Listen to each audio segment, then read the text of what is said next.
ناظرین، قطر کے دارالحکومت دوحہ میں عرب اسلامی ہنگامی سربراہ اجلاس اب سے کچھ دیر بعد شروع ہونے والا ہے۔ وزیر اعظم محمد شہباز شریف اجلاس میں شرکت کے لیے دوحہ میں موجود ہیں۔ اسلامی ممالک کے سربراہان اس موقع پر موجود ہیں۔ عرب اسلامی سربراہان کا یہ ہنگامی اجلاس قطر پر اسرائیلی جارحیت اور فلسطین کی صورتحال کے تناظر میں طلب کیا گیا ہے۔ پاکستان کی شریک میزبانی میں اجلاس میں OIC رکن ممالک کے سربراہان اور اعلیٰ حکام بھی شریک ہوں گے۔ اس سے قبل 11 ستمبر کو وزیر اعظم محمد شہباز شریف نے اپنے دورے قطر کے دوران اعلیٰ قیادت سے ملاقات کی تھی، اظہار یکجہتی کیا تھا اور پاکستان کی طرف سے مکمل حمایت کا اعادہ بھی کیا تھا۔ کچھ اگر بیک گراؤنڈ آپ کو بتاتے چلیں تو 9 ستمبر کو اسرائیل نے قطر کے دارالحکومت دوحہ پر فضائی حملے کیے تھے۔ یہ حملے ایک ایسے وقت میں کیے گئے تھے جب حماس کی اعلیٰ قیادت دوحہ میں موجود تھی اور غزہ کی صورتحال کے حوالے سے اہم گفت و شنید جاری تھی۔ اس فضائی حملے کے حوالے سے اسرائیل نے یہ دعویٰ کیا تھا کہ اس نے اپنے اس فضائی حملے میں حماس کی اعلیٰ قیادت کو نشانہ بنایا ہے۔ یہ تمام تر صورتحال کے تناظر میں ہنگامی اجلاس طلب کیا گیا ہے۔ قطر کے دارالحکومت دوحہ میں عرب اسلامی ہنگامی سربراہ اجلاس ہے۔ وزیر اعظم محمد شہباز شریف اس ہنگامی سربراہ اجلاس میں شریک ہیں۔ پاکستان کی شریک میزبانی میں اجلاس میں OIC رکن ملکوں کے سربراہان اور اعلیٰ حکام بھی شریک ہیں۔ وزیر اعظم نے 11 ستمبر کو دورہ کیا تھا جس میں انہوں نے قطر کی قیادت سے ملاقات کی تھی، اظہار یکجہتی کا اظہار بھی کیا تھا اور پاکستان کی طرف سے مکمل حمایت کے عزم کا اعادہ بھی کیا تھا۔ نائب وزیر اعظم اور وزیر خارجہ محمد اسحاق ڈار، وفاقی وزیر دفاع خواجہ محمد آصف، وفاقی وزیر اطلاعات و نشریات عطا اللہ تارڑ اور معاون خصوصی سید طارق فاطمی وزیر اعظم محمد شہباز شریف کے ساتھ اعلیٰ سطح وفد میں شامل ہیں، ان کے ساتھ موجود ہیں۔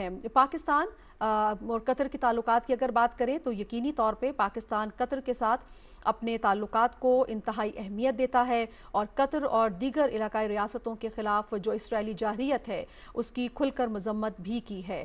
قطر کے ساتھ اظہار یکجہتی اور علاقائی اتحاد کے لیے اس سے قبل بھی ہم نے آپ کو بتایا کہ وزیر اعظم نے 11 ستمبر 2025 کو دوحہ کا دورہ کیا تھا اور قطر کی سلامتی اور خود مختاری کے لیے پاکستان کی جو غیر متزلزل حمایت ہے اور مشرق وسطیٰ میں امن و استحکام کے لیے پاکستان کا جو عزم ہے اس کا اعادہ کیا تھا۔ قطری قیادت کے ساتھ ملاقات ہوئی تھی وزیر اعظم کی۔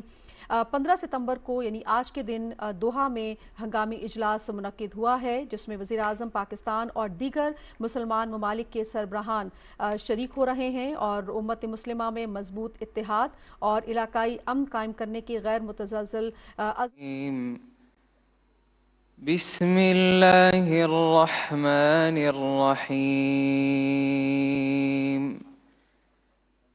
یا ایہا الذین آمنوا اتقوا اللہ حق تقاتہ ولا تموتن الا وانتم مسلمون واعتصموا بحبل الله جميعا ولا تفرقوا واذكروا نعمة الله عليكم إذ كنتم أعداء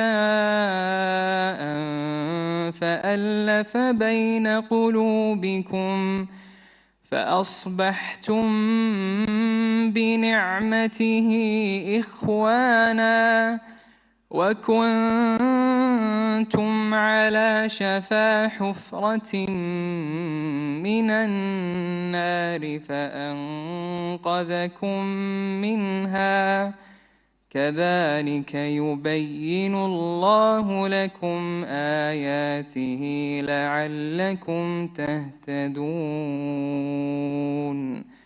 صدق الله العظيم.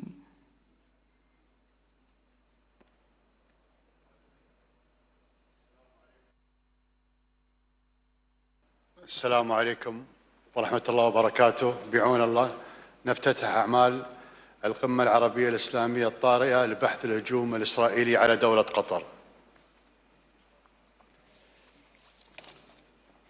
إخواني، بسم الله الرحمن الرحيم. إخواني أصحاب الجلالة والفخامة والسمو، أصحاب المعالي والسعادة، الحضور الكرام، السلام عليكم ورحمة الله وبركاته.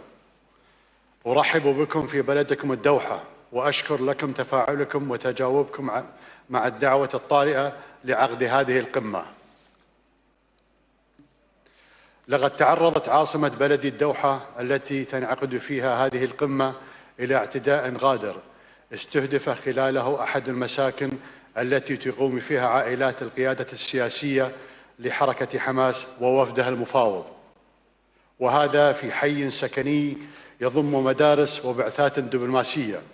وقد سقط جراء هذا العدوان 6 شهداء، ومن ضمنهم مواطن قطري يخدم في قوة الأمن الداخلي الأخوية، وأصيب 18 شخصاً بجراح. Devastating war waged against the Palestinian people in Gaza, and that has turned into a genocide where they call for the liberation of the Israeli hostages. And the negotiations between Israel and Hamas were about to reach an achievement with the help of the sisterly country of Egypt and the United States of America. This has resulted in the liberation of many hostages in 2020 and 22. And such negotiations reached solutions, and Israel continued its intransigence and insisted on continuing the war, insisting on the liberation of all hostages and the liberation of all those taken hostage. The policy of Hamas was looking into a proposal mooted by America and received through us and from Egypt. It's quite clear that Israel, which was meant to be the other negotiating party, at least within the framework of this mediation, they were aware of the meeting in question being held in a well-determined venue with journalists and visitors and others. They were to focus on a paper prepared by America. Have you ever heard of such an aggression? A state that is working in a consistent manner for negotiations, a state that is party to the negotiations and yet aggresses the venue where the negotiations take place. If Israel wishes to assassinate the Hamas leaders, why then engage into negotiations? If you wish to insist on the liberation of hostages, why then do they assassinate all negotiators? How can we host in our country negotiating delegations from Israel, whereas they sent drones and planes for an air raid against our country? There is no need for questions. This is just a cowardly aggression. And there is no room to deal with such a party that is cowardly and treacherous. It's difficult and impossible to deal and negotiate with such a party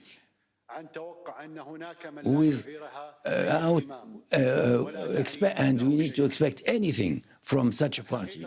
And the second reality that comes to the surface is that those who work consistently to assassinate the party that is in negotiation will certainly do everything to ensure the failure of negotiations. When they claim that they seek the liberation of hostages is a mere lie.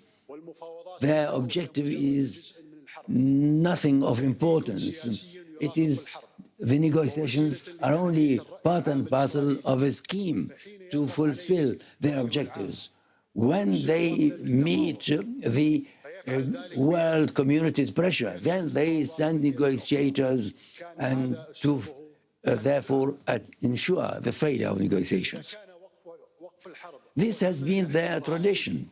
If they were to liberate the hostages, that's not their objective. What they really want is to ensure that Gaza is no longer livable, They believe in what they term as the Greater Israel, and they take advantage of the war to expand the settlements and to achieve and undertake aggressions and incursions and to plan for other aggressions for the further expansion.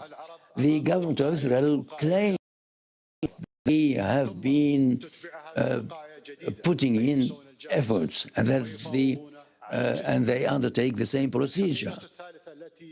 The other third reality that shows the treacherous character of the other party is that the Israeli government that claims that they have improved the situation in the Middle East, and they claim that they can intervene wherever and whenever they wish to ensure that the Arab region is under their dominance.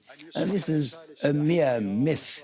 They claim that they're entitled and to do so. In Lebanon, the government of Libya is faced with assassinations and raids, and they seek to put the country in a civil war. Regarding Syria, the head of the government in question states clearly that there is no room for negotiation, as if the regions of Syria are part and parcel of Israel. We are fully confident that these plans will never see their way to achievement. Honorable participants, Israel claims that they are a democracy that is surrounded by enemies, whereas in fact they're building a colonialist occupation body carrying out crimes without limit.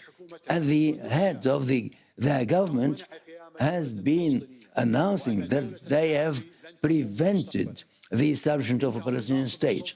And they have shown their animosity and hostile stance towards the Palestinian Authority. Is the Palestinian Authority an enemy of Israel? These are two states that have signed agreements.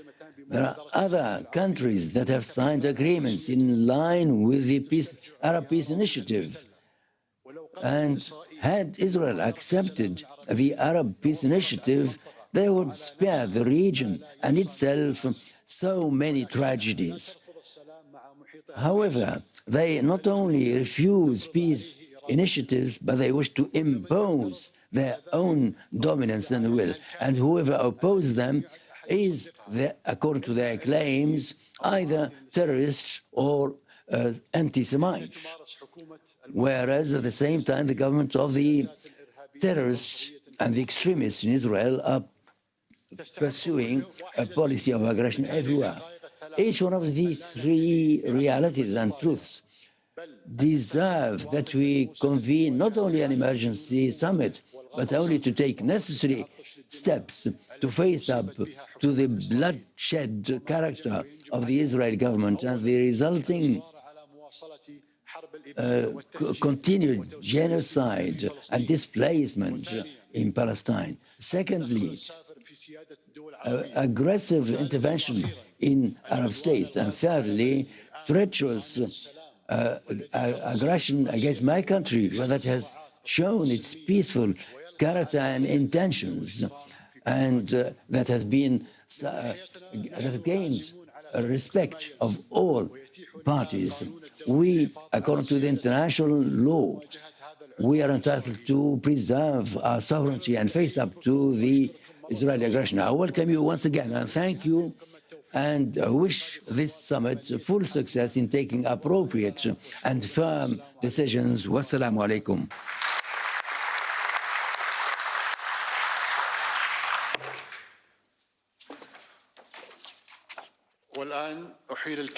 Now I would like to give the floor to His Excellency Mr. Hussein Ibrahim Taha, Secretary General of the Organization of Islamic Cooperation. You have the floor, sir. Bismillahirrahmanirrahim. Salatu wassalam ala Rasulillah. Altesse, Excellence, Microphone, please. Excellences, Mesdames et Messieurs, Assalamu alaikum wa rahmatullahi wa barakatuh. Emir J'ai l'honneur of Qatar, Your de vous, Excellency, de tout d'abord, Heads of State, procéder à votre Your Excellency Mr. Ahmed Abul Ghaith, Secretary General of the League of Arab States, Your Excellencies and Highnesses, it is a great honor for me to extend to you, chef de l'État du Qatar, Your Excellency, the Emir of Qatar, wish to extend to you our profound thanks and appreciation for this invitation to convene this emergency Arab-Islamic conference, and this is an opportune occasion for us to express our solidarity against the aggression against the state of Qatar. This calls for all of us to take firm decisions against this hostile event and the Israeli aggression. Convening this summit is in continuation of the efforts of Qatar to consolidate solidarity and cooperation in defense of the Arab and Islamic causes. The OIC renews its full condemnation of this aggression against the sovereignty of state and the preservation of the peace in its territories, in line with the international rules and regulations. The OIC renews its full solidarity with the state of Qatar and support for all measures and steps taken to preserve its peace and solidarity. And we call upon the international community, and particularly the Security Council, to bear fully its responsibility to deter Israel against the various aggressions. This Israeli aggression against the state of Qatar represents a continuation of the aggressions against the Palestinian people and their holy sites.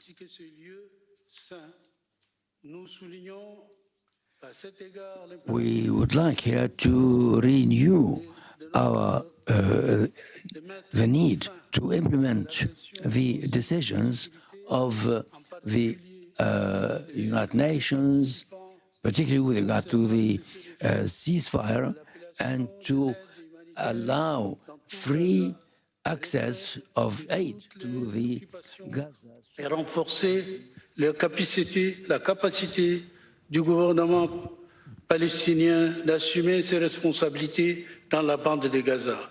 Nous affirmons notre soutien aux Conseil support to the outcome of the international community regarding the settlement of the Palestinian cause.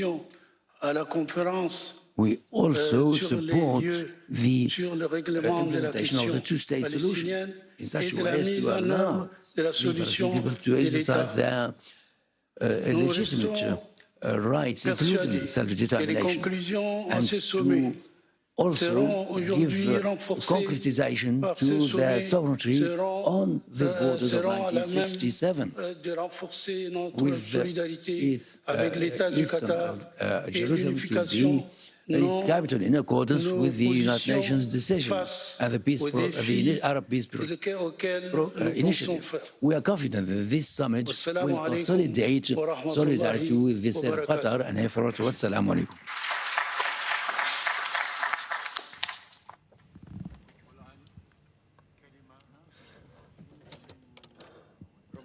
I give the floor to Ahmed Abul Ghaith, the Secretary General of the League of Arab States.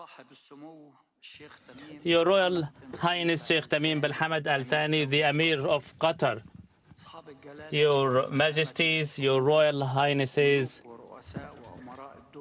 heads of states, heads of government, ladies and gentlemen. The Israeli crime assaulting the state of Qatar has crossed all lines and violated each and every humanitarian or legal principle. Please,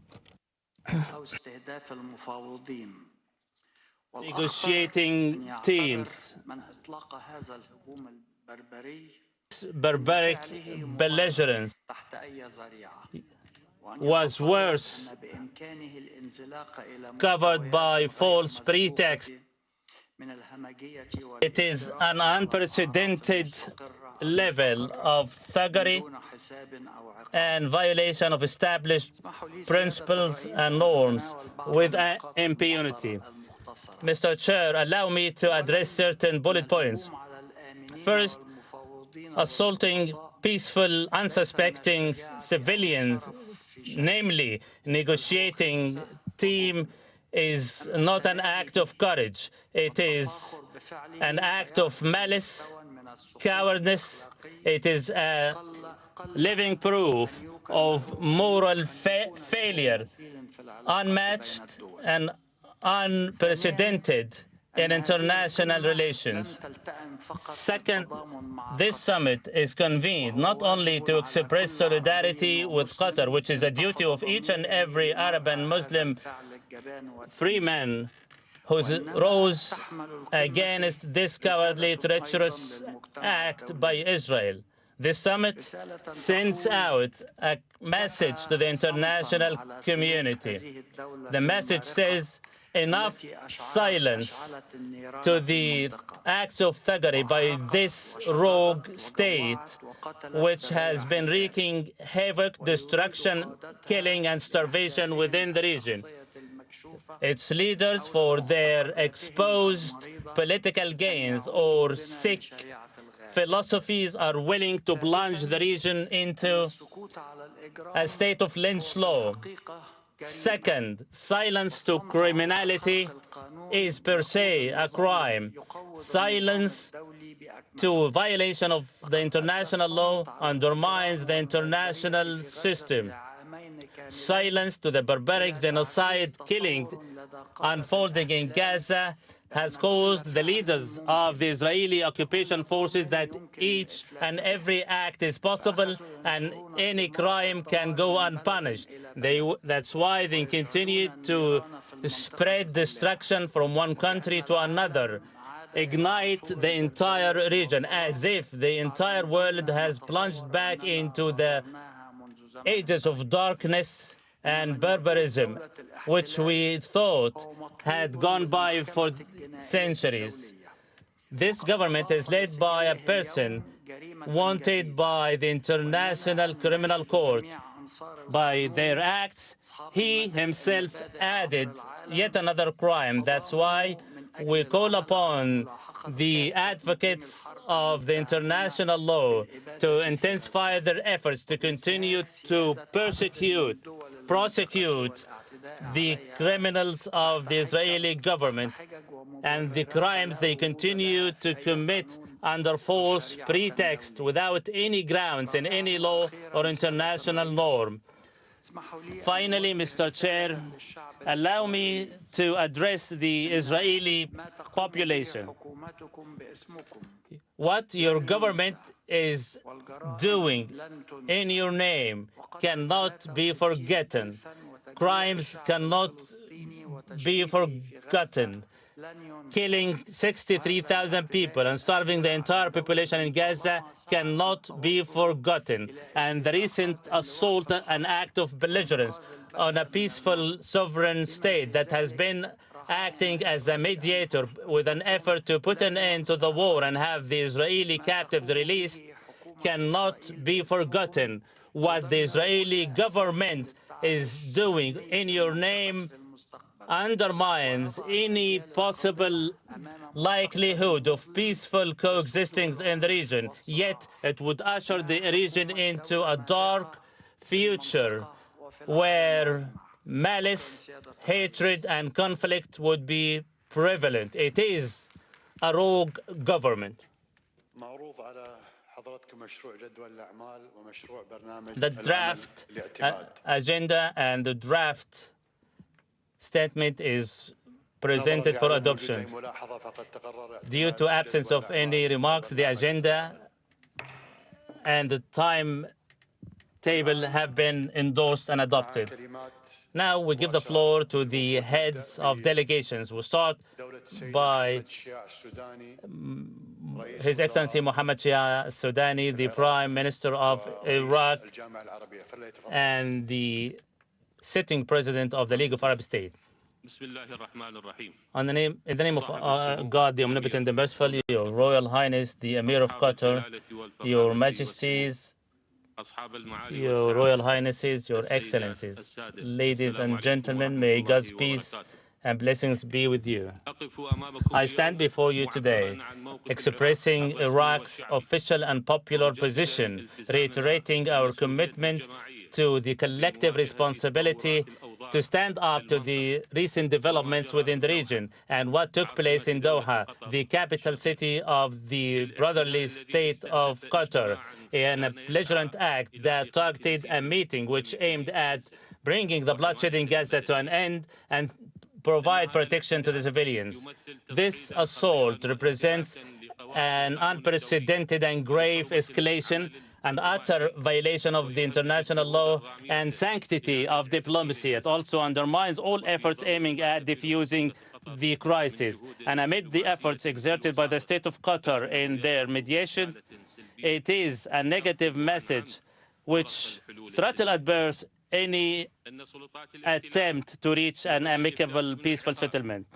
The Israeli government, with their impunity, continues to undermine the international law and UN Charter, which represents a direct threat to global peace and security. It is also a deliberate attempt to widen the circle of conflict within the region and pose threats to our respective countries. To the degree that they have spoken outly and openly about changing the international borders in an unprecedented act that violates all the international laws and also undermines all the rules and principles of sovereignty.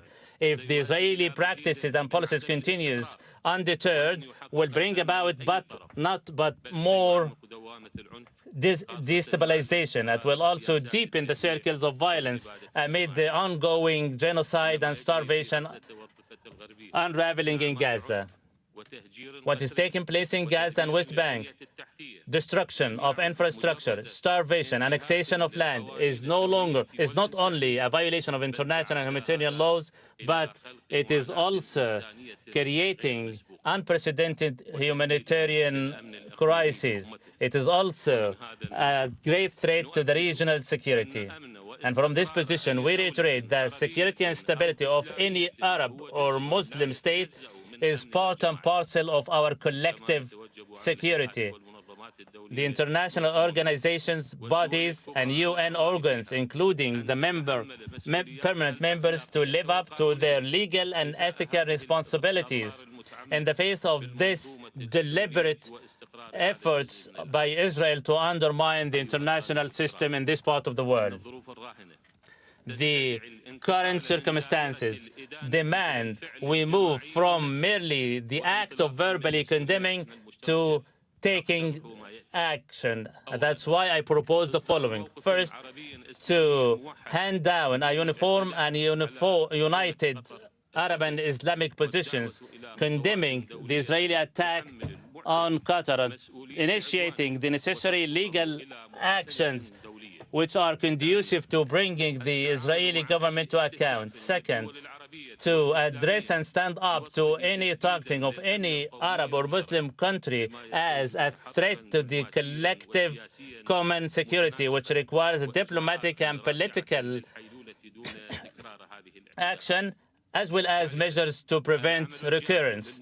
Third, to work genuinely to form a wide, comprehensive, and Islamic alliance to shoulder and take advantage and channel all what is necessary to address the economic and social problems faced our people, to form a group, a liaison group to address the UN Security Council, the European Parliament, and other international venues in order to address the same and defend and safeguard our people's rights.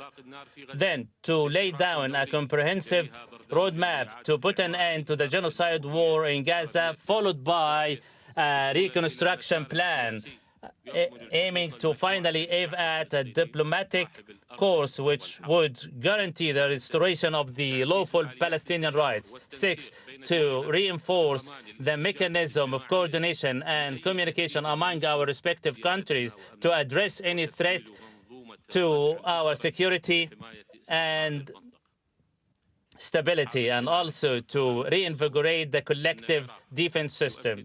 Iraq reiterates express condemnation of the series of military assaults undermining, targeting the security and stability of the region, and reiterate their total solidarity with the state of Qatar, the Palestinian people, and all the peoples who came under the Israeli attacks, be it Lebanon, Syria, Yemen, or Iran.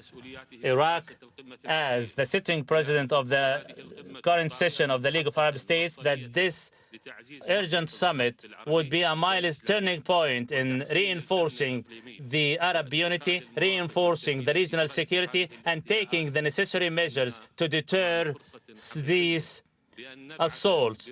This is a genuine opportunity to send a clear message that we are holding steadfast to peace and stability, and prove to the world that the security of our capital cities is not a bargain chip. The international system is coming under attack with the continued crimes committed by Israel with impunity and lack of due penalties. I give the floor to His Majesty King Abdullah II, the monarch of Jordan. In the name of Allah, the Omnipotent, the Merciful, and may God's peace be upon His sealed Prophet Muhammad. My brother, Your Royal Highness Sheikh Tamim bin Hamad Al Thani, Your Majesties, Your Highnesses, may God's peace be upon you all. My heartfelt, deepest condolences to my brother, Your Royal Highness Sheikh Tamim, the Emir of Qatar, and the people of Qatar, as a result of the fall of the victim to the treacherous Israeli attack on Qatar. We condemn it as it is a flagrant violation of the international law, and it is also a grave escalation that would plunge the region into more conflicts. We are standing with you with all our resources, and we support any measure aimed at deterring and preventing such belligerence from recurring, and also safeguarding the safety, security, and stability of Qatar. Your safety and security is the same as ours. Our support is total and comprehensive.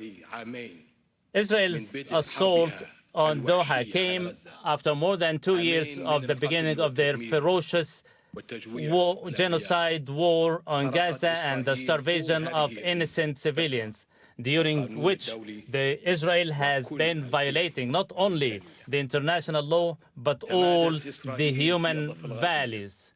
In the West Bank, Israel went far beyond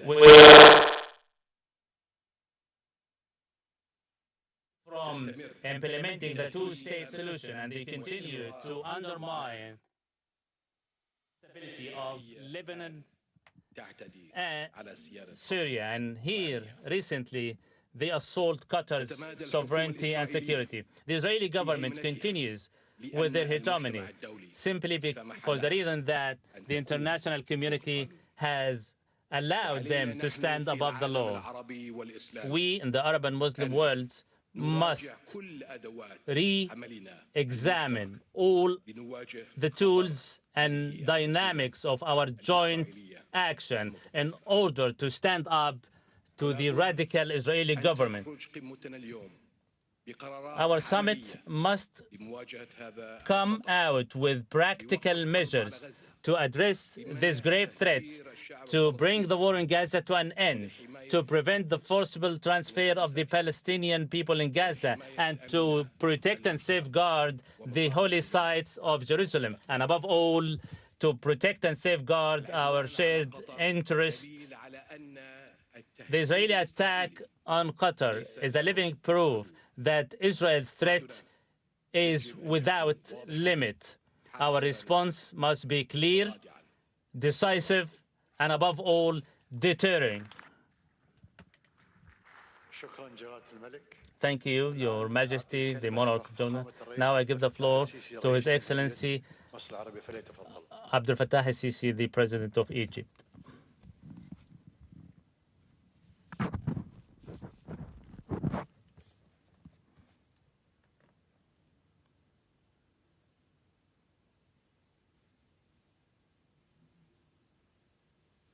In the name of Allah, the Omnipotent, the Merciful, my brothers, Your Royal Highness Sheikh Tamim bin Hamad Al Thani, the Emir of Qatar, Your Majesty, Your Royal Highnesses, monarchs and heads of Arab and Muslim states, Your Excellency Ahmed Abul Ghaid, the Secretary General of the League of Arab States, Your Excellency Sir Hussein Taha, the Secretary General of OIC. May God's peace be upon you all. At the outset, I would like to express my deep appreciation to His Royal Highness Sheikh Tamim bin Hamad Al Thani and the State of Qatar for hosting this important summit, which is convened at a very critical moment amid grave challenges faced by the entire region, where Israel attempts to turn into a legitimized battle of violations, which matter undermines the stability of the entire region and represents a grave threat to the international peace and security and the well-established principles of the international system. I would like to convey to the leadership and people of the brotherly state of Qatar, Egypt's total solidarity and support with their brothers in the face of this malicious Israeli attack on Qatar, which constitutes a flagrant and blatant violation of the international law, the UN Charter, and it is also a grave, unprecedented threat to the Arab and Muslim security. Let me make it clear. This belligerence reflects clearly that the Israeli practices have gone beyond any diplomatic or military logic. And above all, they have crossed all red lines. We strongly condemn the Israeli belligerence on Qatar, on the sovereignty and security of an Arab state, playing a pivotal role as a mediator together with Egypt and the United States, aiming to reach a ceasefire in Gaza, bring the war to an end, and also bring the unprecedented suffering of the Palestinian population to a halt. I also warn the uncontrolled, unhinged Israeli behaviors would widen the circle of conflict and plunge the entire region into further escalation, which cannot be tolerated. While Egypt is calling the international community to live up to their legal and ethical responsibility to ensure the Israeli attacks would never recur and to bring the belligerent war to an end, including the necessary matter of bringing those responsible for the grave violations to accountability and to put an end to the state of impunity that has been the answer to all Israel's practices. Yet it has come clear that the aggressive, belligerent approach adopted by the Israeli authorities is a hidden intent to undermine any attempt to reach a ceasefire and have all the Israeli captives and Palestinian detainees released. This approach proves that the Israeli officials have no genuine intention to have peace established in the region. Israel's hubris and unhinged action require us, as the leaders of both the Arab and Muslim worlds, to act together to lay down foundations and principles reflective and representative of our shared interests. The League of Arab States has handed down resolution titled "The Shared Vision of Cooperation within the region can be the nucleus to build upon as a linchpin to security and stability in the region, and also to lay down the necessary mechanism to address this critical moment as we are living in a state of condition where we cannot tolerate any hegemony which would undermine the sovereignty, stability, or security of any Arab or Muslim state.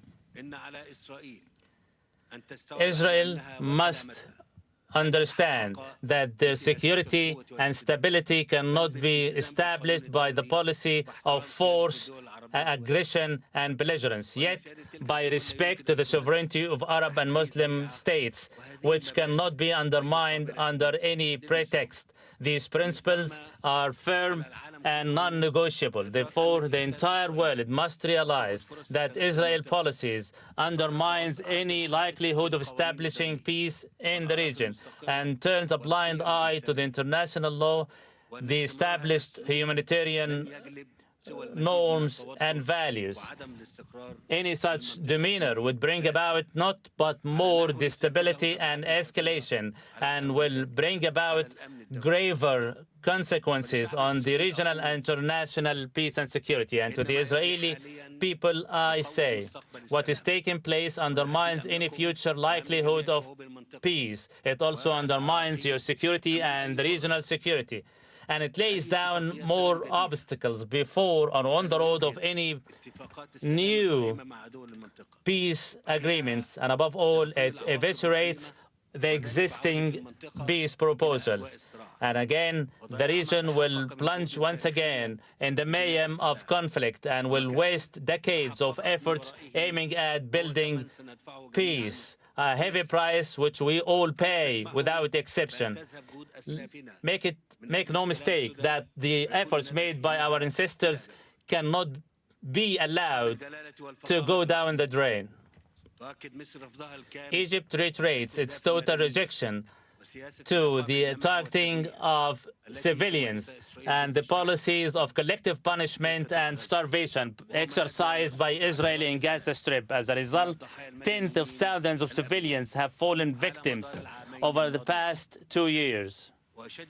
I here emphasize that military solutions and undermining mediation efforts in an attempt to create a new reality by belligerent force will not bring about any stability or security to either party. And within this context, Egypt will continue with its unshaken support to the steadfastness of the Palestinian people and the restoration of their lawful rights, and will stand up to any attempts aiming at undermining these unalienable rights, whether by illegal settlement, annexation of land, or forcible transfer of the Palestinians, or uprooting the Palestinian population out of their homeland under false pretext. Egypt once again reiterates their total rejection of any proposals which may be conducive to forcibly transferring the Palestinians out of their homeland.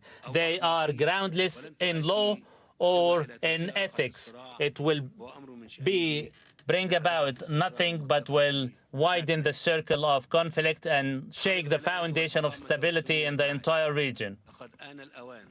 Time is opportune to seriously and firmly deal with the Palestinian-Israeli conflict as the key to security and stability in the region. The total and comprehensive solution to the focal cause of both the Arab and Muslim world stands upon ending the occupation and the establishment of the sovereign independent Palestinian state on the 1967 border with East Jerusalem as its capital.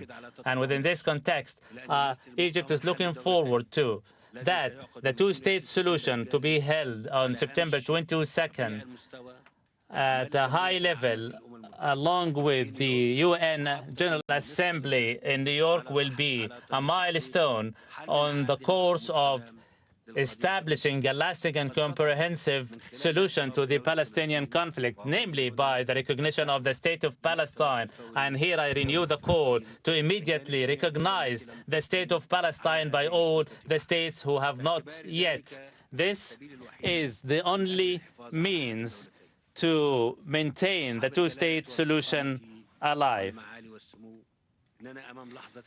This is a defining moment which demands us to be united.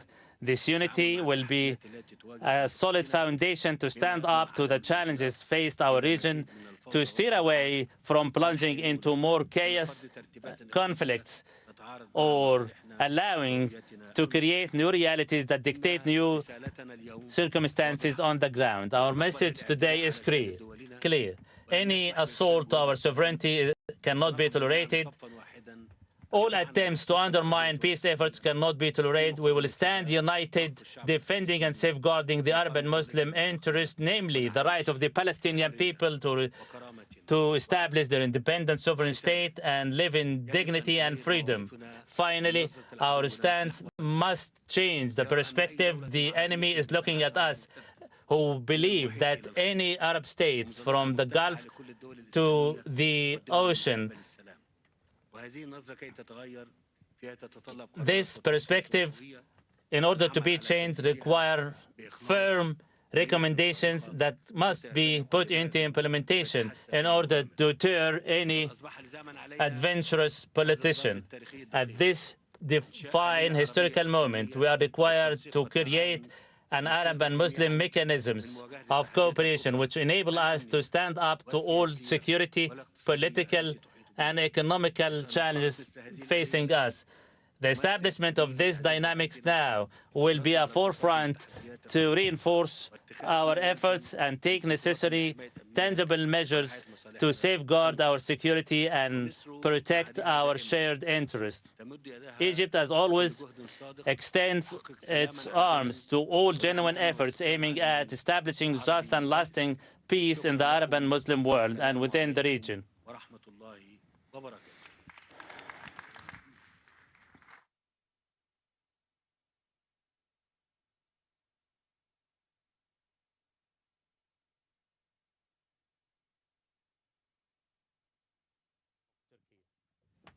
Bismillahirrahmanirrahim.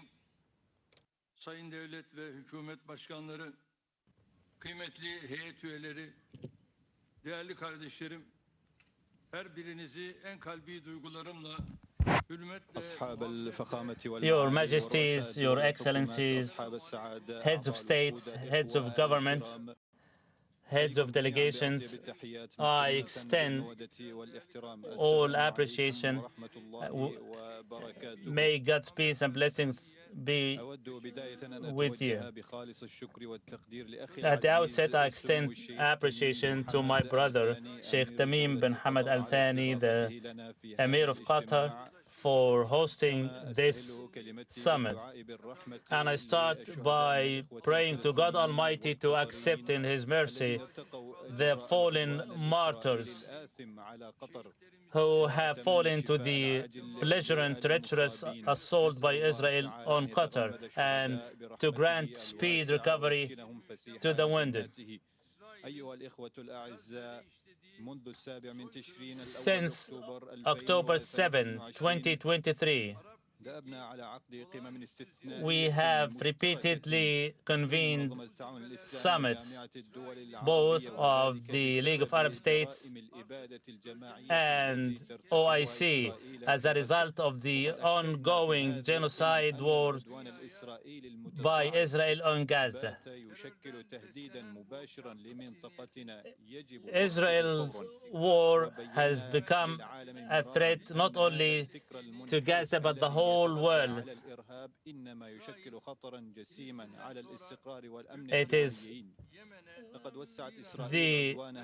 Israel has widened the circles of its belligerents to reach Yemen, Lebanon, and Syria, causing more casualties.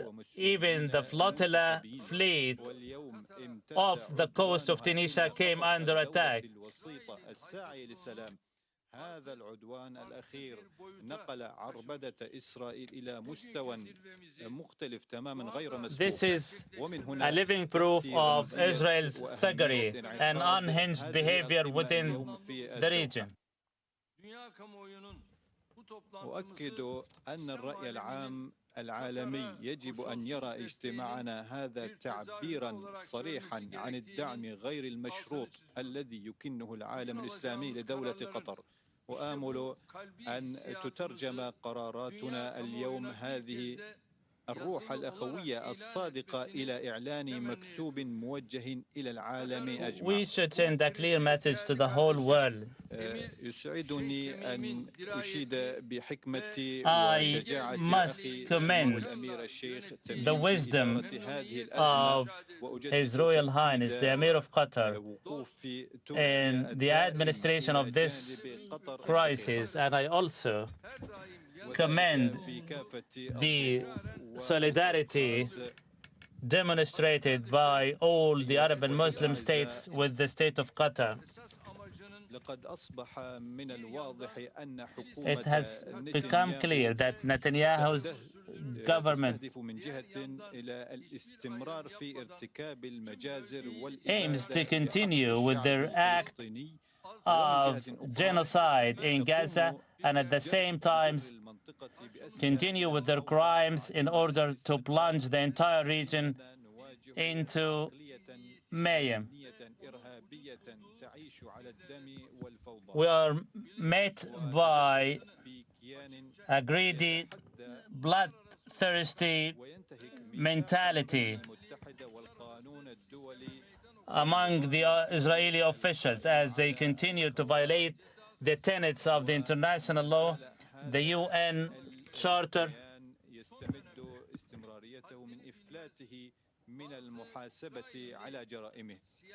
especially that the Israeli entity continues to go with impunity. يظهر عمليا في مساعيهم لتوسيع الاحتلال في دول الجوار. لكن الأمة الإسلامية بعون الله تعالى تملك من القدرة والإمكانات ما يكفي لإحباط هذه الأطماع التوسعية. Foil these irredentist ideas. The crimes of the Netanyahu government has become a burden even for its supporters. The attacks, the horrendous attacks against Qatar even embarrassed those who are giving support to Israel to open up. The declaration of some states to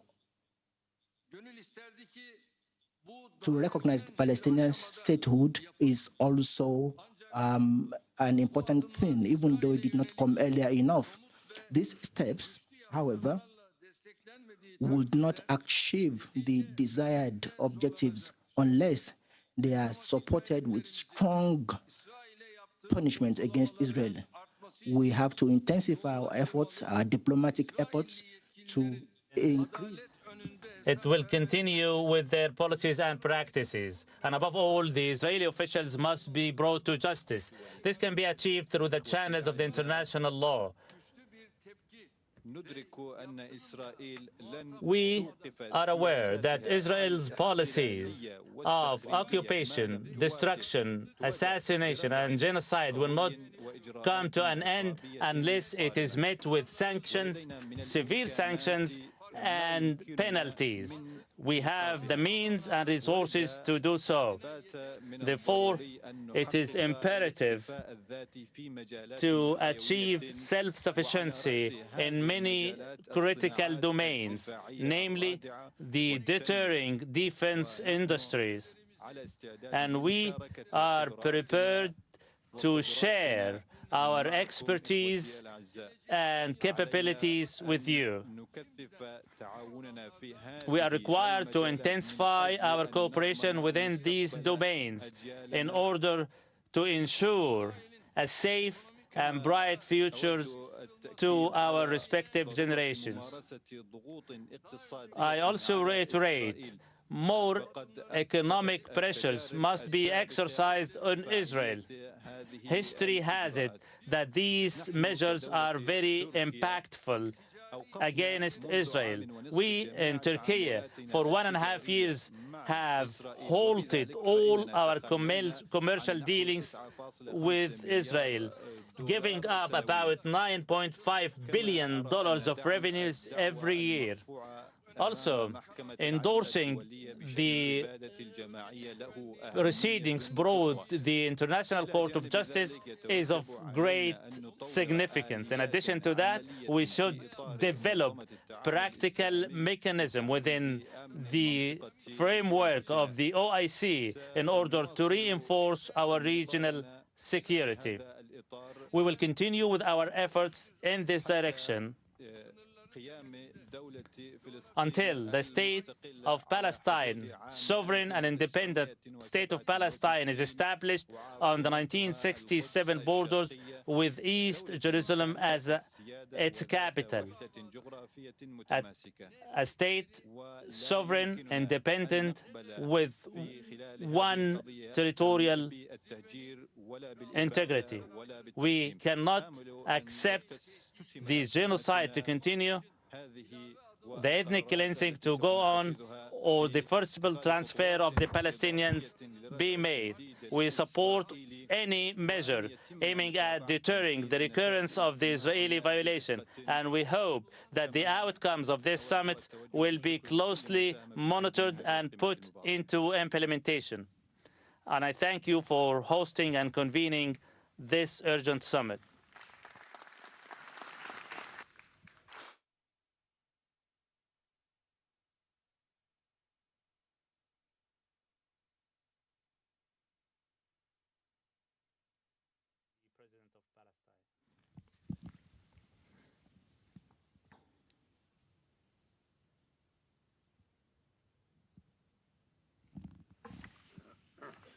President of Palestine. In the name of Allah, the Omnipotent, the Merciful, as God says in the Holy Scripture, "O you have believed, stand steadfast with perseverance and be watchful of Allah, so you may succeed." Your Royal Highness Sheikh Tamim bin Hamad Al Thani, the Emir of Qatar, Your Majesties, Your Highnesses, Your Excellencies, Mr. Ahmed Abul Ghaid, the Secretary General of the League of Arab States, Mr. Hussein Taha, the Secretary General of OIC, may God's peace and blessings be with you. This summit is convened here in Doha today to stand united, shoulder to shoulder with the state of Qatar, its leadership and people, expressing our total solidarity with them in the face of the belligerent, treacherous Israeli assault, reiterating that undermining the security and stability of any Arab and Islamic state is meaning undermine our shared common security and stability. We strongly condemn the Israeli assault, and we call upon the international community to live up to its responsibility to hold Israel liable and responsible for their crimes and their repeated assault on our countries and peoples. And in this direction, we call for practical, deterring practical measures to prevent any recurrence of these violations. We reiterate that the linchpin to security and stability in our region lies in bringing the genocide war, starvation and forcible transfer, and the gobbling up of territories and to an end, and also to ensure the withdrawal of the Israeli occupation forces to the 1967 borders and the establishment of the Palestinian states on that basis. the continued aggression by Israel, not only on Palestine, but also on Arab and Muslim countries. Recently, Qatar, the radical far-right government of Israel cannot be a partner to peace and security in our region. This demands a firm Arab and Muslim position and firm intervention by the United States and the Security Council to bring the rogue states and its behavior to an end. The state of Palestine highly commend the positions adopted by the Arab and Muslim states in support of our people to have the Israeli genocide war coming to an end, allow the delivery of relief aid and withdrawal of the occupation forces, namely the efforts made by the co-mediators, Egypt and Qatar. To this effect, we also extend thanks and appreciation to all other friendly and brotherly states taking part in the International Peace Conference in New York, to be chaired by both France and the Kingdom of Saudi Arabia, whose concerted efforts brought about more recognition of the state of Palestine by a number of world states and rallying international support until we restore our freedom and established rights as well as our independence. In conclusion, we reiterate our thanks and appreciation to the state of Qatar leadership and government for organizing and hosting this emergency summit. Equally to all the heads of state and heads of delegation taking part.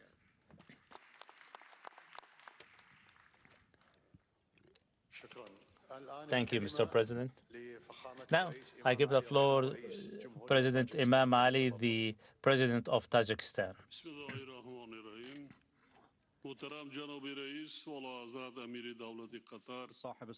Your Royal Highness, the Emir of Qatar, the chair of this summit, Your Majesties, Your Royal Highnesses, Your Excellencies, heads of states and heads of delegations. The Israeli airstrike on the state of Qatar that took place on September 9th gives rise to profound sorrow and regret. It is a flagrant violation of the sovereignty of a brotherly state, and we reiterate our total condemnation of this act of belligerence, which represents a blatant violation of the international law and the basic tenets of the UN Charter. Any act of violence in the region will lead to further escalations and the eruption of further conflicts. It will also undermine any attempt to restore lasting peace and security or to engage in any fruitful negotiations. Although these provocative acts of belligerence were widely condemned by many world states, the violations of the member states continued over the past few months. Regretfully, over the past 2 years, the international community has been witnessing the catastrophic humanitarian condition unraveling in Gaza, and the ambitions of the Palestinian people remain a very compelling item on the agenda of the international community. Amid the complicated and complex geopolitical conditions, reinforcing the unity of the Arab and Muslim nation has become a true necessity. Well, we'll leave that conference just for the time being as leaders of the Islamic and Arab world convene together. That's the president of Tajikistan speaking there. We had, of course, the Emir of Qatar talking and opening the proceedings there, Tamim bin Hamad Al Thani, talking about how this attack on Doha proved that the hostage release was not a priority, saying that Netanyahu بدون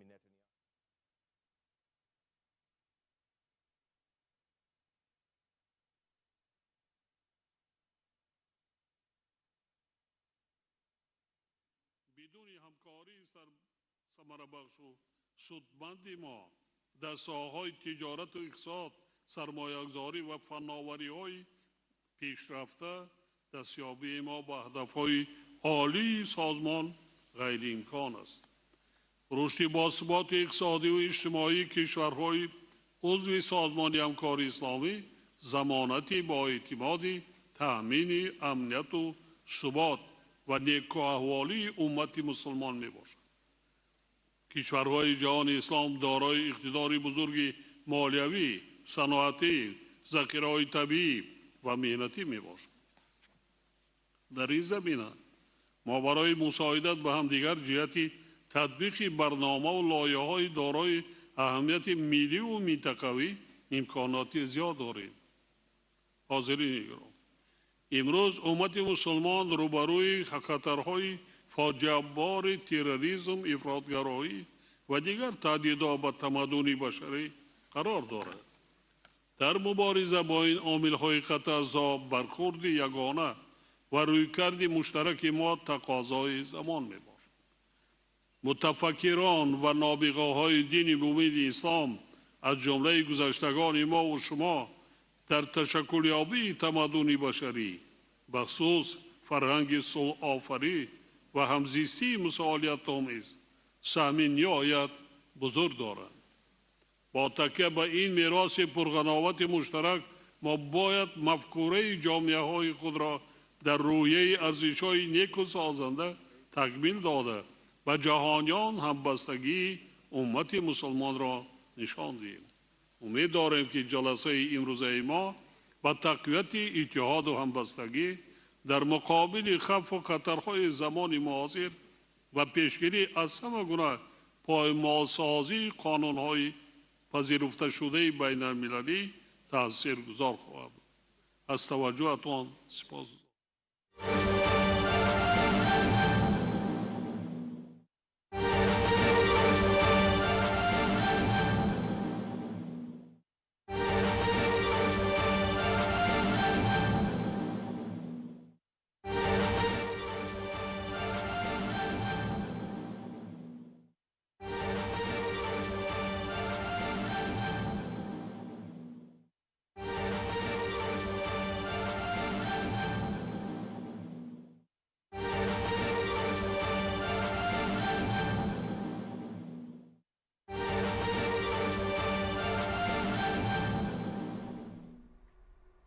Qatar में अरब इस्लामी ममालिक के हंगामी इजलास के मौके पर वज़ीर आज़म मोहम्मद शहबाज शरीफ की आलमी रहनुमाओं से मुलाकातें हुई हैं। वज़ीर आज़म की तुर्की के सदर रजब तैयब एर्दोगान, सऊदी अरब के वली-अहद शहज़ादा मोहम्मद बिन सलमान बिन अब्दुल अज़ीज़ आले सऊद से मुलाकात हुई।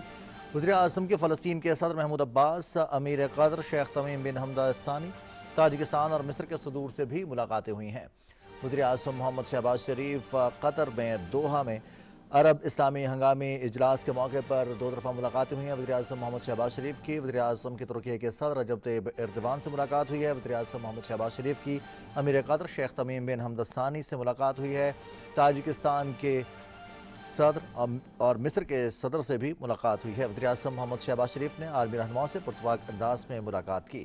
वज़ीर आज़म मोहम्मद शहबाज शरीफ की फ़लस्तीन के सदर महमूद अब्बास से बाहमी एहतराम के तौर पर मगलगीर हुए। आपको बताते चलें कि हंगामी सरबराही इजलास इसराइल के कतर पर हमले की मजम्मत और ख़ित्ते पर असरात पर तफसीली तबादला ख्याल के लिए तलब किया गया है। इस इजलास में 50 से ज़्यादा रुकन ममालिक के सरबराहान शरीक हैं। वज़ीर आज़म मोहम्मद शहबाज शरीफ से अरब इस्लामी ममालिक के हंगामी इजलास के मौके पर आलमी रहनुमाओं से मुलाकातें हुई हैं। वज़ीर आज़म मोहम्मद शहबाज शरीफ की अमीर कतर शेख तमीम बिन हमद सानी से मुलाकात हुई है। वज़ीर आज़म मोहम्मद शहबाज शरीफ की आलमी रहनुमाओं से मुलाकातें हुई हैं। तुर्की के सदर रजब तैयब एर्दोगान से मुलाकात हुई। सऊदी अरब के वली-अहद शहज़ादा मोहम्मद बिन सलमान बिन अब्दुल अज़ीज़ से मुलाकात हुई। वज़ीर आज़म मोहम्मद शहबाज शरीफ से फ़लस्तीन के सदर महमूद अब्बास से मुलाकात हुई। और आपको बताते चलें कि वज़ीर आज़म मोहम्मद शहबाज शरीफ फ़लस्तीन के सदर महमूद अब्बास से बाहमी एहतराम के तौर पर बगलगीर भी हुए। आपको आगाह कर रहे हैं कि अरब इस्लामी हंगामी इजलास कतर दोहा में तलब किया गया है। 9 सितंबर को इसराइल की जानिब से जारियत का मुजाहरा किया गया। कतर के दारुल हुकूमत दोहा पर بمباری کی گئی، جس کی مذمت کے لیے اور اس کے بعد پیدا ہونے والی صورتحال اور خطے پر اثرات پر تفصیلی تبادلہ خیال کے لیے اجلاس طلب کیا گیا ہے۔ وزیر اعظم محمد شہباز شریف اس اجلاس میں شرکت کر رہے ہیں۔ وزیر اعظم محمد شہباز شریف کی اجلاس کے موقع پر عالمی رہنماؤں سے ملاقاتیں ہوئی ہیں۔ وزیر اعظم محمد شہباز شریف سے ملاقات جن رہنماؤں کی ہوئی ہے ان میں ترکیہ کے صدر رجب طیب ایردوان، سعودی عرب کے ولی عہد شہزادہ محمد بن سلمان بن عبدالعزیز، فلسطین کے صدر محمود عباس، جبکہ امیر قطر شیخ تمیم بن حمد الثانی۔ وزیر اعظم محمد شہباز شریف سے فلسطین کے صدر محمود عباس کی بھی ملاقات ہوئی۔ آپ کو آگاہ کر رہے ہیں، یہ آپ مناظر دیکھ رہے ہیں۔ اجلاس سے قبل وزیر اعظم محمد شہباز شریف کی عالمی رہنماؤں سے ملاقاتیں ہوئی ہیں اور ان ملاقاتوں میں وزیر اعظم محمد شہباز شریف نے دو طرفہ تعلقات کے حوالے سے گفتگو کی، ساتھ ہی ساتھ اسرائیل کی جارحیت، اسرائیل کے دوحہ پر حملے، فلسطین پر اسرائیلی بربریت کی مذمت کے حوالے سے اجلاس طلب کیا گیا ہے۔ وزیر اعظم محمد شہباز شریف پاکستان کی نمائندگی کر رہے ہیں۔ عرب اسلامی ہنگامی اجلاس دوحہ میں طلب کیا گیا ہے۔ وزیر اعظم محمد شہباز شریف اجلاس میں شرکت کر رہے ہیں۔ اجلاس سے قبل اجلاس کے موقع پر وزیر اعظم محمد شہباز شریف کی عالمی رہنماؤں سے ملاقات بھی ہوئی۔ پرتپاک انداز میں وزیر اعظم محمد شہباز شریف کی یہ ملاقاتیں ہوئی ہیں۔ وزیر اعظم محمد شہباز شریف کی ترکیہ کے صدر رجب طیب ایردوان، سعودی عرب کے ولی عہد شہزادہ محمد بن سلمان، فلسطین کے صدر محمود عباس، امیر قطر شیخ تمیم بن حمد الثانی، تاجکستان اور مصر کے صدور سے بھی ملاقاتیں ہوئی ہیں۔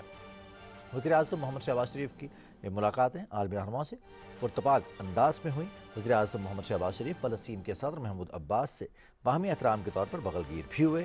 آپ کو آگاہ کرتے چلیں کہ ہنگامی سربراہی اجلاس اسرائیل کے قطر پر حملے کی مذمت اور خطے پر اثرات پر تفصیلی تبادلہ خیال کے لیے طلب کیا گیا ہے۔ اس اجلاس میں 50 سے زیادہ رکن ممالک کے سربراہان شریک ہیں۔ عرب اسلامی ہنگامی سربراہی اجلاس دوحہ میں طلب کیا گیا ہے۔ وزیر اعظم محمد شہباز شریف اجلاس میں شرکت کر رہے ہیں اور اس موقع پر وزیر اعظم محمد شہباز شریف کی عالمی رہنماؤں سے ملاقاتیں ہوئی ہیں۔ ترکیہ کے صدر رجب طیب ایردوان، سعودی عرب کے ولی عہد شہزادہ محمد بن سلمان، فلسطین کے صدر محمود عباس، امیر قطر شیخ تمیم بن حمد الثانی، تاجکستان اور مصر کے صدور سے بھی ملاقاتیں ہوئی ہیں۔ اس کے بعد تمام رہنماؤں کا گروپ فوٹو ہوا۔ وزیر اعظم محمد شہباز شریف اس اجلاس میں پاکستان کی نمائندگی کر رہے ہیں۔ اس سے قبل وزیر اعظم محمد شہباز شریف اسرائیل کی جارحیت کے فوری بعد قطر کے ساتھ اظہار یکجہتی کے لیے اور قطر کے سالمیت کے لیے یکجہتی کا اظہار کرنے کے لیے وزیر اعظم محمد شہباز شریف نے دورہ بھی کیا تھا۔ پاکستان نے اس حملے کی پرزور مذمت بھی کی تھی۔ عالمی سطح پر پاکستان کی جانب سے قطر کے ساتھ سالیڈیرٹی کا، یکجہتی کا اظہار بھی کیا گیا۔ وزیر اعظم محمد شہباز شریف پاکستان کی نمائندگی کر رہے ہیں۔ عرب اسلامی ہنگامی اجلاس قطر کے شہر دوحہ میں یہ طلب کیا گیا ہے۔ اسرائیل کی جارحیت، اسرائیل کی جانب سے دوحہ پر حملے کے بعد پیدا ہونے والی صورتحال، اس پر خطے پر آنے والے اثرات پر تبادلہ خیال کے لیے اجلاس طلب کیا گیا ہے۔ وزیر اعظم محمد شہباز شریف اس اجلاس میں شرکت کر رہے ہیں، پاکستان کی نمائندگی کر رہے ہیں۔ وزیر اعظم محمد شہباز شریف کی عالمی رہنماؤں سے ملاقاتیں بھی ہوئی ہیں۔ اس موقع پر تمام عالمی رہنماؤں کا گروپ فوٹو بھی ہوا۔ عرب اسلامی ہنگامی اجلاس دوحہ میں منعقد ہو رہا ہے، جس میں عالمی رہنما، خاص طور پر عرب اسلامی ممالک کے رہنما اسرائیل کی جانب سے قطر پر کیے جانے والے حملے کی مذمت کر رہے ہیں۔ وزیر اعظم محمد شہباز شریف اس اجلاس میں شرکت کے لیے قطر پہنچے۔ وزیر اعظم محمد شہباز شریف پاکستانی وفد کی نمائندگی کر رہے ہیں۔ اجلاس کے موقع پر وزیر اعظم محمد شہباز شریف کی عالمی رہنماؤں سے ملاقاتیں ہوئی ہیں۔ ترکیہ کے صدر رجب طیب ایردوان، سعودی عرب کے ولی عہد شہزادہ محمد بن سلمان اور فلسطین کے صدر محمود عباس، امیر قطر شیخ تمیم بن حمد الثانی، تاجکستان اور مصر کے صدور سے بھی وزیر اعظم کی ملاقاتیں ہوئی ہیں۔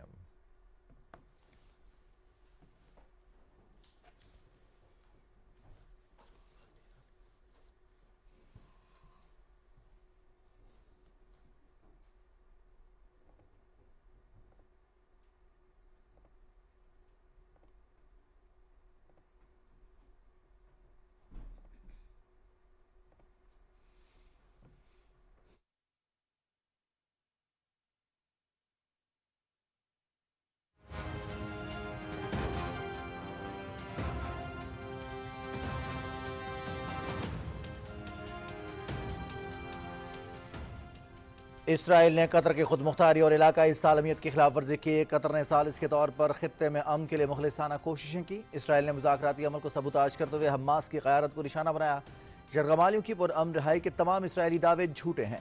گریٹر اسرائیل کا ایجنڈا عالمی امن کے لیے شدید خطرہ ہے۔ مشرق وسطی میں امن کے لیے مسئلہ فلسطین حل کرنا ہوگا اور امید ہوں کہ اجلاس میں صورتحال پر ٹھوس اقدامات کیے جائیں گے۔ امیر قطر شیخ تمیم بن حمد الثانی کا اجلاس سے خطاب۔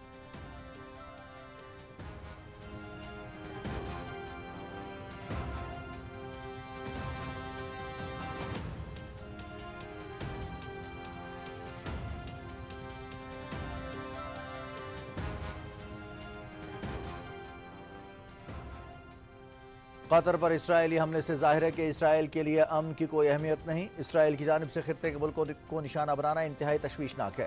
صہیونی ریاست نے بربریت اور مظالم میں تمام حدیں پار کر لی ہیں۔ غزہ میں امداد کی بلا تعطل اور فوری فراہمی یقینی بنانا ہوگی۔ عالمی برادری کو جنگی جرائم پر اسرائیل کو جواب دہی کرنا ہوگی۔ اقوام متحدہ کی قراردادوں کے مطابق مسئلہ فلسطین کا حل ناگزیر ہے۔ OIC کے سیکرٹری جنرل اور عرب لیگ کے سیکرٹری جنرل کا اجلاس سے خطاب۔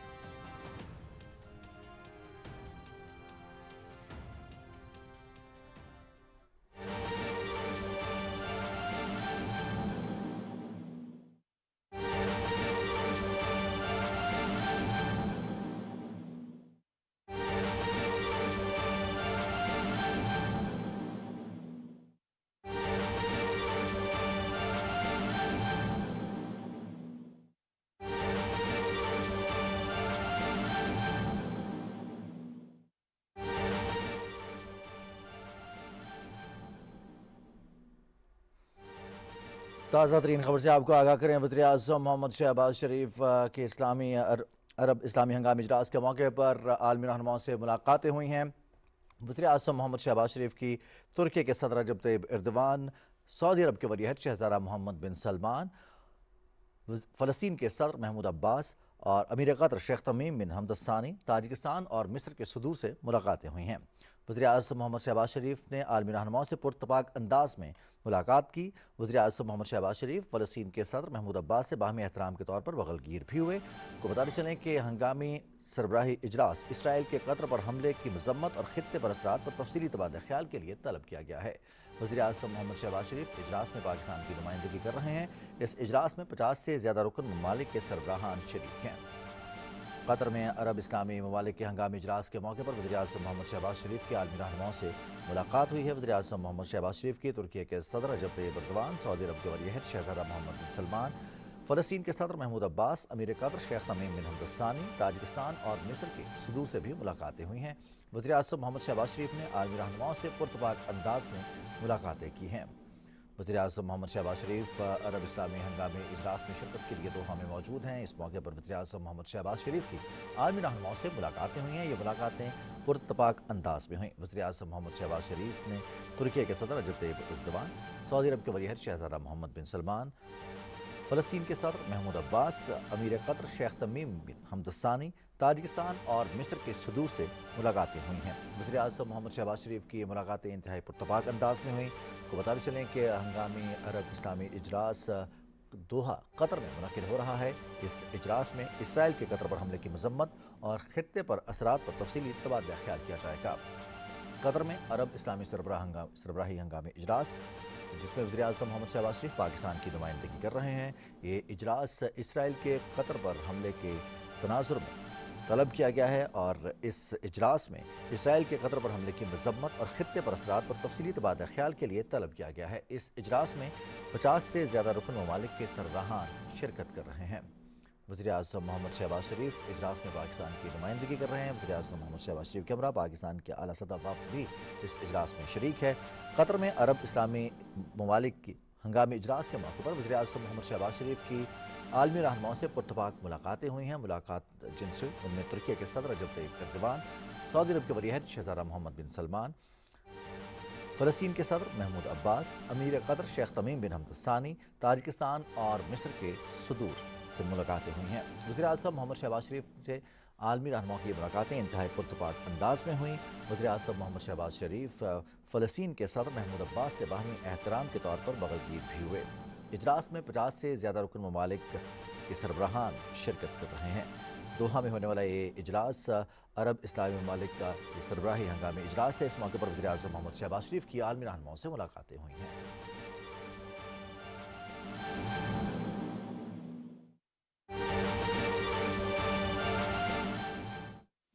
خطوة تحول تعيد ضبط ميزان الكرامة والسيادة. في الختام نؤكد من هذا المنبر وقوف جمهورية جيبوتي التام قيادة وشعبا إلى جانب دولة قطر الشقيقة، ونأمل أن يولد من رحم هذا الجرح العميق وعي عربي وإسلامي جديد لا يعرف التردد ولا يقبل التهاون ولا يصمت حين تستباح السيادة. والسلام عليكم ورحمة الله.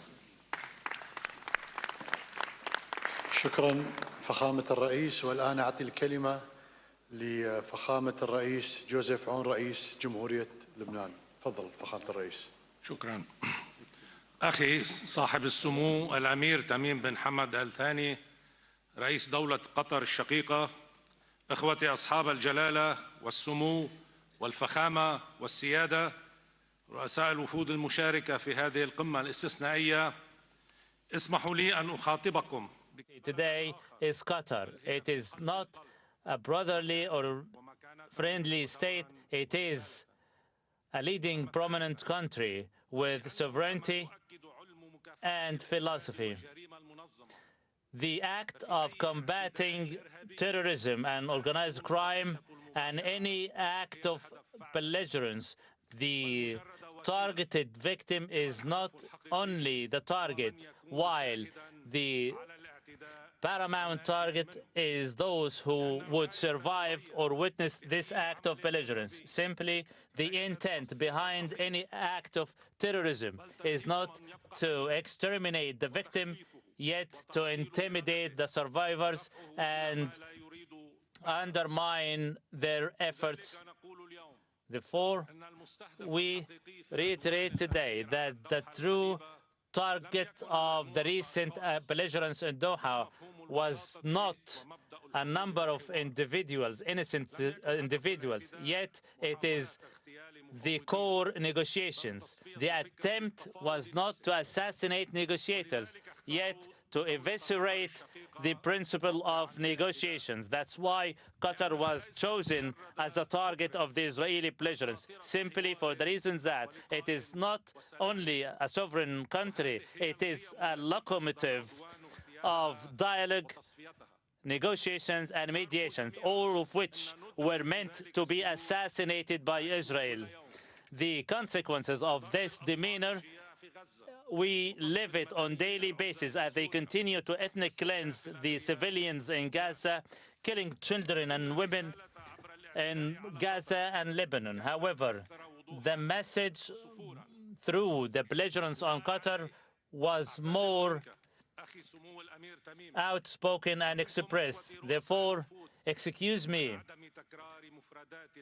that the words of condemnations are no longer necessary, simply because our history is full of these, to the degree that they brought about a magnitude of despair among our peoples. I am here to state that the picture following the assault in Doha has become more clear, and the response must be with the same clarity. In a few days' time, the UN General Assembly will be convened in New York, where all the peace-loving world states will be meeting. Let's head there with one united stand, one clear question. Is the government of Israel willing to have a last and comprehensive peace established in our region? If the answer is yes, then we are prepared within the framework of the Arab Peace Initiative proposed by Saudi Arabia in Beirut Summit of 2002 and further endorsed by the League of Arab States, which initiative is widely internationally recognized and endorsed. And a living proof of that is the recognition of the Palestinian state by many of the world states, mainly by the resolution handed down by the General Assembly under the so-called New York Declaration. It was the fruit of concerted efforts by the Kingdom of Saudi Arabia and France, who have taken concerted, genuine efforts and set a timetable for the two-state solution. Let's immediately sit together under the auspices of the UN organs and with all the peace-loving seekers to find an answer. If Israel's answer is no, or if no answer is provided, then we will realize the bitter reality, and we should act accordingly. At least we will put an end to the series of failures before the eyes of our people. I say it with a sincere prayer to Almighty God for all the prosperity and welfare of all our countries and peoples respectively. I give the floor to Dr. Mohammed Muaz, the President of Maldives. Bismillahirrahmanirrahim. Your Highness Sheikh Tamim bin Hamad Al Thani, Amir of the State of Qatar, Your Majesties, Your Royal Highnesses, Excellencies, ladies and gentlemen, Assalamu alaikum wa rahmatullahi wa barakatuh. We were just listening to the Lebanese President Joseph Aoun. He was saying, let us go to the UN General Assembly with one voice and take the Saudi Arabian-inspired peace initiative from a few years ago as a starting point, asking Israel if they wanted peace or if they did not want peace there. This is more of these statements coming out of this summit taking place, emergency summit, of course, here in Doha. Our guest is Sultan Barakat, Professor of Public Policy at Hamad bin Khalifa University. So the rhetoric is... Ladies and gentlemen, Assalamu alaikum wa rahmatullahi wa barakatuh. I extend my deepest gratitude to Your Highness for convening this summit at such a critical moment.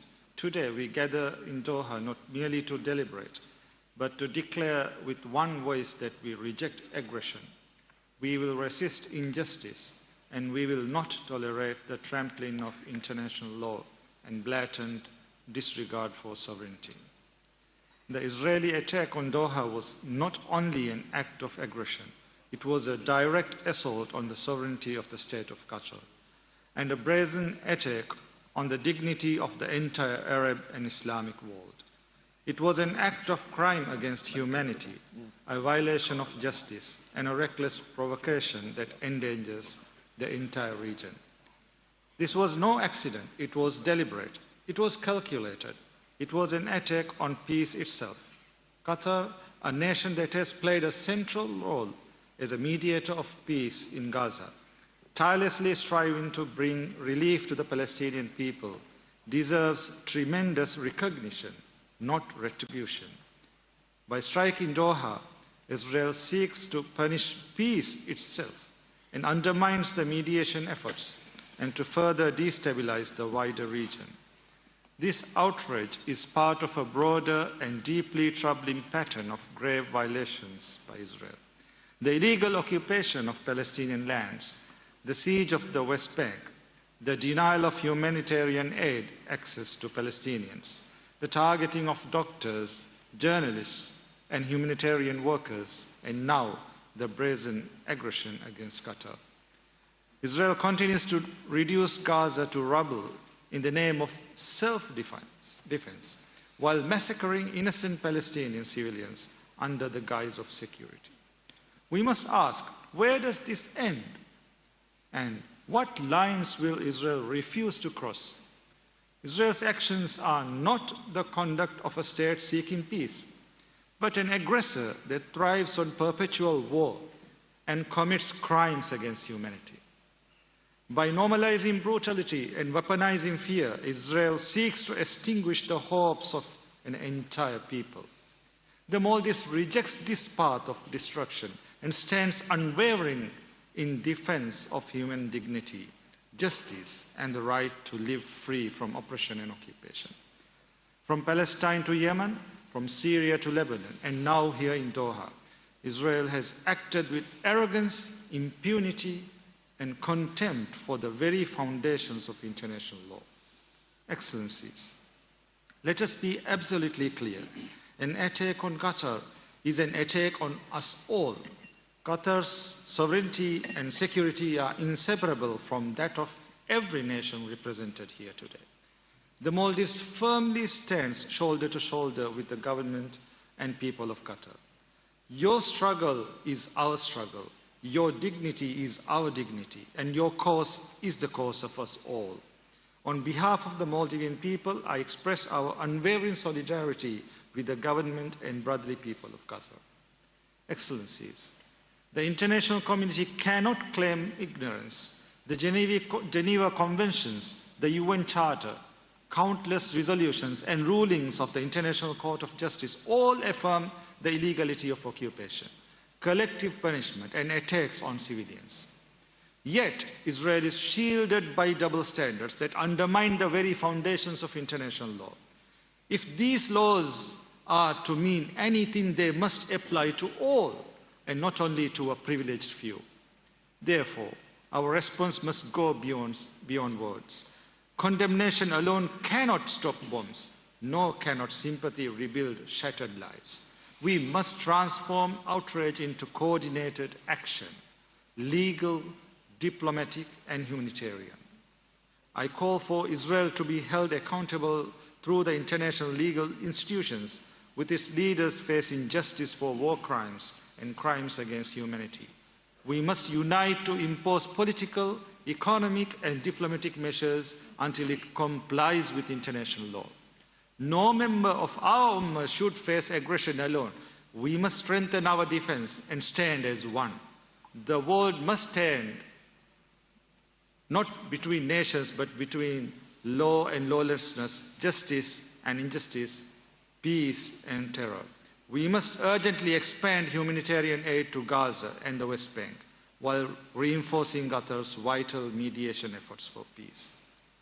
Let this summit be remembered as a turning point, when the Arab and Islamic world rose with unity, with courage, and with unwavering conviction. Let it be remembered as the day we declared to the world, enough of occupation, enough of aggression, enough of impunity. If we falter, history will condemn us.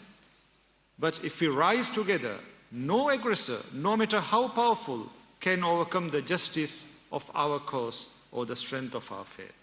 May Allah, the Almighty, strengthen our resolve, bless our unity, and grant victory to justice, peace, and dignity across our nations. Ameen.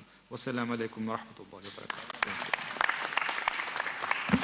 شكرا فخامة الرئيس. أعطي الآن الكلمة لفخامة الرئيس محمد ولد الشيخ الغزاوي رئيس الجمهورية الإسلامية الموريتانية، فليتفضل.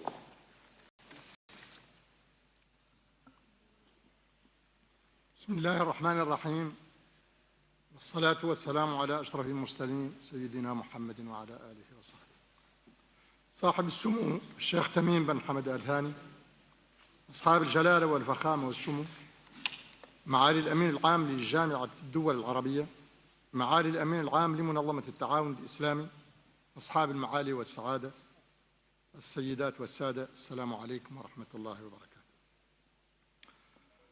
نجتمع اليوم في مرحلة محورية من تاريخ أمتنا تتقاطع فيها المتغيرات المؤثرة على أمن دولنا العربية والإسلامية واستقرارها في بيئة إقليمية ودولية معقدة تتطلب منا أعلى درجات الوعي الاستراتيجي والتنسيق المشترك بما يمكننا من التعامل مع استحقاقات الحاضر وضمان التوازنات المستقبلية. وليس العدوان الإسرائيلي على العاصمة القطرية الدوحة حادثاً عرضياً أو واقعة عابرة في هذه الظروف والسياقات، بل هو حلقة جديدة تندرج في سلسلة ممتدة من السياسات العدوانية التي دأب الاحتلال الإسرائيلي على انتهاجها وعمد من خلالها إلى انتهاك سيادة الدول وتقويض كل جهد صادق يرمي إلى إرساء التهدئة وتحقيق السلام العادل. وإن الجمهورية الإسلامية الموريتانية تدين بأشد العبارات هذا الانتهاك الصارخ لسيادة دولة قطر الشقيقة، فإنها تؤكد تضامنها المطلق معها، وتعتبر أن المساس بأمن قطر مساس بالأمن القومي العربي والإسلامي، وأن التعرض لسيادتها يمثل استفزازاً خطيراً لا يمكن القبول به أو التغاضي عنه. أصحاب الجلالة والفخامة والسمو والمعالي، إن العدوان على دولة قطر يمثل تصعيداً خطيراً ودليلاً قاطعاً على غياب الإرادة السياسية للسلام لدى الاحتلال، ويكشف إصراره المستمر على المضي في نهج العدوان والإبادة، وهو مسار لا يؤدي إلا إلى تهديد مباشر للسلم والأمن الإقليمي والدولي، وتقويض أسس الاستقرار، وإخلال بالمرجعيات الدولية التي تقوم عليها منظومة الأمن الجماعي. ندرك معاً ما يجري في المنطقة من ديناميكيات غير تقليدية متزايدة، وهي معطيات تضع دولنا أمام عبء استراتيجي بالغ يستدعي تعزيز الأواصر المشتركة وقيم التضامن للحفاظ على أمننا الجماعي واستقرارنا الإقليمي. وإن طبيعة هذه المرحلة تحتم الانتقال من ردود فعل فردية إلى موقف موحد ومتماسك قادر على التأثير في مسار الأحداث. وهكذا فإن الرسالة التي ينبغي إيصالها بجلاء أن سياسة الانتهاك والتصعيد لن تواجه بالصمت، وإنما بموقف مشترك جاد يستند إلى الآليات الدولية ذات الصلة بما يحمي سيادة الدول ويصون كرامة الشعوب، ويعيد الاعتبار للقانون الدولي كركيزة أساسية للسلم والأمن الدوليين. وفي هذا الصدد يصبح دور المجتمع الدولي ومنظوماته وفي طليعتها مجلس الأمن ضرورة لا خياراً، إذ تقع عليه مسؤولية مباشرة في ضمان احترام قواعد المنظومة الدولية، كما أن أي مقاربة شاملة للاستقرار المستدام لا يمكن أن تتجاهل القضية الفلسطينية باعتبارها جوهر الصراع ومفتاح التوازن في المنطقة وأساس أي سلام عادل ودائم. وفي الختام فإن الجمهورية الإسلامية الموريتانية تجدد دعوتها إلى توحيد الصف العربي والإسلامي من أجل حماية مصالح الأمة وكرامتها والحيلولة دون محاولات تقويض أمنها واستقرارها. السلام عليكم ورحمة الله وبركاته. شكرا فخامة الرئيس، والمعذرة أنا ذكرت الغزاوي فهي الغزواني، فأرجو المعذرة على هذا الخطأ، وأعتقد معروف أسباب الخطأ هذا. الآن أعطي الكلمة لفخامة الرئيس الدكتور حسن شيخ محمود رئيس الصومال الفيدرالية، فليتفضل.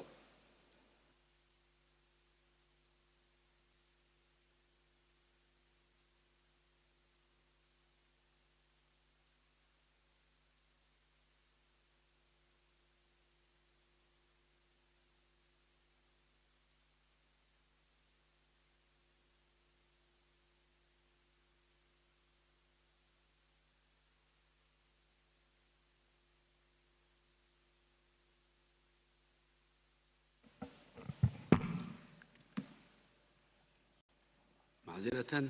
بسم الله الحمد لله والصلاة والسلام على رسول الله.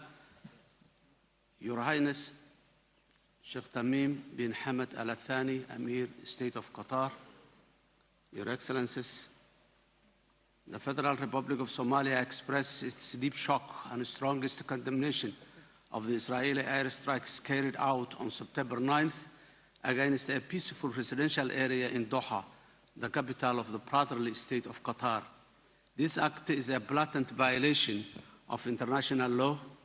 It is also a Qatar's sovereignty and the territorial integrity. Moreover, it is a grave threat to the regional security, peace and stability. Your Highness, the Somali government and people extended their deepest condolences to you and through you to the people and to you through the government and the people of Qatar, and for the tragic loss of the innocent lives of the brotherly people. We pray for the swift recovery of those injured and reaffirm Somalia's unwavering solidarity with our Qatari brothers and sisters during this defining moment in their history.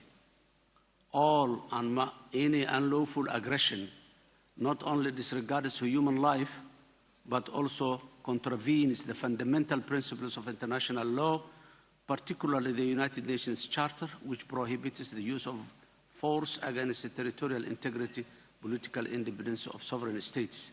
Somalia stands firmly with Qatar in its right to defend its sovereignty and security. We call upon all international community, most urgently the United Nations Security Council, to fulfill its mandate in upholding international peace and security. Silence or inaction in the face of such aggression would set a dangerous precedent and erode the already weakening rule-based international order. Your Excellencies, this reckless escalation comes at a time when the world urgently needs diplomacy, restraint, and renewed commitment to dialogue and political settlements. The indispensable role of Qatar as a mediator in advancing global peace efforts in general, and in particular the current fiasco in Gaza, must be recognized and supported, not undermined through the acts of hostility.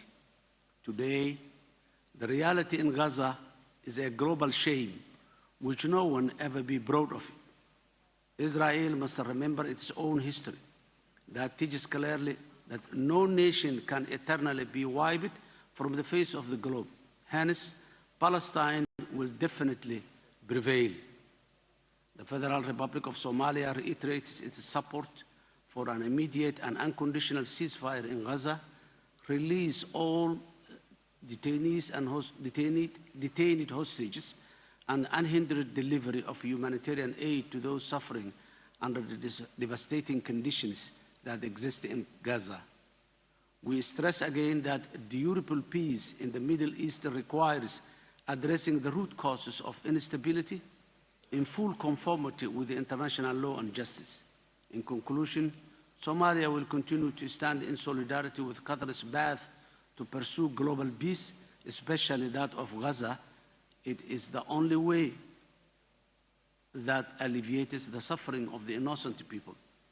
Somalia will remain also to stand shoulder to shoulder with all those who seek peace, justice, and stability across the world. I thank you all. شكرا فخامة الرئيس. أعطي الكلمة الآن لفخامة الرئيس عثمان غزالي رئيس جمهورية القمر المتحدة، فليتفضل.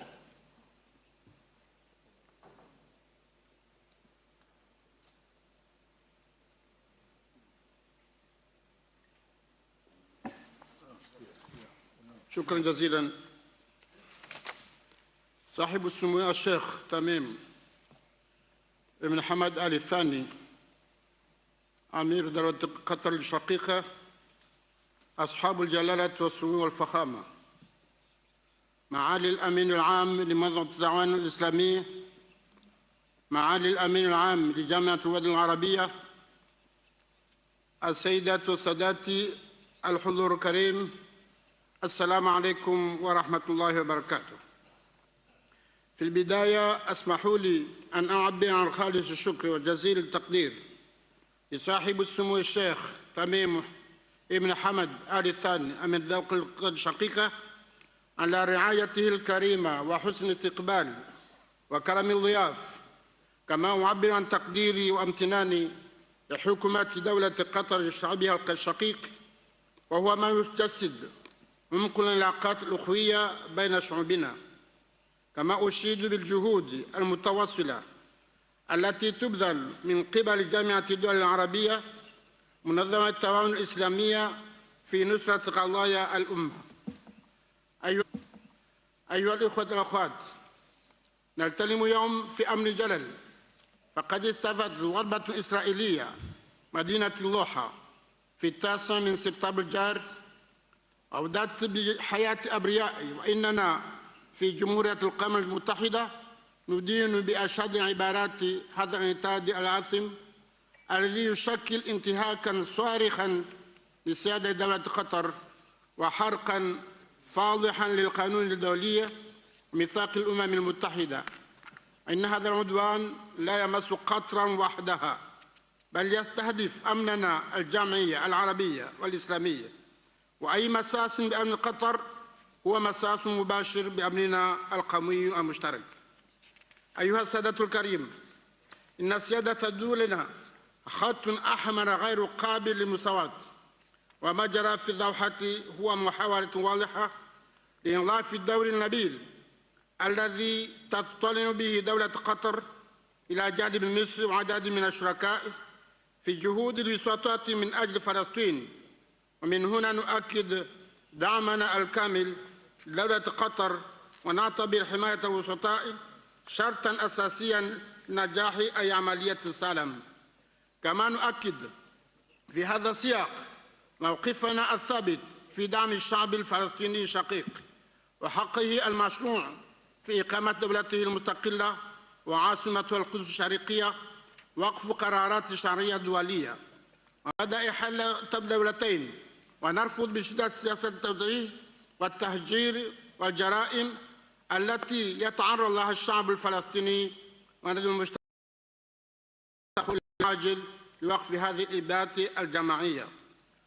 ونثمن عاليا للجهود التي تبذل من قبل دولة قطر وجمهورية مصر العربية لوقف إطلاق النار. كما نؤيد نتائج المؤتمر الدول في الأمم المتحدة برئاسة مشتركة بين المملكة العربية السعودية والجمهورية الفرنسية، ونعتبر توصية الجمعية العامة للأمم المتحدة بأغلبية ساحقا لصالح إقامة دولة الفلسطينيين خطوة مهمة نحو تحقيق العدالة وترسيخ استقرار.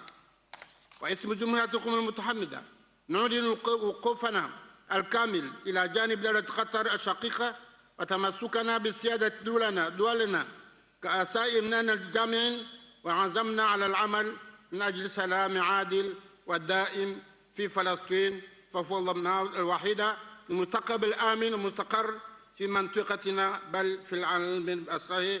والسلام عليكم ورحمة الله وبركاته. شكرا. أعطي الآن الكلمة لفخامة الرئيس أحمد الشرع رئيس الجمهورية العربية السورية، فليتفضل. بسم الله الرحمن الرحيم. الحمد لله رب العالمين، والصلاة والسلام على رسول الأمين وعلى آله وصحبه أجمعين. أما بعد، أخي صاحب السمو الشيخ تميم بن حمد آل ثاني أمير دولة قطر، أصحاب الجلالة والفخامة والسمو، السلام عليكم ورحمة الله وبركاته. سأسعى لاختصار الوقت. إنه لمن نوادر التاريخ أن يقتل المفاوض، ومن سابقة الأفعال أن يستهدف الوسيط، وفي السياق ذاته لا يزال العدوان الإسرائيلي على غزة مستمر ويمارس اعتداءاته على سوريا منذ 9 أشهر.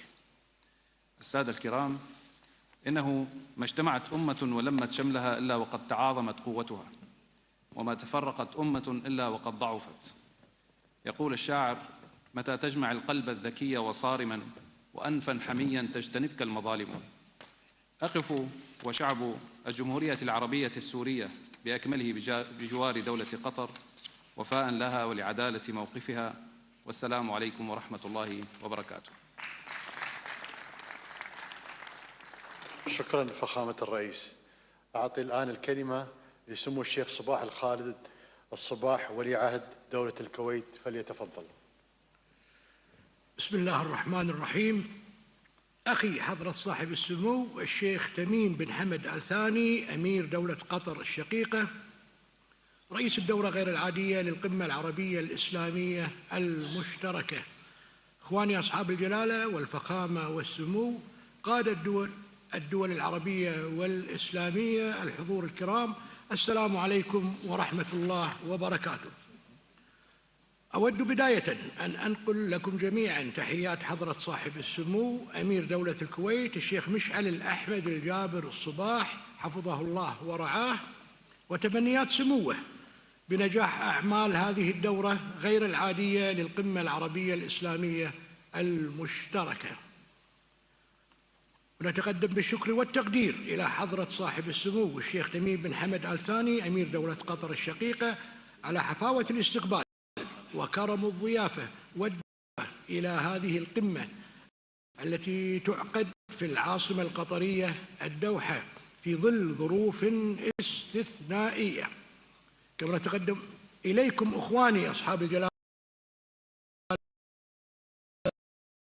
والفخامة والسمو قادة الدول العربية والإسلامية بخالص الشكر على سرعة الاستجابة ولمعالي السيد أحمد أبو الغيط أمين عام جامعة الدول العربية، ومعالي السيد حسين إبراهيم طه أمين عام منظمة التعاون الإسلامي على حسن الإعداد والتحضير. إخواني أصحاب الجلالة والفخامة والسمو، تأتي قمتنا اليوم لتجدد إدانتنا للعدوان الغاشم الذي قامت به قوات الاحتلال الإسرائيلي في 9 سبتمبر الجاري على دولة قطر الشقيقة وسيادتها، وللتأكيد على أن أمن دولة قطر ركيزة أساسية من ركائز أمن أمتينا العربية والإسلامية، وأنها جزء لا يتجزأ منهما. وفي هذا السياق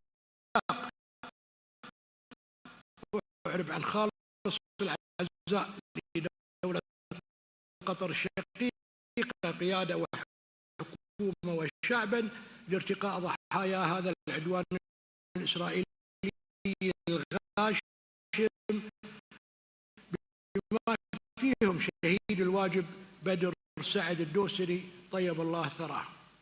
إخواني أصحاب الجلالة والفخامة والسمو، إن إمعان قوات الاحتلال في استباحة سيادة الدول العربية والإسلامية يعد استكمالا لنهجها التصعيدي الذي طالما حذرنا من عواقبه، وتهديدا صريحا للأمن الإقليمي والدولي، وتقويضا مباشرا للجهود الدولية المبذولة لإحلال السلام في المنطقة، واستخفافا جليا بالمنظومة الدولية وبقواعد ومبادئ القانون الدولي والمواثيق ذات الصلة، وانقيادا للمنطقة برمتها إلى حالة من الفوضى.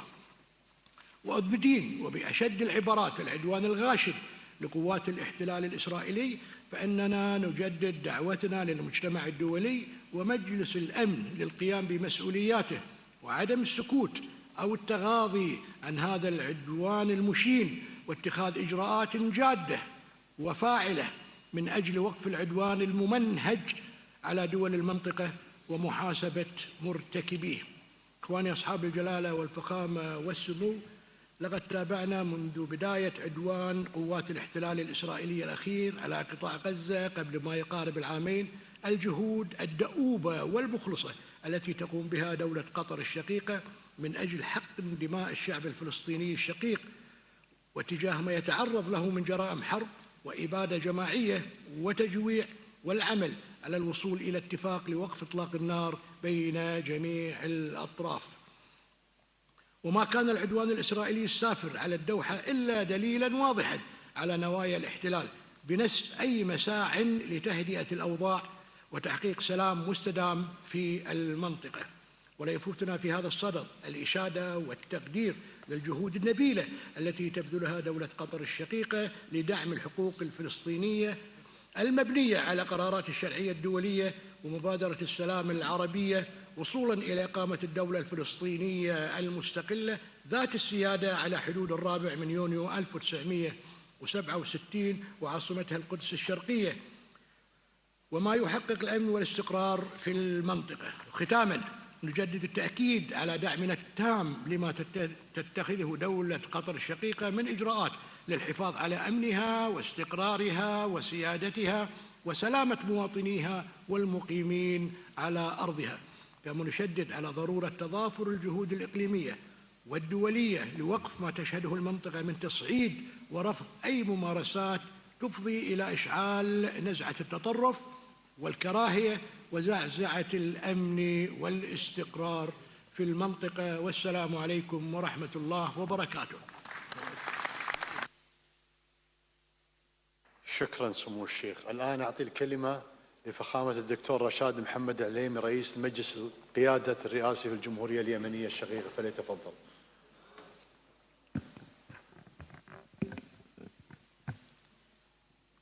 بسم الله الرحمن الرحيم. أخي صاحب السمو الشيخ تميم بن حمد آل ثاني أمير دولة قطر الشقيقة، أصحاب الجلالة والفخامة والسمو، أصحاب المعالي والسعادة. تقف أمتنا العربية والإسلامية اليوم أمام لحظة فارقة عقب ما تعرضت له دولة قطر الشقيقة من عدوان إسرائيلي مدان تجاوز كل الخطوط الحمراء وانتهك جميع القوانين والأعراف الدولية. إن هذا الاعتداء الغادر يؤكد للجميع أن الأمن العربي والإسلامي كلنا لا يتجزأ، وأن نجاح مبادرات السلام مشروط بالقدرة على تعديل موازين القوى، وأن سياسة التوسع الإسرائيلية وأوهام الهيمنة الإقليمية لا يمكن كبحها اليوم إلا من خلال تدابير جماعية ذات أثر ملموس وتراكمي. أصحاب الجلالة والفخامة والسمو، إن استمرار الإبادة الجماعية في غزة دون أي محاسبة ومواصلة الاعتداءات على دول المنطقة دون رادع، كل ذلك قاد بالمحصلة إلى تجرؤ الاحتلال الإسرائيلي على مهاجمة دولة قطر الشقيقة. وفي بلادي يواصل كيان الاحتلال تدمير مقدرات الشعب اليمني واستهداف الأصول المدنية رداً على الهجمات العبثية العابرة للحدود التي تشنها الميليشيات الحوثية الإرهابية، والتي أدت إلى عسكرة البحر الأحمر وتحويل اليمن إلى ساحة حرب بالوكالة عن داعميها.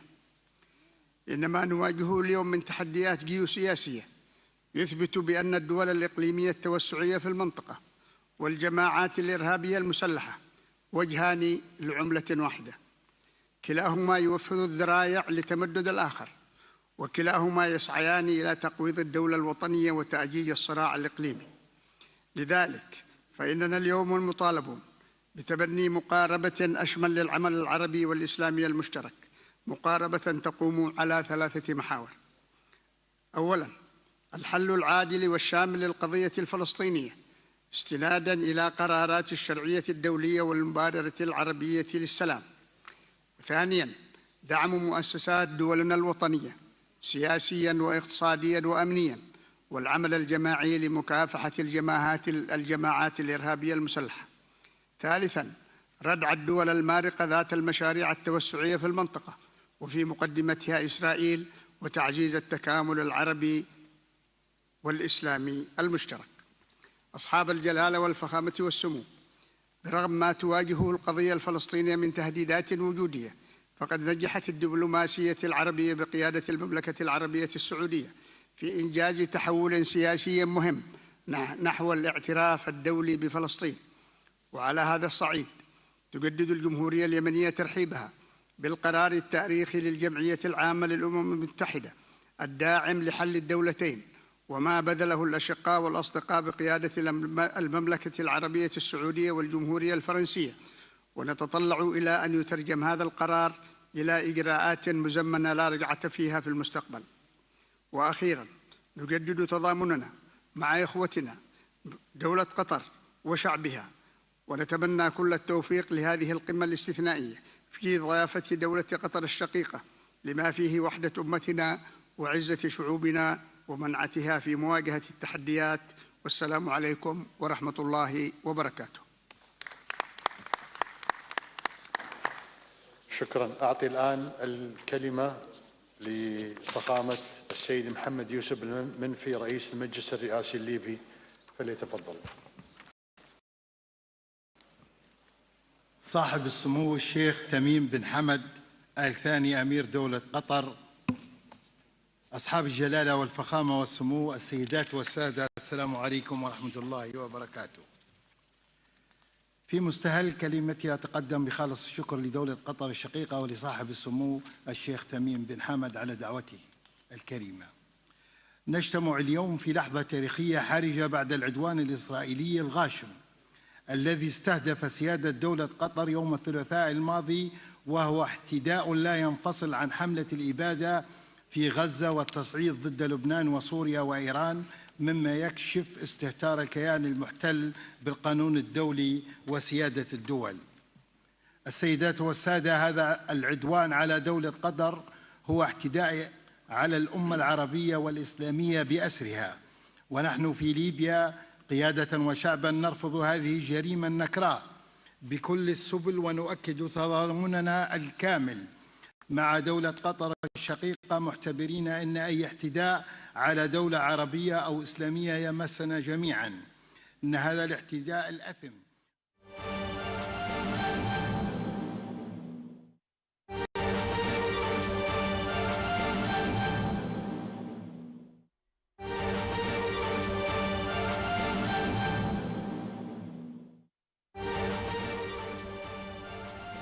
हंगामी अरब इस्लामी सरबराही इजलास दोहा के मौके पर पाकिस्तान के वज़ीर-ए-आज़म और सऊदी अरब के वली-अहद वज़ीर-ए-आज़म मोहम्मद बिन सलमान बिन अब्दुल अजीज़ के दरमियान मुलाकात हुई है। पाकिस्तान के वज़ीर-ए-आज़म मोहम्मद शहबाज शरीफ पाकिस्तानी वफ़द की क़यादत कर रहे हैं। मुलाकात में सऊदी अरब के वली-अहद मोहम्मद बिन सलमान बिन अब्दुल अजीज़ हंगामी इजलास सरबराही इजलास में दोहा में मौजूद हैं।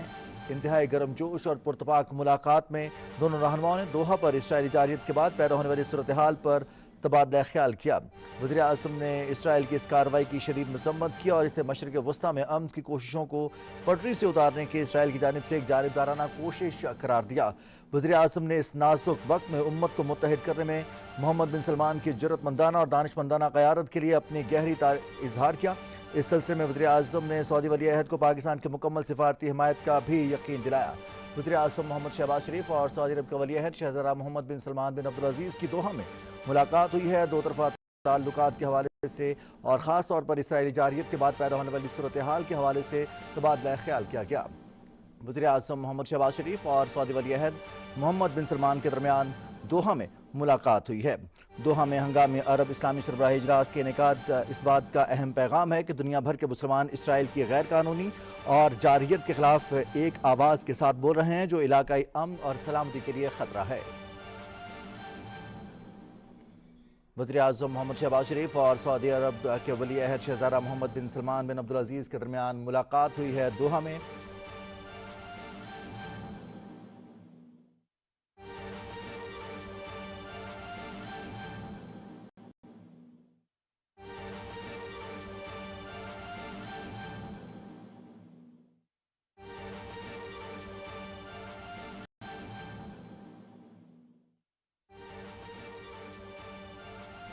वज़ीर आज़म मोहम्मद शहबाज शरीफ और सऊदी अरब के वली-अहद शहज़ादा मोहम्मद बिन सलमान की दोहा में मुलाकात हुई है। दो तरफ़ा ताल्लुकात के हवाले से ख़ास तौर पर इसराइल के क़तर पर जारियत के बाद इलाकाई सूरत हाल पर तबादला ख्याल किया गया। वज़ीर आज़म मोहम्मद शहबाज शरीफ और सऊदी अरब के वली-अहद शहज़ादा मोहम्मद बिन सलमान के दरमियान ये मुलाकात दोहा में हुई है। पाकिस्तान सऊदी अरब ताल्लुकात के हवाले से बात हुई है। दोहा में हंगामे अरब इस्लामी सरबराही इजलास के इनेकाद के हवाले से तबादला ख्याल किया गया है। इस अज़्म का इज़हार किया गया कि पाकिस्तान सिफारती सतह पर इस्लामी ममालिक की तर्जुमानी करता रहेगा। इलाकाई अमन और सलामती के लिए इसराइल एक ख़तरा है जिसने जारियत की है। फ़लस्तीन में मासूम लोगों का कत्लेआम किया जा रहा है, जिनोसाइड किया जा रहा है। पाकिस्तान और सऊदी अरब के दरमियान तारीखी गहरी बुनियादों पर कायम बरादराना ताल्लुकात और इसकी तजदीद करते हैं। वज़ीर आज़म ने वली-अहद मोहम्मद बिन सलमान का शुक्रिया अदा किया कि सऊदी अरब ने हर मुश्किल वक्त में पाकिस्तान का साथ दिया है, पाकिस्तान के हर फोरम पर मुसलसल हिमायत की है। वज़ीर आज़म मोहम्मद शहबाज शरीफ और सऊदी वली-अहद मोहम्मद बिन सलमान के दरमियान दोहा में मुलाकात हुई है। इंतहाई गर्मजोश मुलाकात दोस्ताना मुलाकात के दौरान दोनों रहनुमाओं ने दोहा पर इसराइली जारियत के बाद पैदा होने वाली सूरत हाल पर तबादला ख्याल भी किया है। वज़ीर आज़म मोहम्मद शहबाज शरीफ और सऊदी वली-अहद मोहम्मद बिन सलमान के दरमियान दोहा में मुलाकात हुई है। पाकिस्तान सऊदी अरब गहरे बरादराना तारीखी ताल्लुकात की अक्कास से मुलाकात। वज़ीर आज़म मोहम्मद शहबाज शरीफ कतर में मौजूद हैं जहाँ पर अरब इस्लामी हंगामी सरबराही इजलास में पाकिस्तानी वफ़द की क़यादत कर रहे हैं। इस मौके पर वज़ीर आज़म मोहम्मद शहबाज शरीफ की सऊदी वली-अहद शहज़ादा मोहम्मद बिन सलमान से मुलाकात हुई है जिसमें पाकिस्तान सऊदी अरब ताल्लुकात, इलाकाई सूरत हाल, इसराइल की जारियत, ख़ास तौर पर दोहा पर बमबारी के बाद पैदा होने वाली सूरत हाल पर गुफ्तगू की गई है। अरब इस्लामी हंगामी इजलास के मौके पर वज़ीर आज़म मोहम्मद शहबाज शरीफ की वली-अहद मोहम्मद बिन सलमान से मुलाकात हुई है। वज़ीर आज़म मोहम्मद शहबाज शरीफ ने सऊदी अरब की जानिब से पाकिस्तान की मुकम्मल और मुसलसल हिमायत पर इज़हार तशक्कुर किया है। वज़ीर आज़म मोहम्मद शहबाज शरीफ और सऊदी वली-अहद की मुलाकात हुई है। दोनों रहनुमाओं की इसराइली जारियत के बाद पैदा होने वाली सूरत हाल पर गुफ्तगू हुई है, तबादला ख्याल किया गया है। वज़ीर आज़म मोहम्मद शहबाज शरीफ ने इसराइली जारियत की शदीद मजम्मत की है। इसराइली जारहियत मशरक़ वस्ता में अमन कोशिशों को सबूताज करने की कोशिश है। वज़ीर आज़म मोहम्मद शहबाज शरीफ ने कहा कि मुस्लिम उम्मा को मुत्तहिद करने में सऊदी वली-ए-अहद के कायदाना किरदार लायक तहसीन है। दोहा इजलास ने अहम पैगाम दिया है।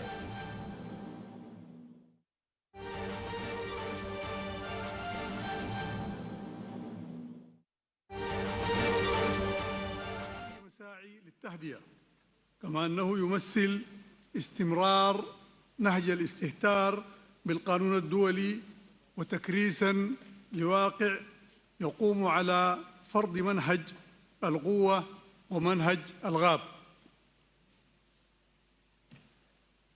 إن جمهورية السودان استدين هذا العمل، تؤكد تضامنها الكامل مع دولة قطر قيادة وحكومة وشعبا، وتعلن وقوفها إلى جانبها في هذه المؤامرة التي تعرضت لها.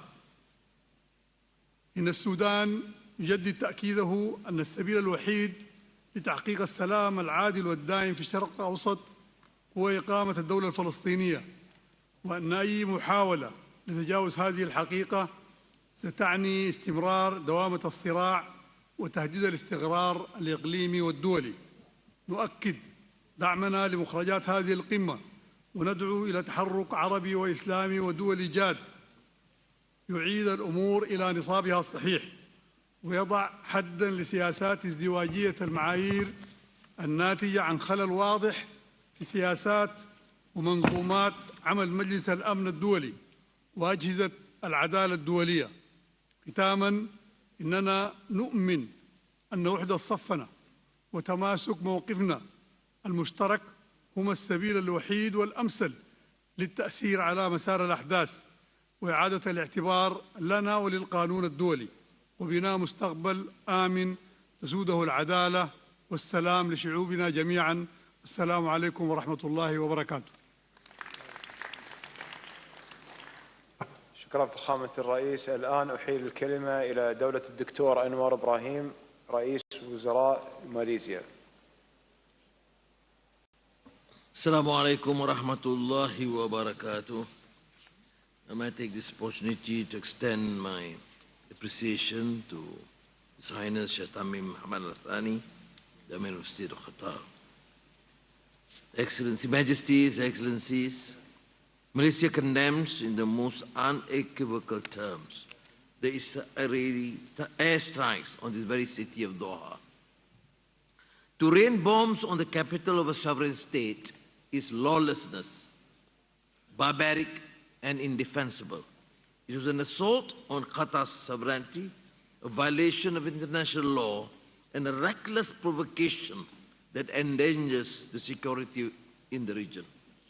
The gravity of this outrage is deepened by Qatar's vital role as a mediator. This nation has labored with perseverance and wisdom to foster dialogue, which include Hamas, Egypt, and the United States of America.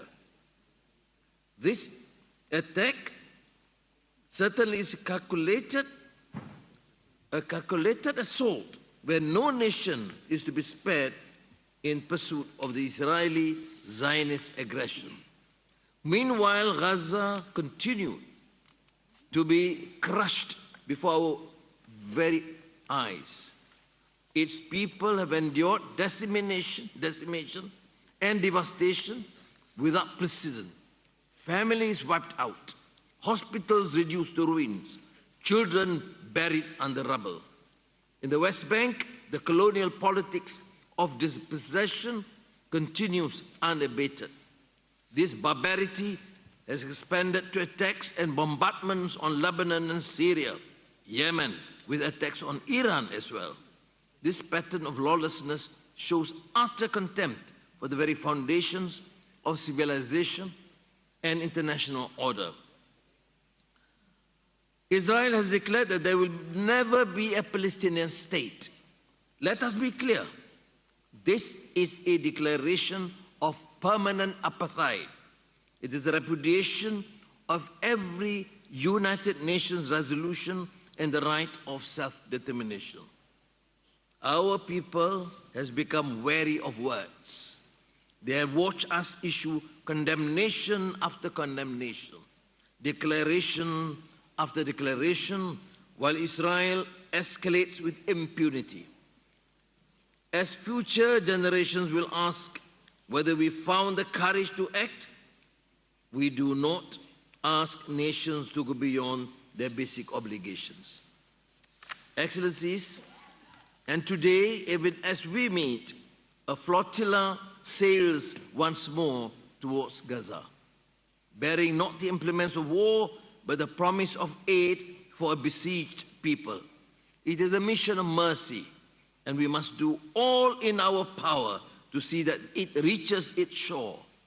To let it be turned back with violence is to betray the charge that our conscience have placed upon us, to defend the weak, to shelter the oppressed, to give food to the hungry. Condemnations will not stop the missiles. Declarations will not free Palestine. Severe punitive actions must be put in place. Diplomatic engagements must cease, and so must trade relations with Israel. May Allah grant us the courage to act and the strength to endure. Assalamu alaikum wa rahmatullahi wa barakatuh. شكرا دولة الرئيس. الآن أحيل الكلمة إلى دولة السيد شهباز شريف رئيس الوزراء في جمهورية Pakistan الإسلامية.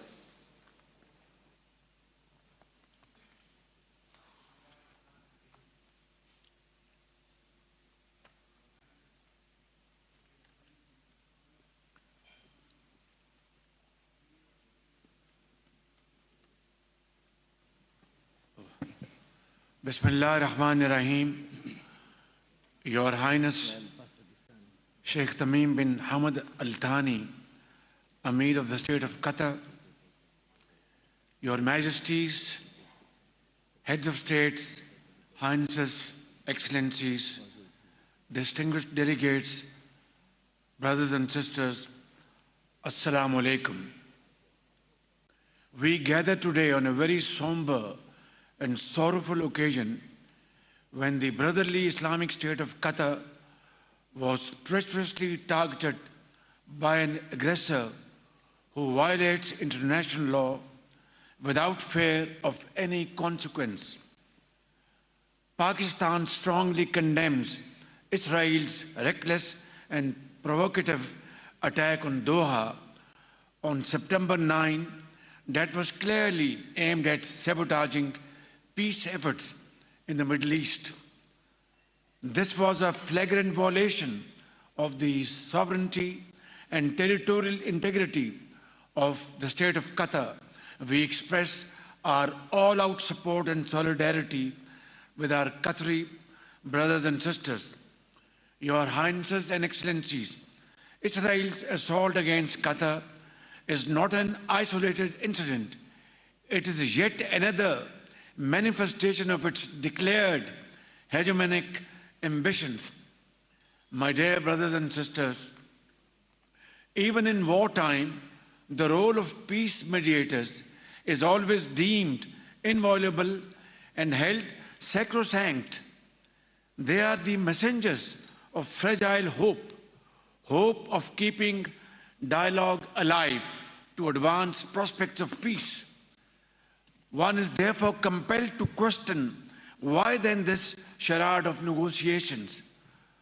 Was the return of hostages ever a priority for a country that has no respect or regard for human life?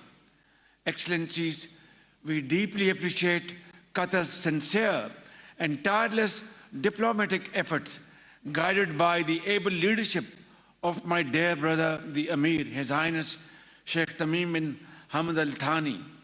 Qatar has consistently endeavored to bridge divides and promote the noble cause of regional as well as global peace under the most daunting challenges.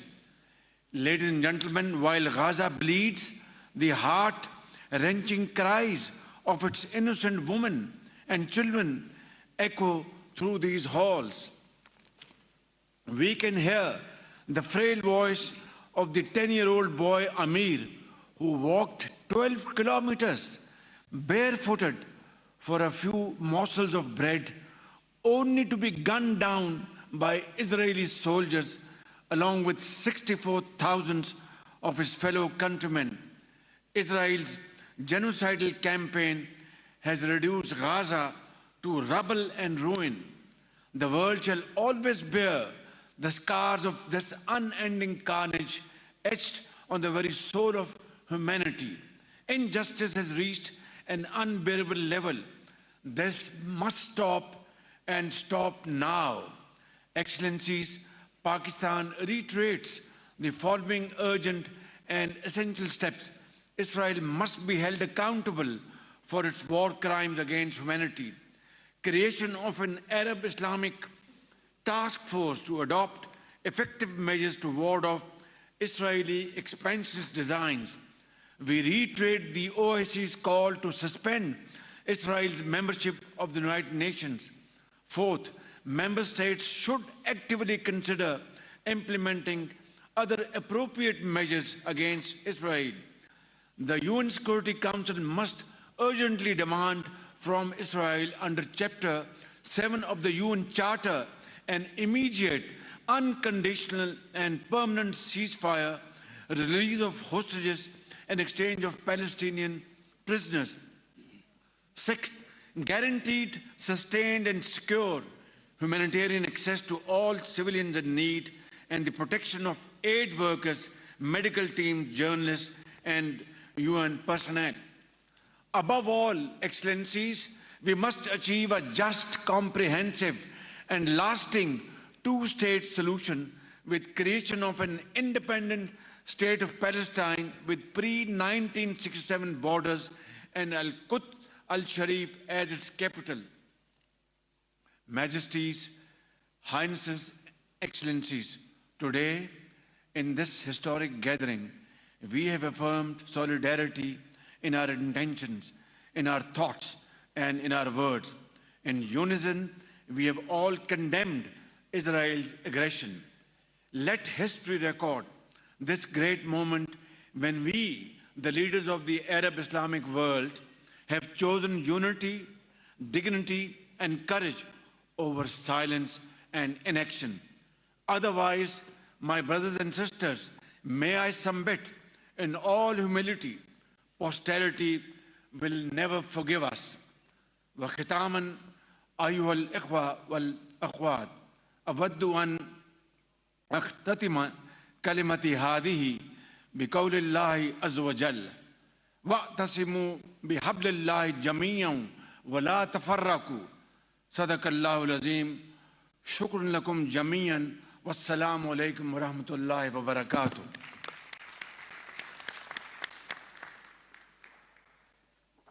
شكرا دولة الرئيس. الآن أحيل الكلمة إلى معالي السيد يرلان كوشانوف رئيس البرلمان لجمهورية كازاخستان.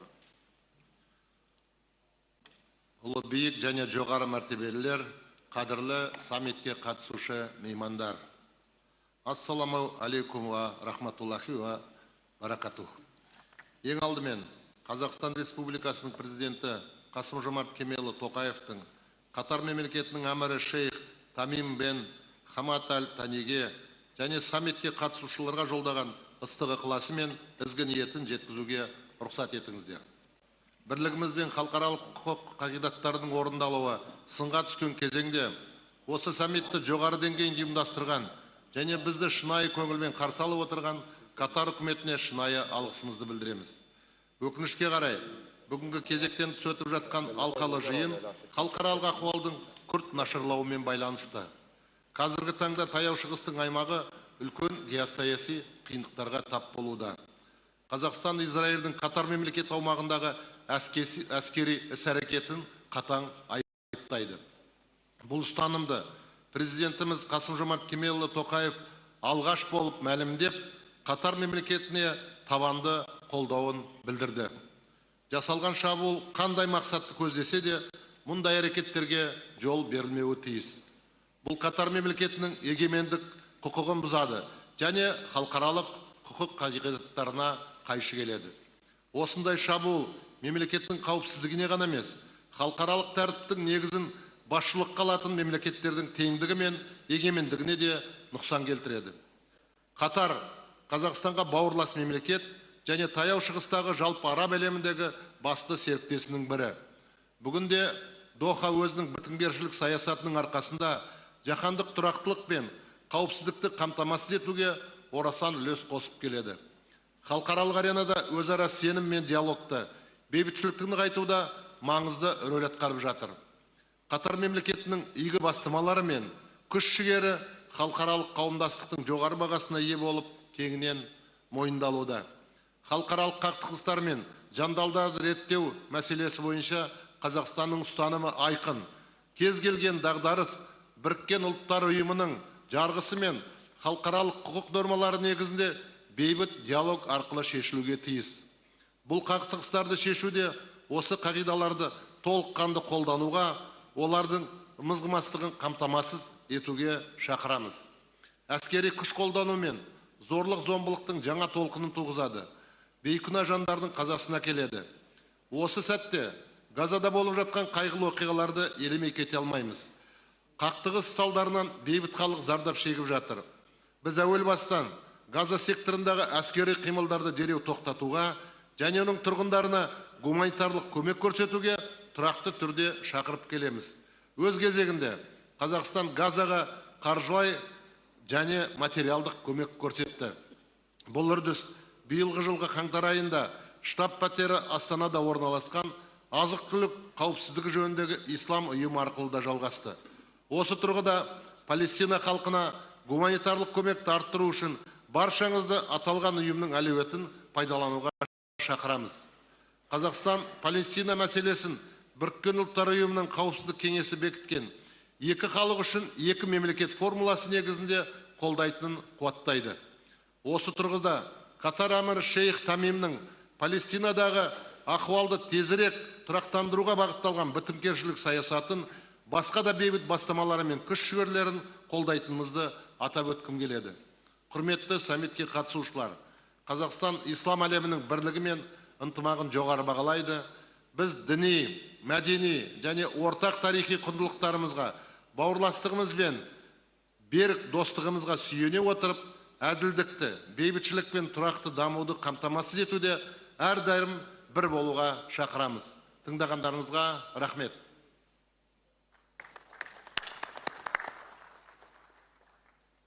شكرا سيد رئيس البرلمان. الآن أعطي الكلمة إلى صاحب السمو السيد شهاب بن طارق بن تيمور آل سعيد نائب رئيس الوزراء لشؤون الدفاع لسلطنة عمان الشقيقة. فليتفضل.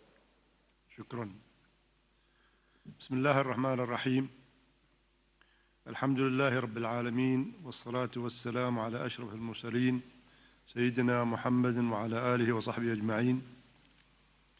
صاحب السمو الشيخ تميم بن حمد آل ثاني أمير دولة قطر رئيس القمة، أصحاب الجلالة والفخامة والسمو، أعضاء الوفود الكرام، السلام عليكم ورحمة الله تعالى وبركاته.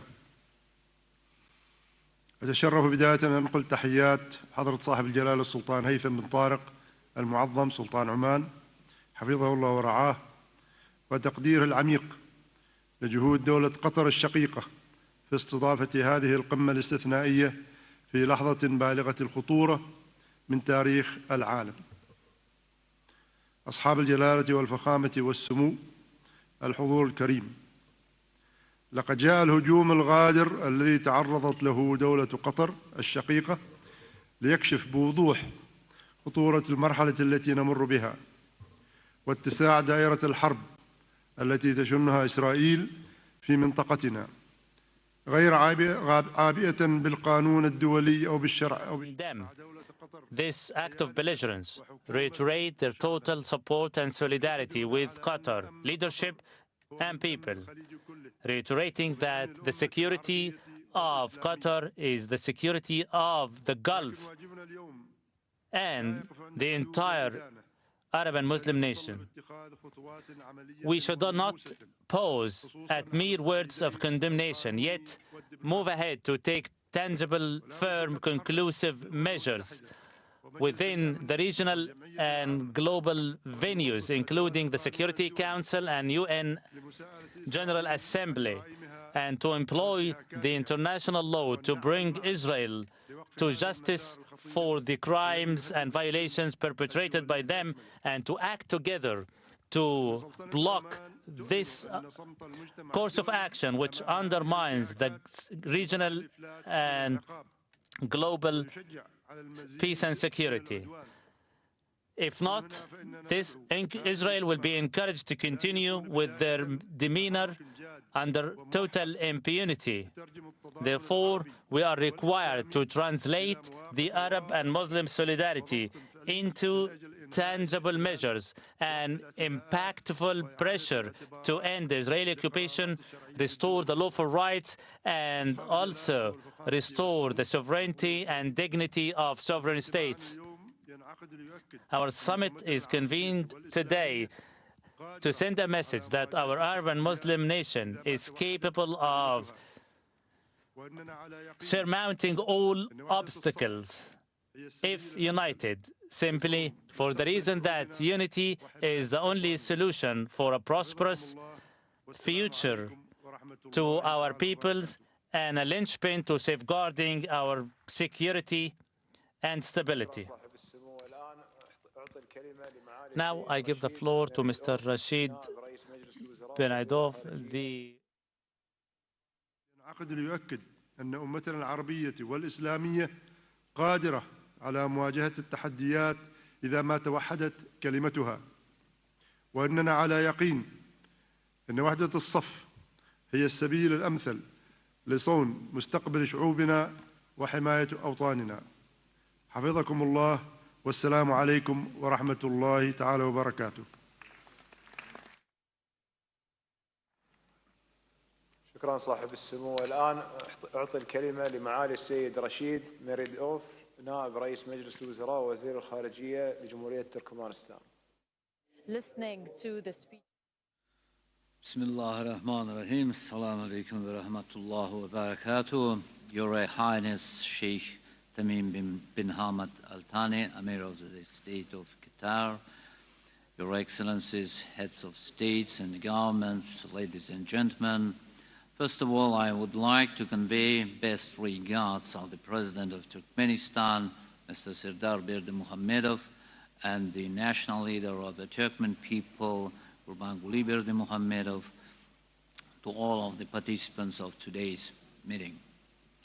Turkmenistan has received with deep concern and worry the information of the armed attack carried out by Israel on 9th of September against the capital of Qatar, the city of Doha.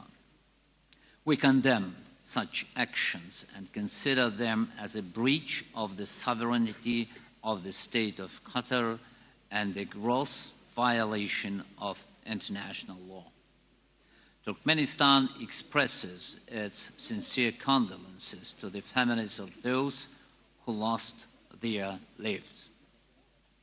The use of force as a means of resolving any international issues is absolutely unacceptable and runs counter to the norms and principles of the United Nations Charter. In this regard, this tragic event goes far beyond the boundaries of a single region. It has struck at the very idea of the peaceful coexistence of states and peoples, which lies at the foundation of the entire modern system of international relations. We are convinced that any actions capable of threatening international peace and security must receive a principled assessment from the world community.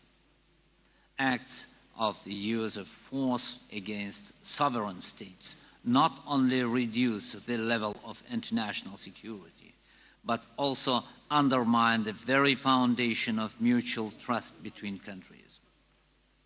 The history of humanity has clearly shown that trust is built over decades, but can be destroyed in a moment. Ladies and gentlemen, today we have gathered here to reaffirm our commitment to the fundamental principles on which the present and future architecture of peace must be built. In this context, we are convinced that joint efforts to implement the following actions will serve these purposes. First, respect for the sovereignty and territorial integrity of all states. Second, rejection of the policy of force and the exclusive use of political and diplomatic means and methods to resolve any disputes and conflicts. Third, preservation and strengthening of trust as a strategic resource of global security. Fourth, placing the issue of preventing acts of aggression in the future under special international control, including through expanded separate consideration in the United Nations Security Council with the participation of all interested parties. Fifth, strengthening preventive security measures. In the current situation, the unity of the Islamic world acquires special significance. We highly appreciate the efforts of the Organization of Islamic Cooperation and believe that it is our organization that can serve as a unifying platform for developing a common, responsible and peace-promoting approach of Islamic countries to crises and conflicts. Turkmenistan calls on all to refrain from endangering the global security system, which has been built through the efforts of all humankind and remains our common heritage and shared responsibility. In conclusion, I would like to express our gratitude to His Highness Sheikh Tamim bin Hamad Al Thani for initiative of the current summit and favorable conditions for our joint work. Thank you for your attention.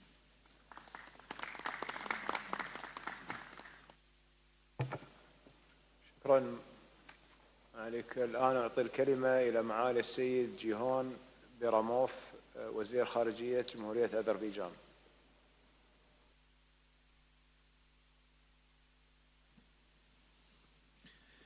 Honorable Chair, Distinguished Secretary General, Excellencies. At the outset, let me extend our gratitude to the General Secretariat of the Organization of Islamic Cooperation for organizing this emergency summit at the request of the State of Qatar. The recent airstrike on the State of Qatar is deeply concerning. We express our support for the sovereignty and territorial integrity of Qatar and call for strict adherence to the UN Charter and international law to avoid further aggravation of regional situation. Since the eruption of the ongoing crisis, Qatar has been making pivotal mediation efforts to find a negotiated solution.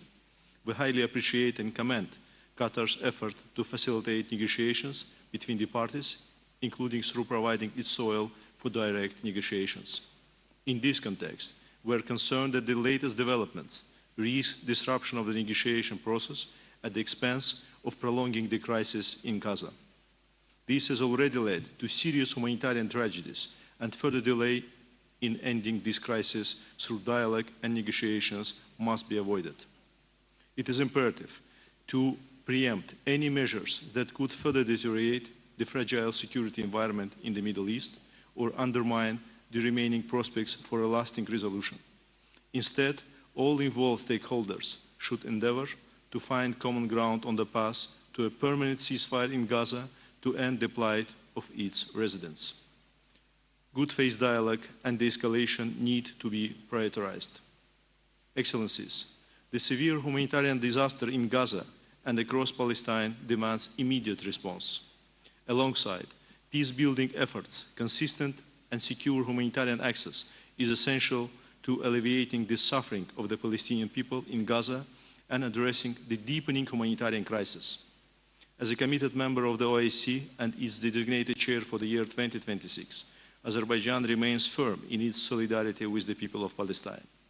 While reiterating the urgent need for permanent ceasefire, Azerbaijan consistently advocates for the settlement of the conflict on the basis of the two-state principle, recognizing Al-Quds al-Sharif as the capital of Palestine in line with international law and relevant UN and OIC resolutions. This also includes the recognition of the Gaza Strip as an integral part of the state of Palestine and unconditional respect for the fundamental right of Palestinians, including Gaza residents, to life in safety and dignity in their homeland. Any formula envisaging violation of this fundamental human right of residents of Gaza is not acceptable. Since the latest escalation began in 2023, Azerbaijan redoubled its humanitarian assistance efforts and has contributed more than $2 million to UNRWA to help address the pressing humanitarian needs of Palestinians, while also backing reconstruction efforts under the assistance plan initiated by Egypt. Beyond financial aid, Azerbaijan continues to support the Palestinian people in educational healthcare. In this context, Azerbaijan provided scholarships to Palestinian students and continues its effort, notwithstanding the impediments stemming from ongoing situation in Gaza. Furthermore, Azerbaijan pledged to build a school in Nablus for 600 students. Azerbaijan remains committed to contributing to efforts that promote a just and lasting resolution of the Israeli-Palestinian conflict. I thank you.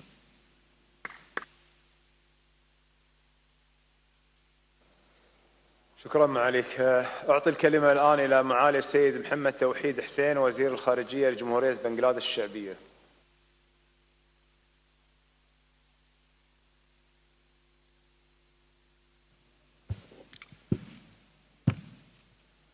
Your Highness Sheikh Tamim bin Hamad Al Thani, Honorable Amir of Qatar, Majesties, Highnesses, Excellencies, ladies and gentlemen.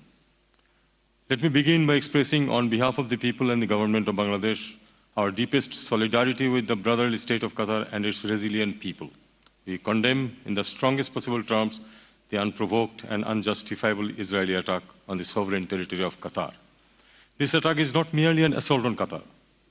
It's an affront to the dignity of the entire Muslim Ummah, a brazen violation of international law, and a dangerous threat to regional and global peace and security.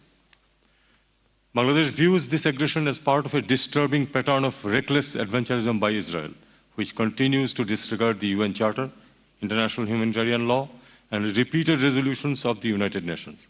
The attack on Qatar is not an isolated incident. It's a continuation of the complete disregard of Israel of international law, of decades of occupation, illegal settlement expansion, targeted assassinations, and indiscriminate bombings that have claimed the lives of countless innocent civilians in Palestine and elsewhere. Today, the Islamic world must send a clear, united, and unambiguous message. Enough is enough. Aggression against one of us is aggression against all of us. We must collectively hold Israel accountable for the naked act of aggression and demand an immediate cessation of such illegal activities. Bangladesh calls for a coordinated diplomatic, political, and if necessary, economic measures by all OIC member states to deter further Israeli provocations. This is a moment of truth for the Muslim Ummah. If we remain divided, we embolden those who seek to undermine our sovereignty and trample upon the rights of our peoples. If we stand united, we can compel the aggressor to respect international norms and ensure justice for the victims. Bangladesh also underscores the urgency of addressing the root cause of this crisis, the unresolved question of Palestine. We reaffirm our steadfast support for the establishment of an independent, viable, and sovereign state of Palestine with East Jerusalem as its capital based on the pre-1967 borders. Excellencies, this summit must not end with words alone. Our people expect us to act in defense of justice, peace, and the dignity of the Ummah. Bangladesh has always stood on the side of justice, and we will always raise our voice against oppression wherever it occurs. We stand resolute with Qatar and with all those resisting aggression and occupation. Assalamu alaikum wa rahmatullah. شكرا معاليك. الآن أعطي الكلمة إلى معالي السيد أحمد عطاف وزير خارجية للجمهورية الجزائرية الديمقراطية الشعبية الشقيقة. بسم الله الرحمن الرحيم. حضرة صاحب السمو رئيس القمة العربية الإسلامية المشتركة، يشرفني أيما شرف نتلو نص الرسالة التي يوجهها أخوكم رئيس الجمهورية السيد عبد المجيد تبون إلى هذه القمة الموقرة. بداية نص الرسالة الرئاسية: لم يعد من قبيل التطرف أو المغالاة الجزم أن أمننا الجماعي كل لا يقبل التجزئة أو التقسيم أو التفتيت، وما تعرضت له دولة قطر الشقيقة من عدوان إسرائيلي سافر هو اعتداء على الأمة العربية والإسلامية بأكملها، اعتداء على أمنها واستقرارها، واعتداء على حرمتها وحقوقها، واعتداء على كل القيم والمبادئ التي تؤمن بها وتؤمن بها الإنسانية جمعاء.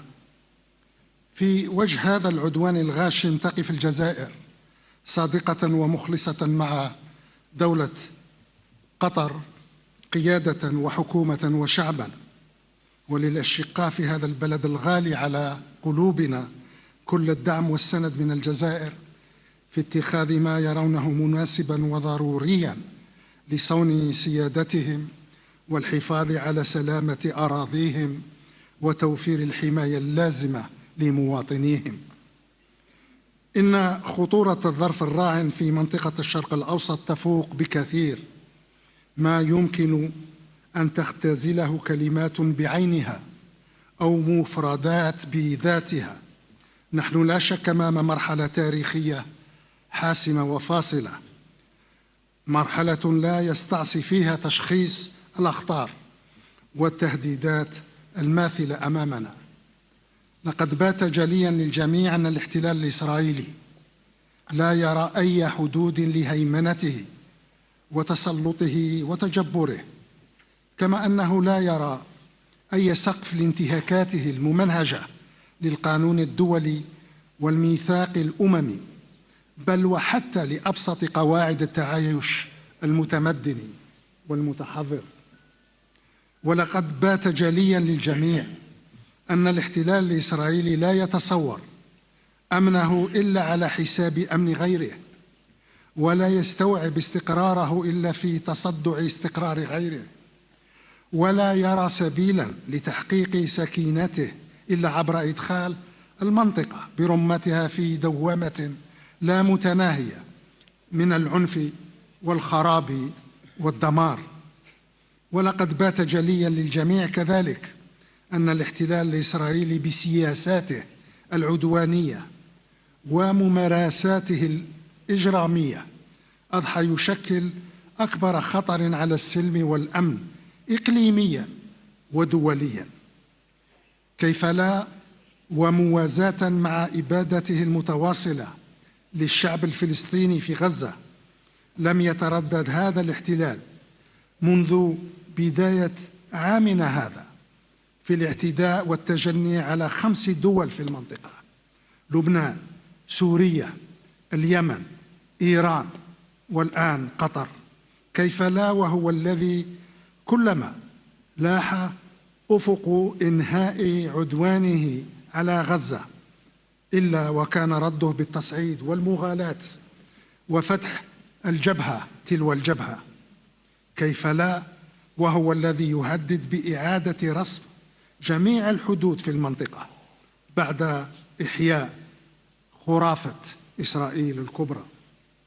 منذ يومين التأم مجلس الأمن بطلب من الجزائر وبمساندة عدد معتبر من الدول الشقيقة والصديقة لمناقشة العدوان الإسرائيلي على هذا البلد الشقيق، وهو الاجتماع الذي شهد تضامنا لافتا وتعاطفا فائقا مع دولة قطر من قبل جميع الدول الأعضاء.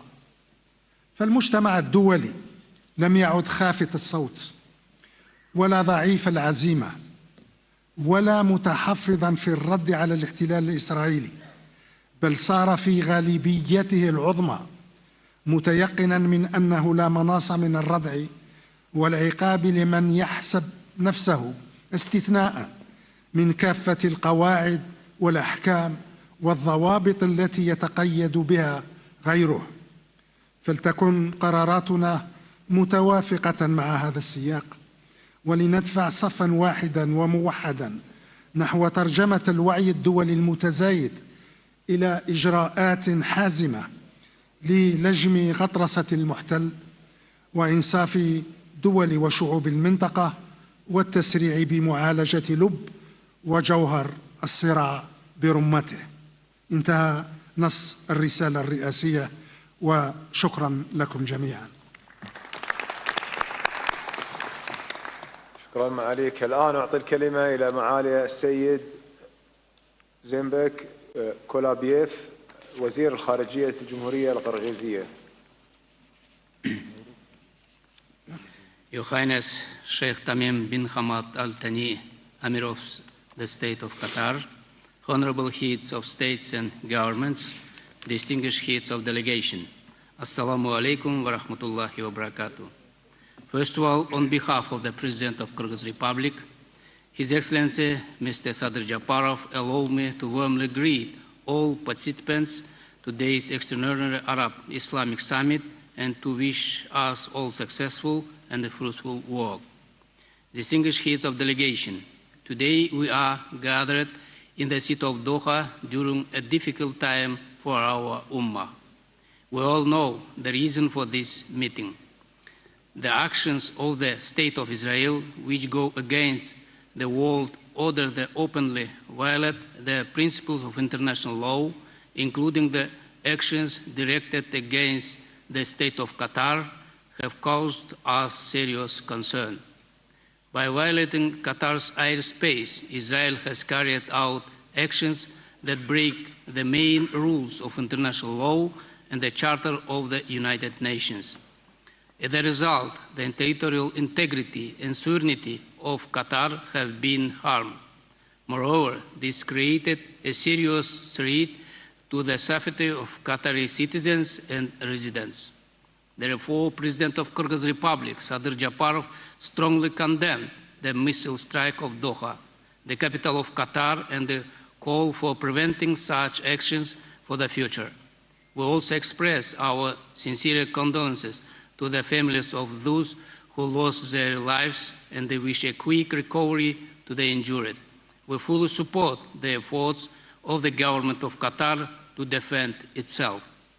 The brotherly state of Qatar is known in the international community as a peace-loving country that has always played the role of mediator. For the past 20 years, Doha has become a center for global peace talks and has continually offered its platform for dialogue. In this context, Israel's attack on Doha in open violation of international law is a serious blow to peace negotiations, and it shows the Israel's actions are not aimed in achieving peace. That is why I believe it is very important for us to unite and take quick and proper measures to stop such violence of the law. Honorable Heads, States and Delegations, as we have always stressed, Kyrgyzstan recognizes and firmly supports of territorial integrity and sovereignty of every country, and will continue to follow this principle. Unfortunately, Israel continues to use force against the brotherly Palestinian people, expanding its military actions and creating instability throughout the Middle East. We repeat our positions that there can be no just and lasting peace in the region until Palestine is established as an independent state with its own land and a fully functioning government.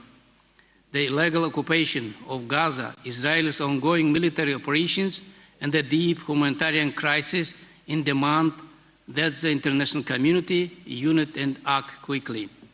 In this regard, we fully support the global coalition's efforts to implement the two-state solution.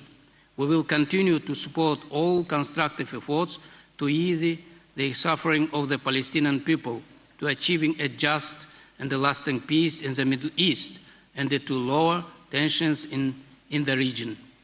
In these difficult times, we need fast, clear, and coordinated actions. We want to stress again the urgency of taking immediate steps to improve the situation to find lasting solutions. I thank you. Assalamu alaikum wa rahmatullahi wa barakatuh. شكرا معاليك. الآن أعطي الكلمة إلى معالي السيد سوغيانو وزير خارجية جمهورية إندونيسيا.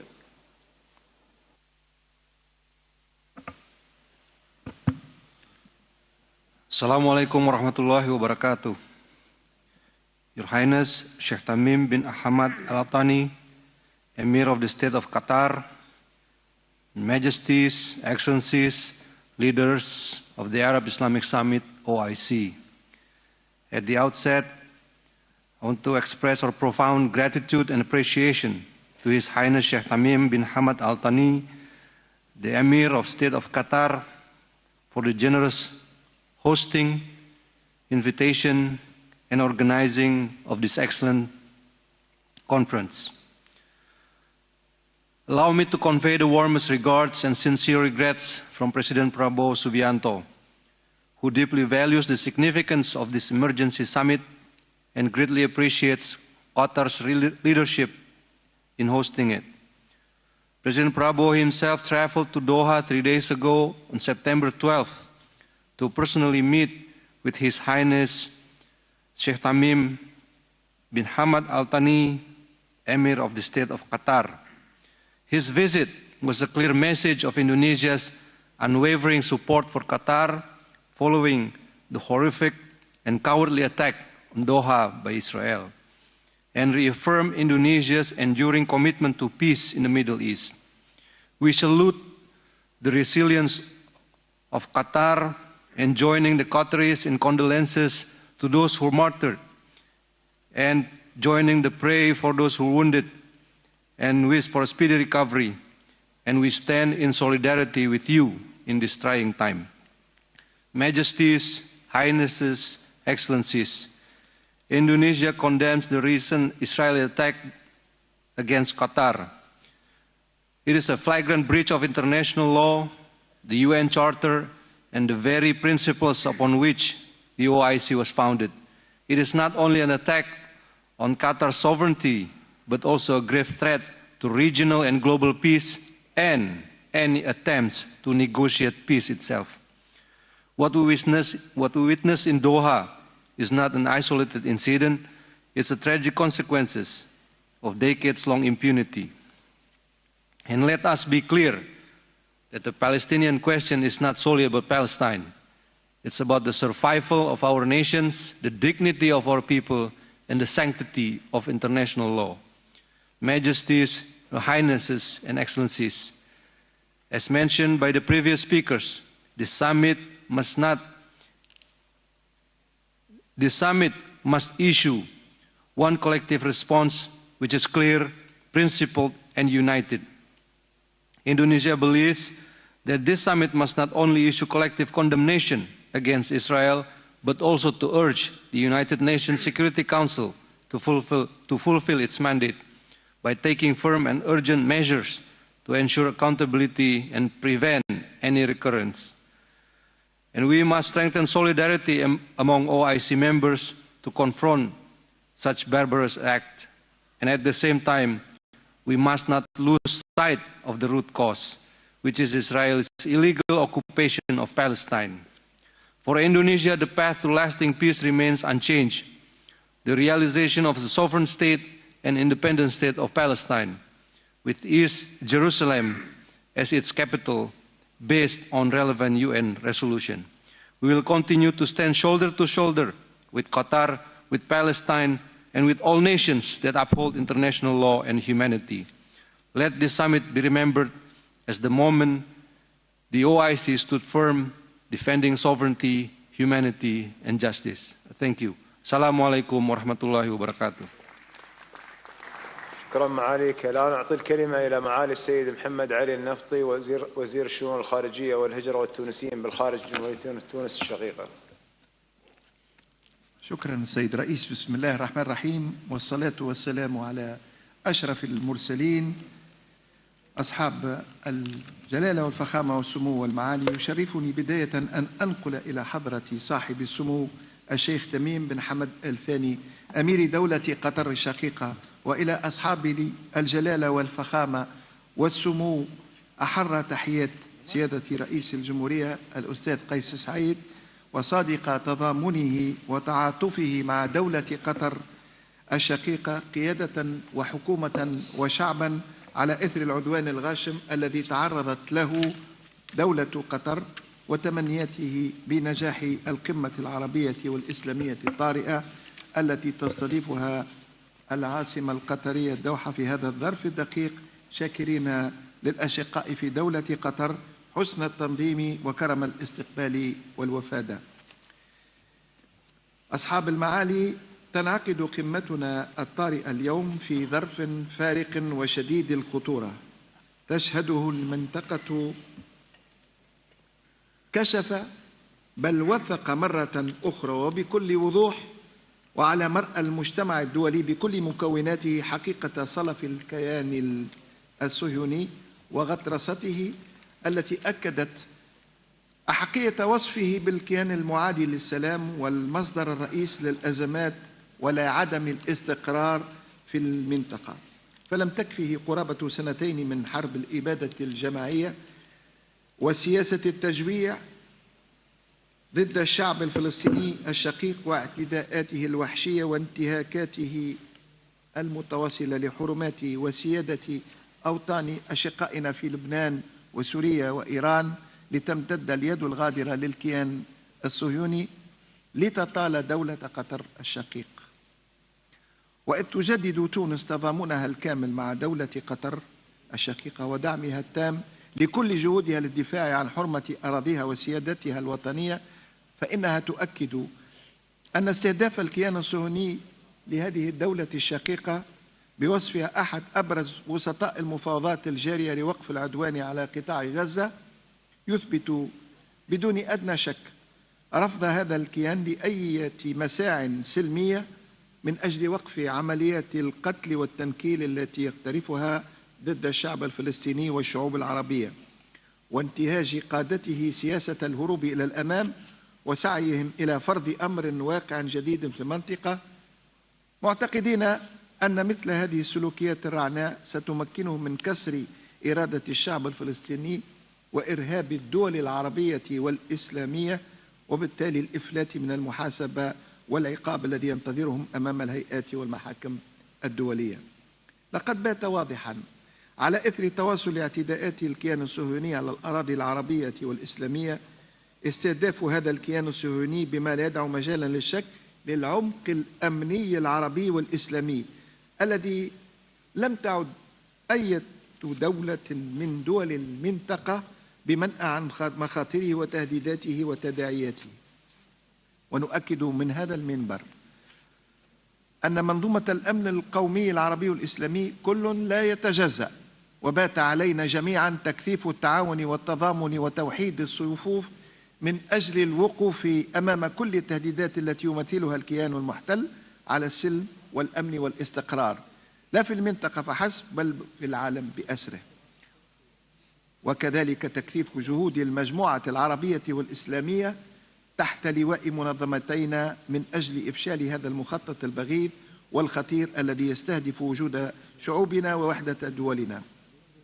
وهي فرصة تاريخية متجددة لتأكيد قدرة جامعة الدول العربية ومنظمة التعاون الإسلامي على التعامل الأمثل مع جملة التحديات والأخطار الماثلة التي تهددها، ليظل الصرح العربي الإسلامي شامخا صامدا في كنف التضامن والتآزر ووحدة المصير.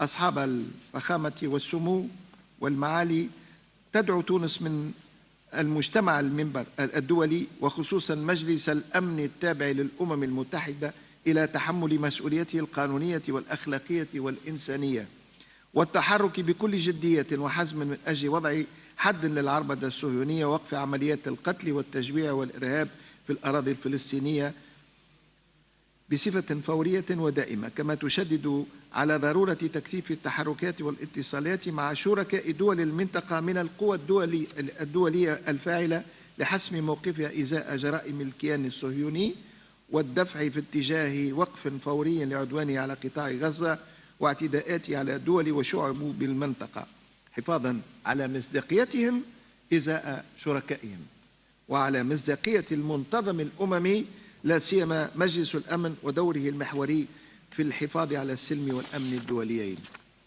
ومع إعادة التأكيد على مساندة تونس ووقوفها مع دولة قطر الشقيقة، تجدد بلادي موقفها المبدئي والثابت الداعم للشعب الفلسطيني لاسترجاع حقوقه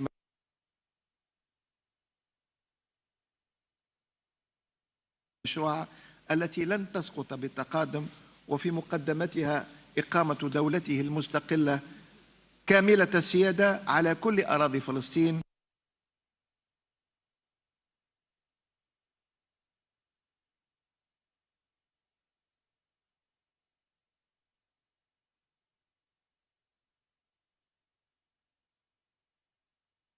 المشتركة للأمن العربي كخيار استراتيجي لا محيد عنه من الوقوف أمام كل التهديدات التي يمثلها الكيان الصهيوني على السلم والأمن والاستقرار الإقليمي والدولي.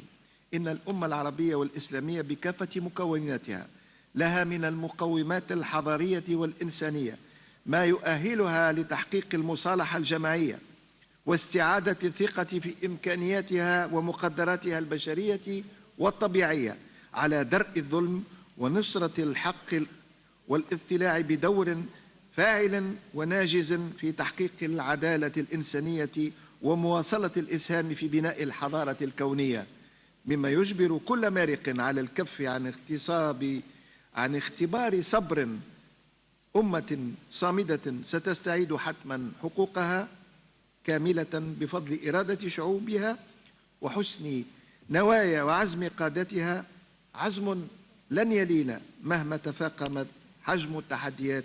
والسلام عليكم ورحمة الله وبركاته. شكرا معاليك. الآن أعطي الكلمة إلى معالي السيد باختيار سعيدوف وزير خارجية جمهورية أوزبكستان الشقيقة.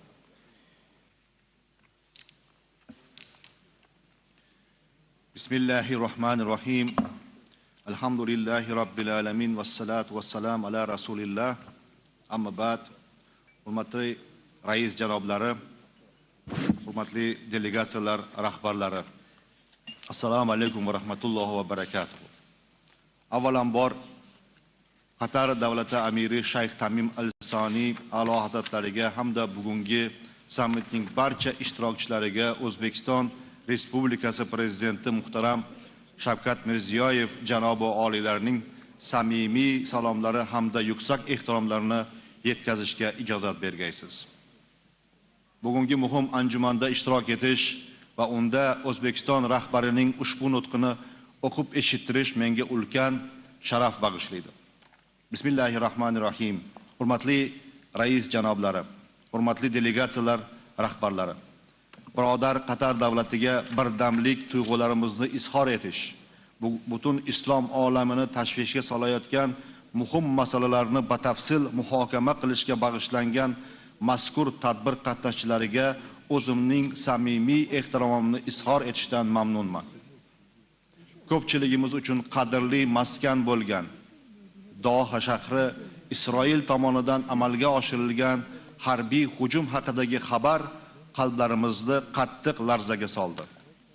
Mintaqada tinchlikni qaror toptirish, barcha nizolarni diplomatik yo'l bilan hal qilishda sobit qadam bo'lgan Qatarning suveren hududiga tahdid, bu butun Yaqin Sharqda tinchlikka qarshi jiddiy tajovuzdir. Gazoda o't ochishni to'xtatish bo'yicha yangi rejalar ishlab chiqilayotgan bir paytda amalga oshirilgan ushbu mudhish xatti harakat eng avvalo diplomatik muloqot va murosa o'rnatishga berilgan yovuz zarbadir. Bu xuruj o'z manfaatlarini mintaqa davlatlari xavfsizligidan ustun qo'yishgina bo'lib qolmasdan, ayni vaqtda xalqaro huquq me'yorlarini ochiqdan ochiq mensimaslik va qo'pol ravishda buzishdir. Bu masala bo'yicha Birlashgan Millatlar Tashkiloti Xavfsizlik Kengashining maxsus bayonoti e'lon qilingani ham muammoning naqadar jiddiy ekanidan dalolat beradi. Qatar o'z hududini tashqi hujumlardan qat'iy himoya qilishga va bu borada tegishli chora-tadbirlarni amalga oshirishga mutlaqo haqlidir. Shunday bo'lsa-da, muhtaram Amir A'lo Hazratlari tomonidan muammoni vazminlik va tinch yo'l bilan hal etishga qaratilgan harakatlar ulu zotning oqil va mas'uliyatli davlat rahbari ekanini yana bir bor yaqqol namoyon etmoqda. Ushbu mash'um voqea faqat Qatarning muammosi emas, balki keng xalqaro hamjamiyat tinchligi uchun jiddiy xavf, katta sinov ekanini barchamiz tushunib turibmiz.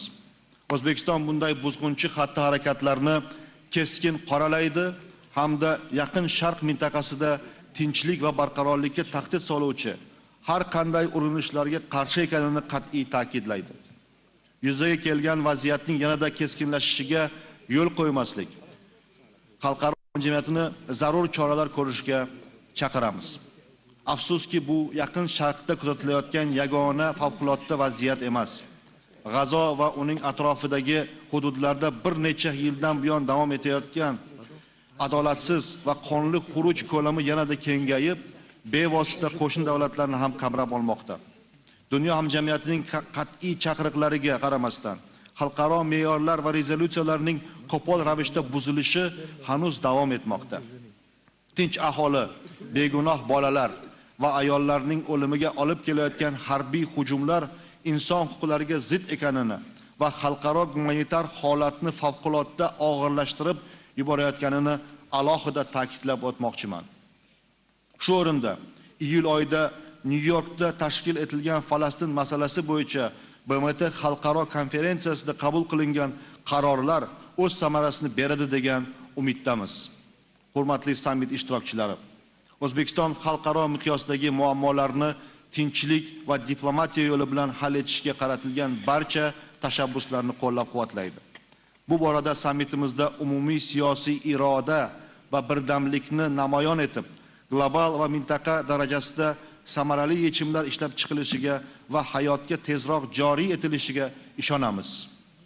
Falastin xalqi BMT rezolyutsiyalari bilan tasdiqlangan o'zining mustaqil davlatini barpo etish huquqiga ega degan qat'iy pozitsiyani yana bir bor tasdiqlaymiz.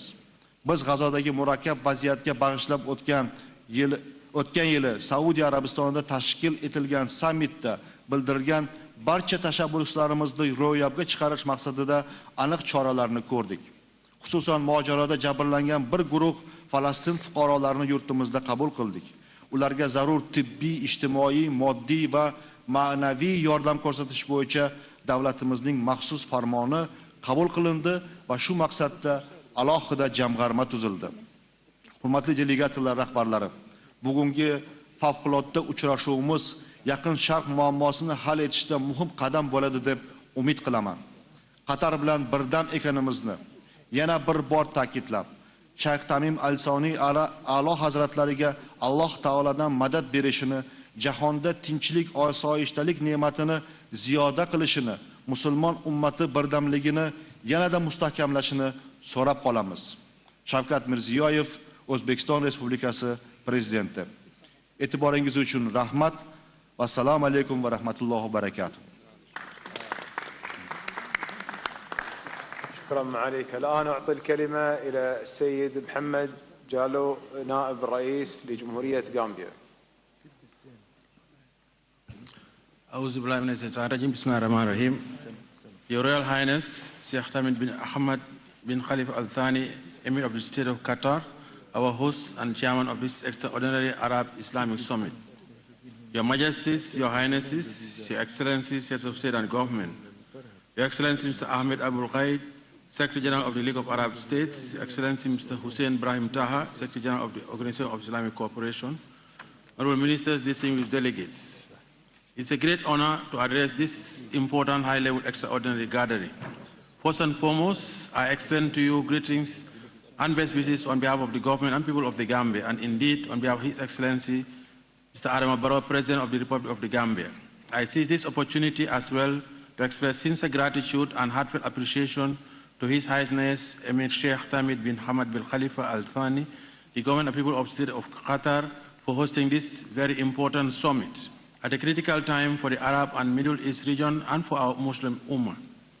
I also thank the State of Qatar for the generous hospitality and facilities placed at our disposal since our arrival in this beautiful and historic city of Doha. May I also renew my sincere recognition, appreciation, and commendation of the great leadership efforts and support of the custodian of the two holy mosques, King Salman bin Abdul Aziz Al Saud, and the Crown Prince and Prime Minister, His Royal Highness Prince Mohammed bin Salman Al Saud of the Kingdom of Saudi Arabia. May Allah preserve them in advancing and defending the cause and interests of the Palestinian people, the Muslim Ummah, as well as the sanctity of the religion and image of Islam. I applaud the Secretary General of the League of Arab States and the Organization of Islamic Cooperation, respectively, for their commendable roles and dedication towards the consolidation of relations and cooperation between the League of Arab States and the Organization of Islamic Cooperation for the benefit of our peoples under the leadership, guidance, and direction of Your Majesties, Highnesses, and Excellencies. Your Excellencies, the current war in Gaza extensively orphaned many children, separated many of them from their families, and subjected them to unforgettable trauma and lack of access to education, health facilities, shelter, sanitation, and food, causing long-lasting effects on their development. In fact, recent reports have shown that more than 300,000 children in the Gaza Strip are facing famine and death, and almost 68,000 precious Palestinian lives have perished in the prolonged war in the Palestinian territories. Your Excellencies, the blockade and the lack of access to humanitarian aid is causing huge suffering to the civilian population. We therefore urge the international community, particularly the UN Security Council, to provide the required precautions and mechanisms that would secure the designated corridors for the delivery of the much-needed humanitarian assistance to the people of Gaza. The Gambia strongly condemns the Israeli attack on the state of Qatar, as it constitutes a violation of international law, the sovereignty of the state of Qatar, and the fundamental principles of the Charter of the United Nations.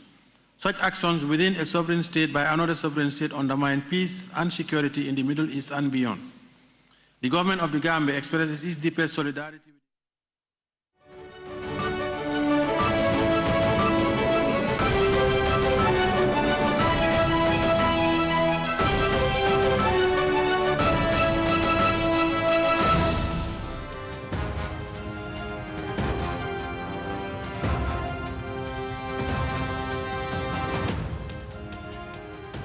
While Gaza bleeds, the heart-wrenching cries of its innocent women and children echo through these halls. Israel must be held accountable for its war crimes against humanity. Creation of an Arab-Islamic task force to adopt effective measures to ward off Israeli expansionist designs. We reiterate the OIC's call to suspend Israel's membership of the United Nations. अक़वाम मुत्तहिदा में Israel की रुकनियत फौरी मुअत्तल की जाए। जंगी जराइम पर Israel को कटहरे में लाना होगा। इसराइल जारहाना अज़ाइम को रोकने के लिए फौरी अरब इस्लामिक टास्क फोर्स तश्कील दी जाए। इसराइल ने जारियत के जरिए अमन की कोशिशों को शदीद धचका पहुंचाया। इस जारियत के बाद सवाल है कि इसराइल ने मुज़ाकरात का ढोंग क्यों रचाया। इसराइल ने हमारे बरादर मुल्क कतर की खुद मुख्तारी और सलामती की खिलाफ वर्जी की। पाकिस्तान कतर के साथ मुकम्मल यकजहती का इजहार करता है। वज़ीर आज़म मोहम्मद शहबाज शरीफ का दोहा में अरब इस्लामी मुल्कों के हंगामी इजलास से दबंग खिताब।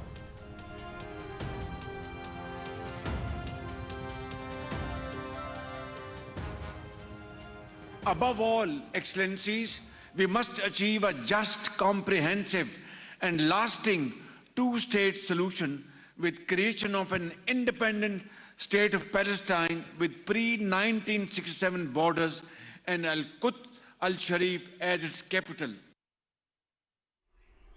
गाजा में इंसानियत सिसक रही है। गाजा में आबादी को फौरी और हंगामी बुनियादों पर इमदाद की फराहमी का मुतालबा करते हैं। 1967 की सरहदों के मुताबिक आज़ाद फ़लस्तीनी रियासत का क़याम चाहते हैं। इसराइल फौरी, गैर मशरूत और मुस्तकिल जंगबंदी करे। इमदादी कारकुनों, तिब्बी टीमों, सहाफ़ियों और अक़वाम मुत्तहिदा के अमले का तहफ़्फ़ुज़ यकीनी बनाया जाए। हमने इज्तिमाई दानिश से इक़दाम न किए तो तारीख़ माफ़ नहीं करेगी। वज़ीर आज़म शहबाज शरीफ की अपने खिताब में पाकिस्तानियों के जज्बात की भरपूर तर्जुमानी।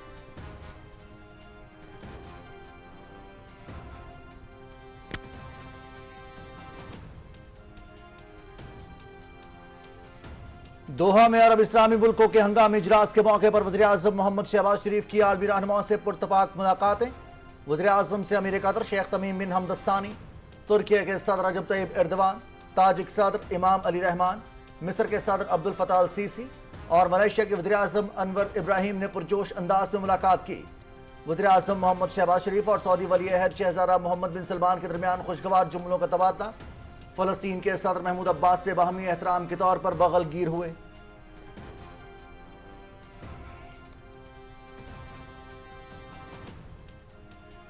وزیر اعظم محمد شہباز شریف اور سعودی ولی عہد شہزادہ محمد بن سلمان کی دوحہ میں اہم ملاقات۔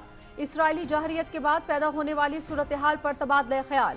اسرائیلی جارحیت کی شدید مذمت۔ وزیر اعظم کی مسلم امہ کو متحد کرنے میں سعودی ولی عہد کے دانشمندانہ قیادت کی تعریف۔ اسرائیلی جارحیت مشرق وسطی میں امن کی کوششوں کو سبوتاژ کرنے کی کوشش ہے۔ دوحہ اجلاس نے دنیا کو اہم پیغام دیا ہے۔ وزیر اعظم کی سعودی ولی عہد کو پاکستان کی ہر ممکن سفارتی حمایت کی یقین دہانی۔ وزیر اعظم شہباز شریف کے دورہ ریاض کے منتظر ہیں سعودی ولی عہد شہزادہ محمد بن سلمان۔ ملاقات میں فیلڈ مارشل سید عاصم منیر اور نائب وزیر اعظم محمد اسحاق ڈار بھی موجود۔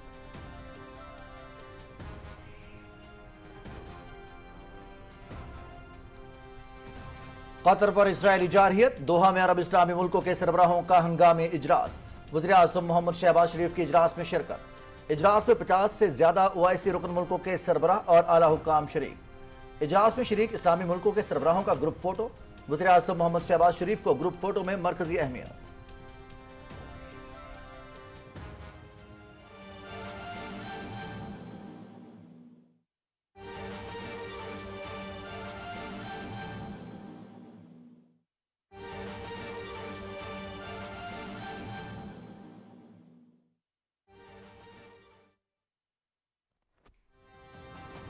اسرائیل نے قطر کی خود مختاری اور علاقائی سالمیت کی خلاف ورزی کی۔ قطر نے ثالث کے طور پر خطے میں امن کے لیے مخلصانہ کوششیں کی۔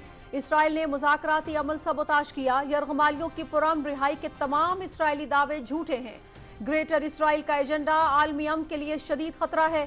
مشرق وسطی میں امن کے لیے مسئلہ فلسطین حل کرنا ہوگا۔ پر امید ہوں کہ اجلاس میں صورتحال پر ٹھوس اقدامات کیے جائیں گے۔ امیر قطر شیخ تمیم بن حمد الثانی کا خطاب۔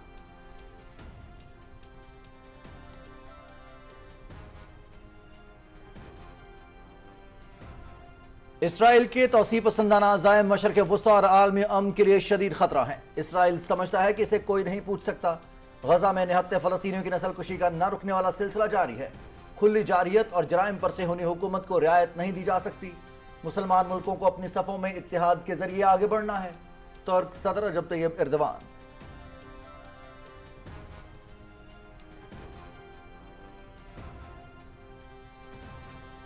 قطر پر اسرائیلی جارحیت تمام عالمی قوانین کی کھلی خلاف ورزی ہے۔ اسرائیلی ہٹ دھرمی سے ثابت ہوتا ہے کہ اس کے سامنے کوئی اصول اور کوئی قانون نہیں ہے۔ تاریخ جارحیت کے حامیوں کو بطور مجرم یاد رکھے گی۔ قابل صہیونی ریاست کا مقابلہ کرنے کے لیے ہم سب کو اکٹھے ہونا ہوگا۔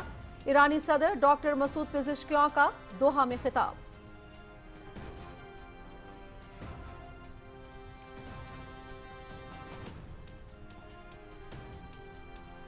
اسرائیل کھلی دہشت گردی پر اترایا ہے۔ اسرائیلی جارحانہ اقدامات پر خاموش نہیں رہ سکتے۔ قطر کی سلامتی کو اپنی سلامتی سمجھتے ہیں۔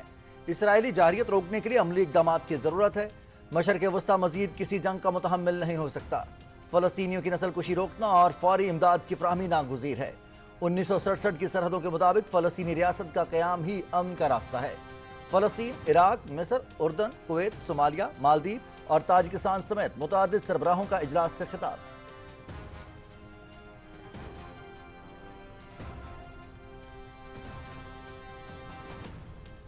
قطر پر اسرائیلی حملے سے ثابت ہو گیا کہ اسرائیل کے لیے امن کی کوئی اہمیت نہیں۔ اسرائیل کی خطے کے ملکوں پر جارحیت انتہائی تشویشناک ہے۔ صہیونی ریاست نے بربریت اور مظالم کی تمام حدیں پار کر لی ہیں۔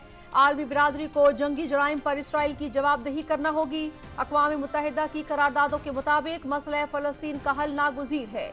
OIC کے سیکرٹری جنرل اور عرب لیگ کے سیکرٹری جنرل کا اجلاس سے خطاب۔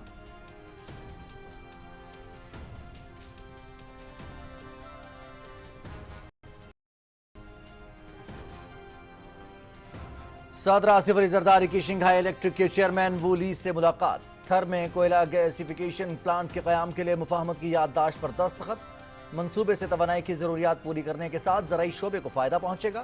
شنگھائی الیکٹرک کو پاکستان کی بجلی ٹرانسمیشن اور ڈسٹریبیوشن نظام میں سرمایہ کاری کی دعوت۔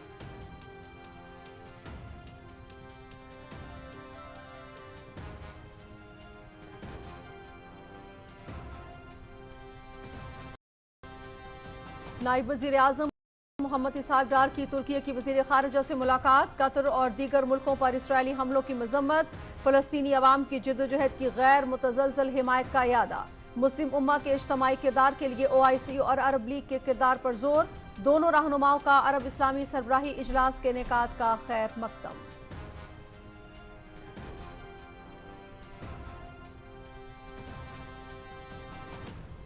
وزیر اعلیٰ پنجاب مریم نواز کا سیلاب سے شدید متاثرہ مظفر گڑھ کی تحصیل علی پور کا دورہ، ریسکیو اور ریلیف آپریشن پر بریفنگ۔ گورنمنٹ ہائی اسکول علی پور میں قائم فلڈ ریلیف کیمپ کا بھی دورہ، سیلاب متاثرین سے دستیاب سہولتوں کے بارے میں دریافت کیا۔ سیلاب متاثرین کی بحالی تک چین سے نہیں بیٹھیں گے، مریم نواز۔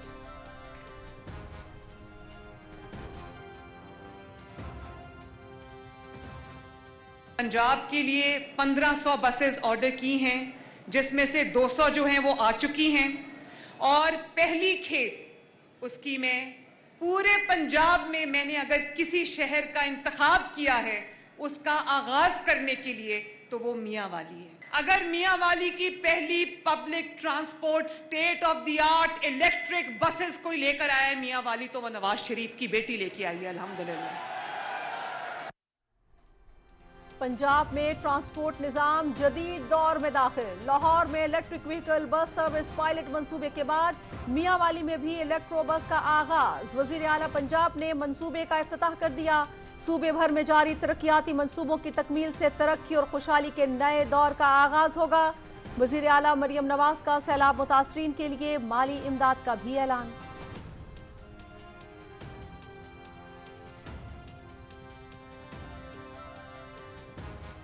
پاکستان چین دوستی کی دنیا بھر میں کہیں کوئی مثال نہیں ملتی۔ پاکستان اور چین نے ہر مشکل وقت میں ایک دوسرے کا ساتھ دیا، تمام فورمز پر یکساں موقف اپنایا۔ سی پیک سے ترقی اور خوشحالی کے نئے دور کا آغاز ہوا۔ دونوں ملکوں کے درمیان عظیم دوستی کو آنے والی نسلوں تک پہنچائیں گے۔ بلاول بھٹو زرداری کا فضان یونیورسٹی میں پاک چین دوستی کے ماضی، حال اور مستقبل کے موضوع پر خطاب۔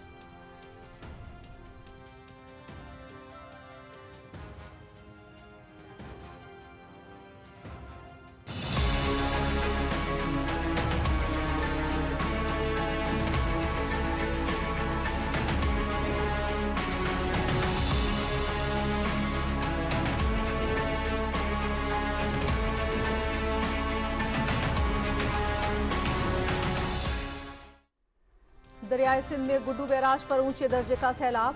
گڈو بیراج پر 6,25,000 کیوسیک کا ریلا گزر رہا ہے۔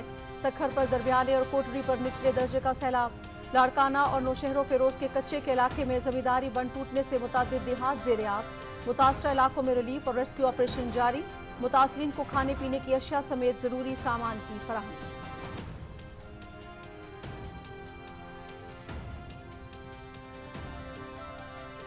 مونسون بارشوں کا 11واں سپیل کل سے شروع ہوگا۔ 16 سے 19 ستمبر تک بیشتر اضلاع میں شدید بارشوں کی پیشگوئی۔ راولپنڈی، مری، گلیات، اٹک، چکوال، جہلم، گجرانوالہ، لاہور، گجرات اور سیالکوٹ میں بارشیں متوقع۔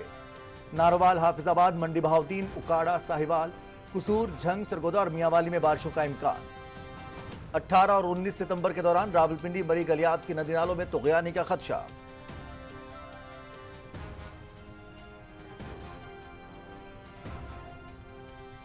اسٹیٹ بینک کا نئی مانیٹری پالیسی کا اعلان۔ شرح سود 11% پر برقرار رکھنے کا فیصلہ۔ گورنر اسٹیٹ بینک کی صدارت میں مانیٹری پالیسی کمیٹی کا اجلاس۔ ملکی اور عالمی معاشی حالات کا جائزہ۔ اگست میں مہنگائی کی شرح 3% ریکارڈ کی گئی۔ زر مبادلہ کے ذخائر میں بھی بہتری آئی ہے۔ State bank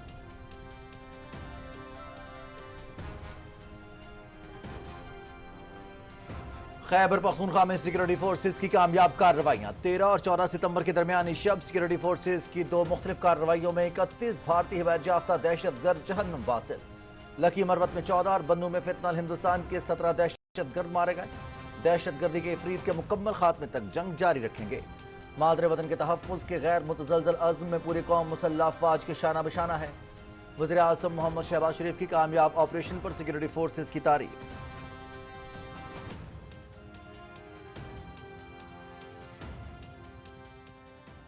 I, Maqbool Ahmed Gondal, do hereby solemnly swear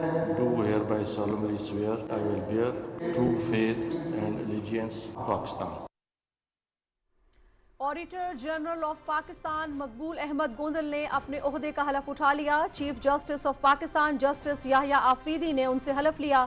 तकरीब में सुप्रीम कोर्ट के जजेस, ऑडिटर जनरल ऑफिस और सुप्रीम कोर्ट के अफसरों की शिरकत।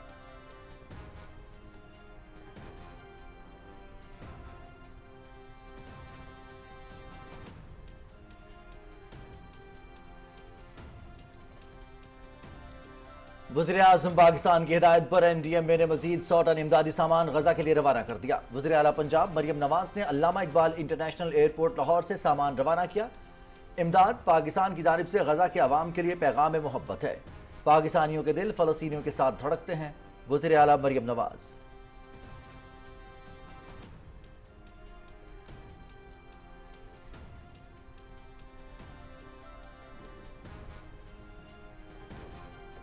गाजा पर काबिज इजरायली फौज की बर्बरियत जारी। वहशियाना बमबारी में मजीद 53 फलस्तीनी शहीद।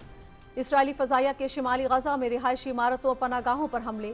खान यूनिस में इमदादी मरकज पर काबिज फौज की फायरिंग से 5 फलस्तीनी शहीद। हजारों फलस्तीनी इलाका छोड़ने पर मजबूर। सेहूनी हमलों में शहीद फलस्तीनियों की तादाद 65,000 से तजावुज कर गई।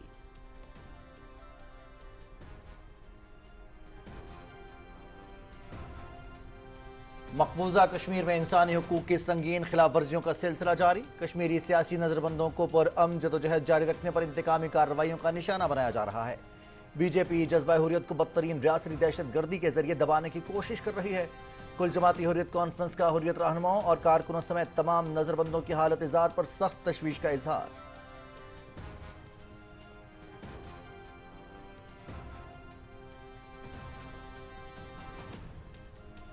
एशिया कप में भारतीय खिलाड़ियों की घटिया हरकत। पाकिस्तान का भारतीय टीम और मैच रेफरी के नामुनासिब रवैये पर शदीद एहतजाज।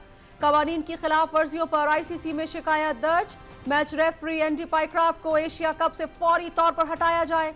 पाकिस्तान क्रिकेट बोर्ड का ICC को खत। खेल में सियासत घसीटना उसकी रूह के मुनाफी है।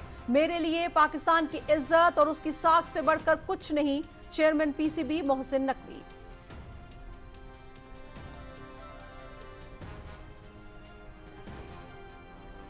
पाक फौज के ज़रिए एहतमाम गिलगित बल्तिस्तान के जिला शिगर में पहली नेशनल सरफारंगा मैराथन का इनेकाद। 21 किलोमीटर के मुकाबले में 1000 से ज्यादा मुल्की और गैर मुल्की एथलीट्स की शिरकत। मजमूई तौर पर 40 लाख रुपए के इनामात तकसीम।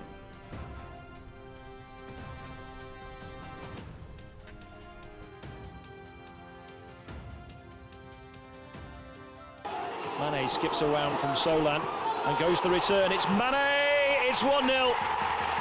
Finally breached. और Saudi professional football league Cristiano Ronaldo की टीम अल नसर ने अल खलूद को 2-0 से हरा दिया। पॉइंट्स टेबल पर अल नसर, अल खलीज और अल इत्तेहाद के 6-6 पॉइंट्स। गोल औसत की बुनियाद पर अल नसर पहले नंबर पर मौजूद।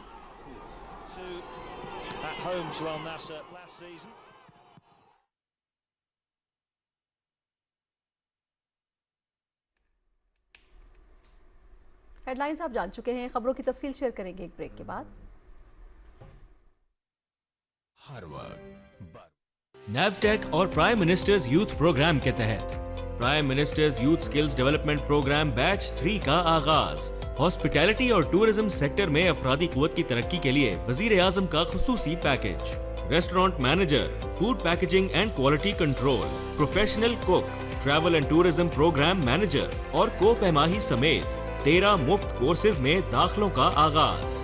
माहिर असातिज़ा की ज़ेरे निगरानी तरबियत, रोजगार और कारोबार के रोशन इम्कानात। ऑनलाइन दरखास्त देने की आखिरी तारीख 30 सितंबर 2025। कोर्सेज की तफसील और ऑनलाइन एप्लीकेशन के लिए हमारी वेबसाइट विजिट करें। नैवटेक। महफूज पंजाब की बाइख्तियार खवातीन, रोशन कल और तरक्की और खुशहाली का यकीन। किसी खातून को हरासा करना मरियम नवाज शरीफ की रेड लाइन। वज़ीर आला पंजाब मरियम नवाज शरीफ ख़वातीन के तहफ़्फ़ुज़ और हुकूक की पासदारी के लिए पुरअज़्म। तारीख में पहली बार वर्चुअल वुमेन पुलिस स्टेशन का कयाम, पिंक बटन से फौरी पुलिस हेल्प का हुसूल, women safety app, police protection app, helpline 1043, 24 घंटे 7 दिन फाल, जेंडर बेस्ड वायलेंस के ट्रैकिंग सिस्टम का जल्द आगाज, जाए मुलाजमत पर हिरासगी के खिलाफ कानूनी तहफ़्फ़ुज़, खवातीन के खिलाफ तशद्दुद में मुलव्विस अफराद को 2 साल कैद और 5 लाख रुपए तक जुर्माना, कम उम्री की शादी के खिलाफ सख्त कानूनी कार्रवाई, chief minister digital skills development programme बराए दही खवातीन का इजरा, वर्किंग वुमेन हॉस्टल्स और डे केयर सेंटर्स की फनाहमी, धी रानी प्रोग्राम कामयाबी से जारी, अपनी छत अपना घर प्रोग्राम और इलेक्ट्रिक बाइक स्कीम में खवातीन के लिए खसूसी कोटा। ये है खवातीन के लिए महफूज और खुशियों भरा पंजाब। वजीर आला पंजाब मरियम नवाज शरीफ हैं अपनी मिसाल आप। हुकूमत पंजाब। एक सोच ने अंगड़ाई ली है, एक और कली मुस्काई है। मेरे घर में सारे जहान की खुशी सिमट आई है। बारिश की पहली बूंद की मानिंद मेरे दिल से एक आवाज आई है कि ये नन्हे कदम रुकेंगे नहीं, ये मासूम ख्वाहिशें मिटेंगी नहीं, ये काबिलियतें थमेंगी नहीं। क्योंकि मैं हूं हमेशा इनके साथ। मेरी दोनों बेटियां मेरी कुल कायनात और मेरा खानदान है मुकम्मल। महकमा सेहत व आबादी, हुकूमत पंजाब। दुरुस्त हर वक्त बर वक्त।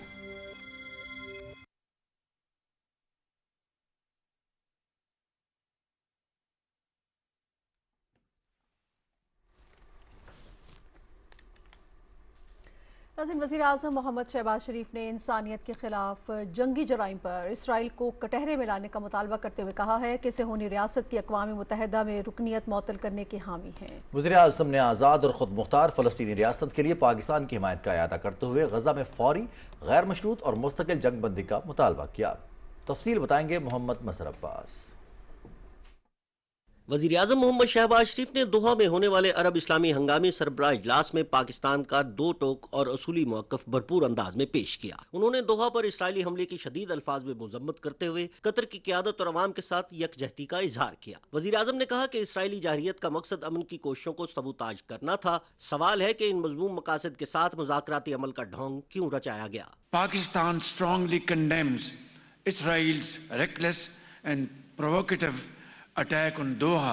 This was a flagrant violation of the sovereignty and territorial integrity of the state of Qatar.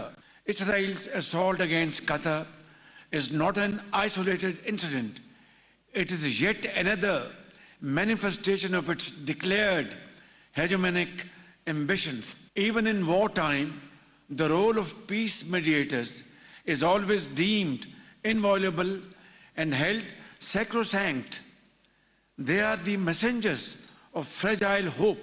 One is therefore compelled to question, why then this charade of negotiations? Was the return of hostages ever a priority for a country that has no respect or regard for human life?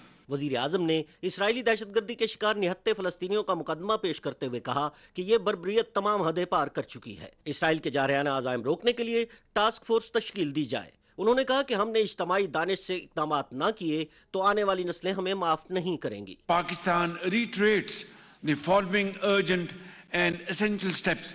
Israel must be held accountable for its war crimes against humanity. Creation of an Arab-Islamic task force to adopt effective measures to ward off Israeli expansionist designs. We reiterate the OIC's call to suspend Israel's membership of the United Nations. Fourth, member states should actively consider implementing other appropriate measures against Israel. The UN Security Council must urgently demand from Israel under Chapter 7 of the UN Charter an immediate, unconditional and permanent ceasefire, release of hostages and exchange of Palestinian prisoners. Sixth, guaranteed, sustained and secure humanitarian access to all civilians in need, and the protection of aid workers, medical teams, journalists and UN personnel. وزیر اعظم محمد شہباز شریف نے دو ریاستی حل کی ضرورت پر زور دیتے ہوئے غزہ میں فوری طور پر غیر مشروط جنگ بندی کی ضرورت پر زور دیا. While Gaza bleeds, the heart-wrenching cries of its innocent women and children echo through these halls. We can hear the frail voice of the 10-year-old boy Amir, who walked 12 kilometers barefooted for a few morsels of bread, only to be gunned down by Israeli soldiers along with 64,000 of his fellow countrymen. Israel's genocidal campaign has reduced Gaza to rubble and ruin. We have all condemned Israel's aggression. Above all, Excellencies, we must achieve a just, comprehensive and lasting two-state solution with creation of an independent state of Palestine with pre-1967 borders and Al-Quds al-Sharif as its capital. Let history record this great moment when we, the leaders of the Arab-Islamic world, have chosen unity, dignity and courage over silence and inaction. Otherwise, my brothers and sisters, may I submit in all humility, posterity will never forgive us. وزیر اعظم نے عرب اسلامی سربراہ ہنگامی اجلاس کے لیے امیر قطر شیخ تمیم بن حمد الثانی کے اہم کردار کو سراہتے ہوئے پاکستان کے مکمل تعاون کا یقین دلایا. محمد مظہر عباس، پاکستان ٹیلی ویژن نیوز. دوحہ میں عرب اسلامی سربراہی ہنگامی اجلاس سے خطاب کرتے ہوئے عالمی رہنماؤں نے قطر کے ساتھ یکجہتی کا اظہار کیا. انہوں نے کہا کہ اسرائیل کے توسیع پسندانہ عزائم عالمی امن کے لیے شدید خطرہ ہیں. مشرق وسطیٰ میں پائیدار امن اور استحکام کے لیے آزاد و خود مختار ریاست کا قیام ناگزیر ہے. تفصیل بتا رہے ہیں عمر فاروق. قطر کی میزبانی میں ہونے والے عرب اسلامی سربراہ ہنگامی اجلاس میں مسلمان ملکوں کی قیادت کی شرکت اس عزم کی عکاس تھی کہ اسرائیل کی دہشت گردی روکنے کے لیے اجتماعی دانش بروکار لانا وقت کی ضرورت ہے. وزیر اعظم محمد شہباز شریف، سعودی ولی عہد شہزادہ محمد بن سلمان، ترک صدر رجب طیب اردوان، اردن کے شاہ عبداللہ دوئم، مصر کے صدر عبد الفتاح السیسی، ایران کے صدر ڈاکٹر مسعود پزشکیان، کویت کے ولی عہد شیخ صبا الخالد الاحمد المبارک، ملیشیا کے وزیر اعظم انور ابراہیم، تاجک صدر امام علی رحمان، عراقی وزیر اعظم محمد شیع السودانی اور فلسطینی صدر محمود عباس سمیت 50 سے زیادہ ملکوں کی قیادت اس اہم اجلاس میں شریک تھی. امیر قطر شیخ تمیم بن حمد الثانی نے سربراہ اجلاس میں شریک رہنماؤں کا خیر مقدم کرتے ہوئے کہا کہ ہم نے بطور ثالث خطے میں امن کے لیے مخلصانہ کوششیں کی ہیں. اسرائیل نے مذاکراتی عمل سبوتاژ کرتے ہوئے دوحہ پر حملہ کیا.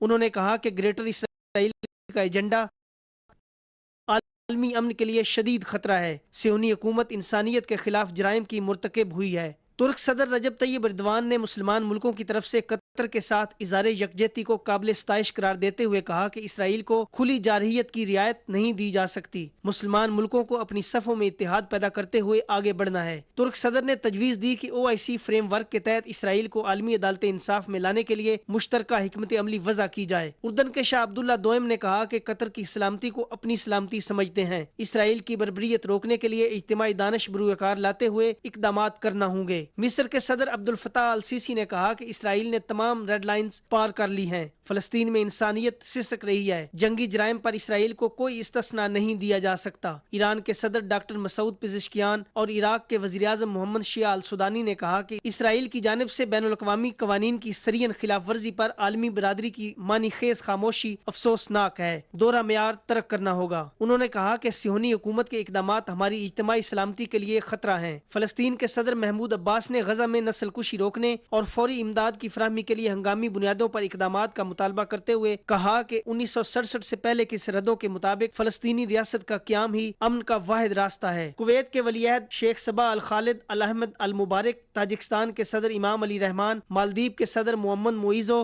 لبنان، جبوتی، موریتانیہ، صومالیہ اور دوسرے ملکوں کے رہنماؤں نے کہا کہ غزہ میں 2 سال سے جاری بربریت عالمی برادری کے ضمیر پر سوالیہ نشان ہے. اسرائیل کے ہاتھوں خطے کے ملکوں کی خود مختاری اور علاقائی سلامتی کی خلاف ورزیاں قابل مذمت सहमत हैं। उन्होंने कहा कि तशद्दुद की बजाय बातचीत से मसाइल हल हो सकते हैं। इसराइल को रियासती दहशतगर्दी और जंगी जराइम पर कटहरे में लाना होगा। आलमी रहनुमाओं ने गजा में इंसानियत सोज मजालिम और भूख को बतौर हथियार इस्तेमाल करने की शदीद मजम्मत करते हुए कहा कि निहत्ते फलस्तीनियों पर उनकी अपनी जमीन तंग कर दी गई है। उन्होंने बिला तात्तुल और फौरी इमदाद की फराहमी की जरूरत पर जोर देते हुए कहा कि आलमी बरादरी फौरी जंग बंदी के लिए इकदामात करे।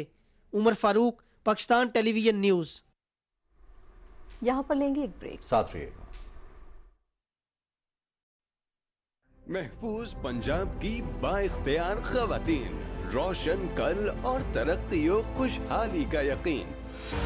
किसी खातून को हरासा करना मरियम नवाज शरीफ की रेड लाइन। वज़ीर आला पंजाब मरियम नवाज शरीफ ख़वातीन के तहफ़्फ़ुज़ और हुकूक की पासदारी के लिए पुरअज़्म। तारीख में पहली बार वर्चुअल वुमेन पुलिस स्टेशन का क़याम। पिंक बटन से फौरी पुलिस हेल्प का हुसूल। Women safety app, police protection app, helpline 1043, 24 घंटे 7 दिन फाल। जेंडर बेस्ड वायलेंस के ट्रैकिंग सिस्टम का जल्द आगाज। जाए मुलाजमत पर हिरासगी के खिलाफ कानूनी तहफ़्फ़ुज़। ख़वातीन के खिलाफ तशद्दुद में मुलव्वस अफराद को 2 साल कैद और 5 लाख रुपए तक जुर्माना। कम उम्री की शादी के खिलाफ सख्त कानूनी कार्रवाई। Chief minister digital skills development programme बराए दही खवातीन का इजरा। वर्किंग वुमेन हॉस्टल्स और डे केयर सेंटर्स की फराहमी। धी रानी प्रोग्राम कामयाबी से जारी। अपनी छत अपना घर प्रोग्राम और इलेक्ट्रिक बाइक स्कीम में खवातीन के लिए खसूसी कोटा। ये है खवातीन के लिए महफूज और खुशियों भरा पंजाब। वजीर आला पंजाब मरियम नवाज शरीफ हैं अपनी मिसाल आप। हुकूमत पंजाब। दुरुस्त हर वक्त बर वक्त।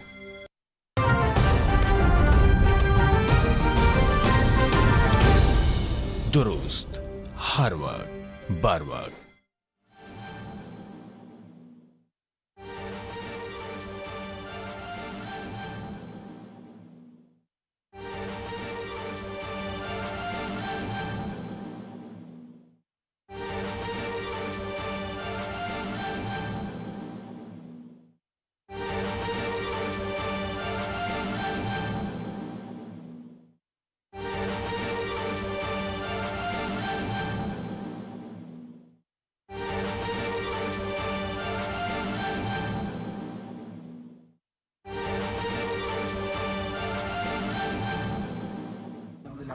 हाँ जी, अल्लाह का शुक्र। आप बताओ मैडम, जस्ट 5 मिनट्स में आपको ये हमारा रिवर चनाब है, टोटल हमारा जो डिस्ट्रिक्ट है that is between these two river. ये रिवर इंडस चल रहा है मैडम और ये रिवर चनाब है।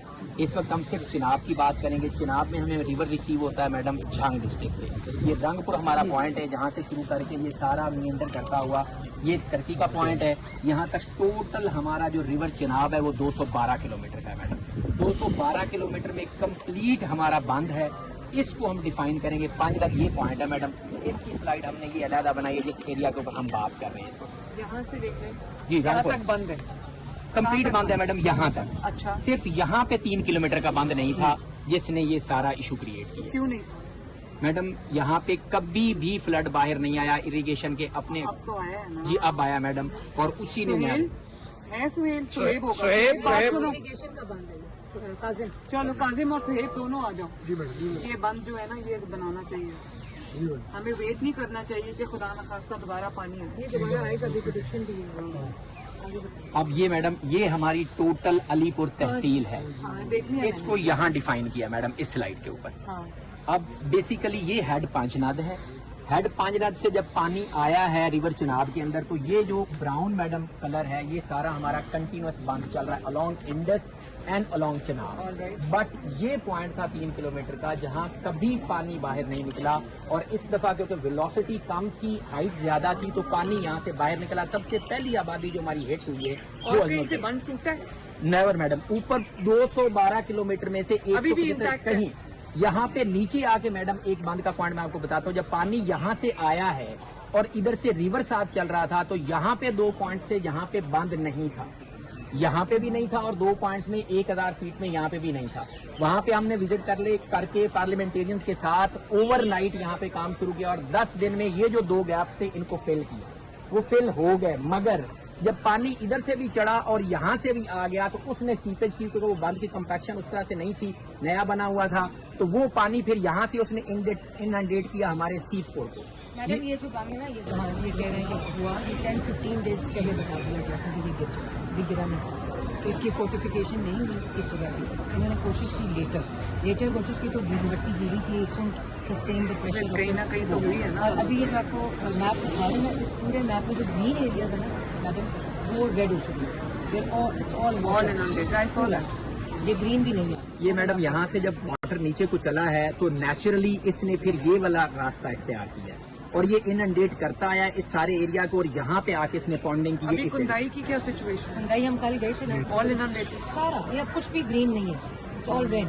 اور اب یہ جو آپ بند دیکھ رہی ہیں نا، یہ پورے نے اس کو بچایا ہوتا ہے، ادروائز سیلاب آتا ہے. اور اس پورے پہ آبادی ہے. یہ جو پورا آپ براؤن ایریا بند کا دیکھ رہی ہیں، اور یہ شہباز صاحب نے، یہ میاں صاحب نے 1988 میں شروع کیا تھا اس کا پروسیس، اور یہ شہباز صاحب نے اس کو کمپلیٹ. اور اب جو گراجز بھی بنے ہیں وہ بھی ہماری گورنمنٹ میں بنے. اب جو ایریا میں دیکھ رہے ہیں ٹینٹ سٹی بنی ہے، تو یہ اب آج ہم جا رہے ہیں اس ایریا میں. اور یہ اب مسئلہ یہ کہ جو یہ والا ایریا نا، یہاں بوٹ بھی نہیں جا سکتا، یہ بالکل یہاں بیڑا بھی نہیں چل سک رہا، اور اس جگہ پہ بھی بیڑا چلنا مشکل ہو گیا. پانی اب ریسیو کر رہا ہے تو ڈیپتھ آف واٹر نہیں ہے. تو اب وہ کوشش ہم کر رہے ہیں عامر بھائی کے ساتھ کہ ہم اس کو طریقہ بتائیں کہ جہاں کدھر ہم بچا سکتے ہیں چیزیں. مگر یہ چیزیں جو ہیں یہاں پہنچ، اور جہاں نہیں پہنچ رہی وہاں ہیلی سے پہنچ رہی. ہیلی سے پہنچا تو سکتے ہیں، لیکن ہیلی میں بھی نا ہم نے جس طرح جلال پور میں کوشش کی تھی نا، ہیلی از اے ویٹ ایشو اور وہ پھینکتا ہے، تو ٹینٹ نہیں پھینک سکتا، ٹینٹ رکھے جا سکتے ہیں ہیلی میں نہ پھینکے. اور جو آپ کے وہ جو ہے ڈرونز ویٹ کیرنگ ڈرونز، وہ بھی ہم نے ٹیسٹ کیا تھا، وہ میں آپ کو بتاؤں گی کہ وہ ایک سرٹن ہائٹ پہ جاتے ہیں دین دے لینڈ. ایک اور چیز وہ جو بتائیں، وہ سیت پور کہاں ہے؟ سیت پور، یہ میڈم یہاں ہم گئے تھے. اب یہ نا ایک سیت پور جو جگہ، یہ کمپلیٹ آئلینڈ بنا، ہاں جی، ادھر ہم گئے تھے جہاں اس دن وہ لوگوں کو راشن اور آٹا دیا. اور یہ جو آپ دیکھیے نا، یہ تھوڑا سا بچا ہوا، یہ خیر ارشادات، اور وہاں ایک چھوٹی سی لائن بچی ہوئی جو پانی میں نہیں، باقی سب اٹس آل. یہ سارا ایریا میڈم جو ہے واٹر میں ہے. یہاں ابھی مجھے یہ بتاؤ کہ ابھی یہاں سے کہاں سے پانی ریسیو کر رہے ہیں؟ میڈم یہاں پہ جب پانی آیا ہے تو یہ 3 کٹ یہاں ڈیولپ کیے گئے ہیں، اس کی وجہ سے یہ پانی نکلا ہے. اب پانی پیچھے 3,07,000 پہ چلا گیا، تو یہ جو دونوں کٹس ہیں یہ بھی پانی کو اب واپس دریا میں ڈال دیں. اور انڈس کا فلو اس وقت کیسا ہے؟ انڈس کا فلو ڈاؤن ہے میڈم، اس کو ہیڈ میں مل رہا ہے تو وہ نیچے. اور سی ایم یہاں جب گئے نا تو یہ بریچ ہے جو انہوں نے کیا، تو ہم یہاں تک جا سکیں، پھر یہاں سے آگے اب جو ہے نا پانی کم ہے جس کی وجہ سے میں نے دیکھا اوپر سے ریسیو کر رہا تھا، لیکن ابھی بھی انڈیٹڈ ہے، پورے گاؤں کٹے ہوئے ہیں چاروں طرف. میڈم پانی ریسیو کیا تو ہماری یہاں پہ جو کنیکٹیوٹی روڈ تھی وہ الحمدللہ میکینیکل ڈویژن نے شروع کر دی. ہماری یہاں پہ 3 آئے تھے کٹس، جس میں 2 وہ تو میڈم ابھی ٹائم لگے گا. ابھی راشن بھی باندھ جو آپ نے براؤن ایریا سب کو راؤنڈ، اور وہاں بھی 2600 ہم نے راشن دیا، لیکن 5000 آ جائے گا. جو آپ پورا براؤن دیکھیے نا ایریا، وہاں کسی کو ٹینٹ کسی کو صرف کندائی والا ٹینٹ ہم نے کر، بس وہ بھی پروسیس میں تھے. اب آئے ہیں نا یہ آج آئے ہیں. نہیں ہمارے پاس ٹینٹس کی کمی نہیں ہے، ٹینٹس بھی ہے، راشن بھی ہے. راشن تو سی ایس 29 مجھے پتا آپ نے ڈائریکشن دیا تو بھجوا دیا، وہ پروسیس اب شروع ہے. ٹھیک ہو؟ اسی کیمپ میں ہو سارے؟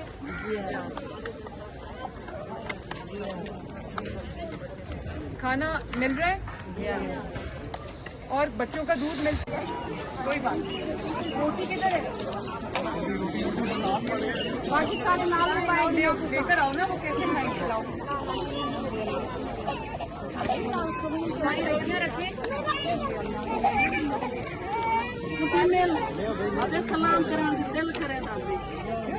کیا نام ہے؟ محمد طیب. اتنا اچھا نام ہے. یہ لو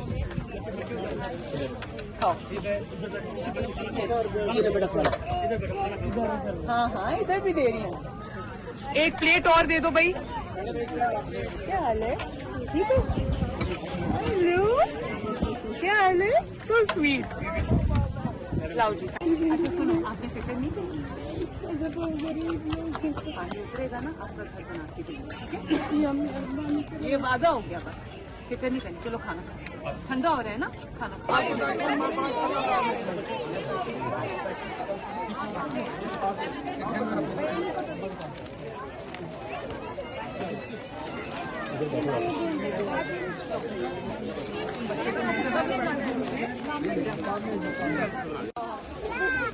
बेटे और सारे को खाने देना है। इतनी सिक्के क्या होता है? वो क्या होता है? क्या होता है? दिल को खुशी चाहिए।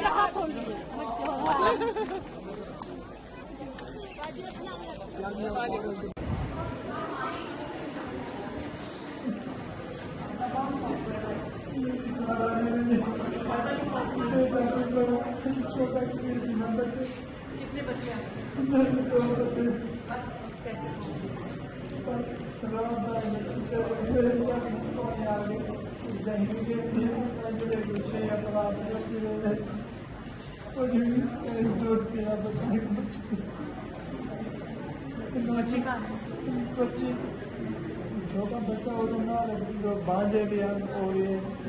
मेरी अनीशा भी ना रही 9 साल की।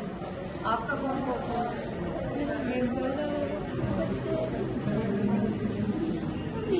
वो भी ऐसी फोटो। मेरी अनीशा 9 साल की।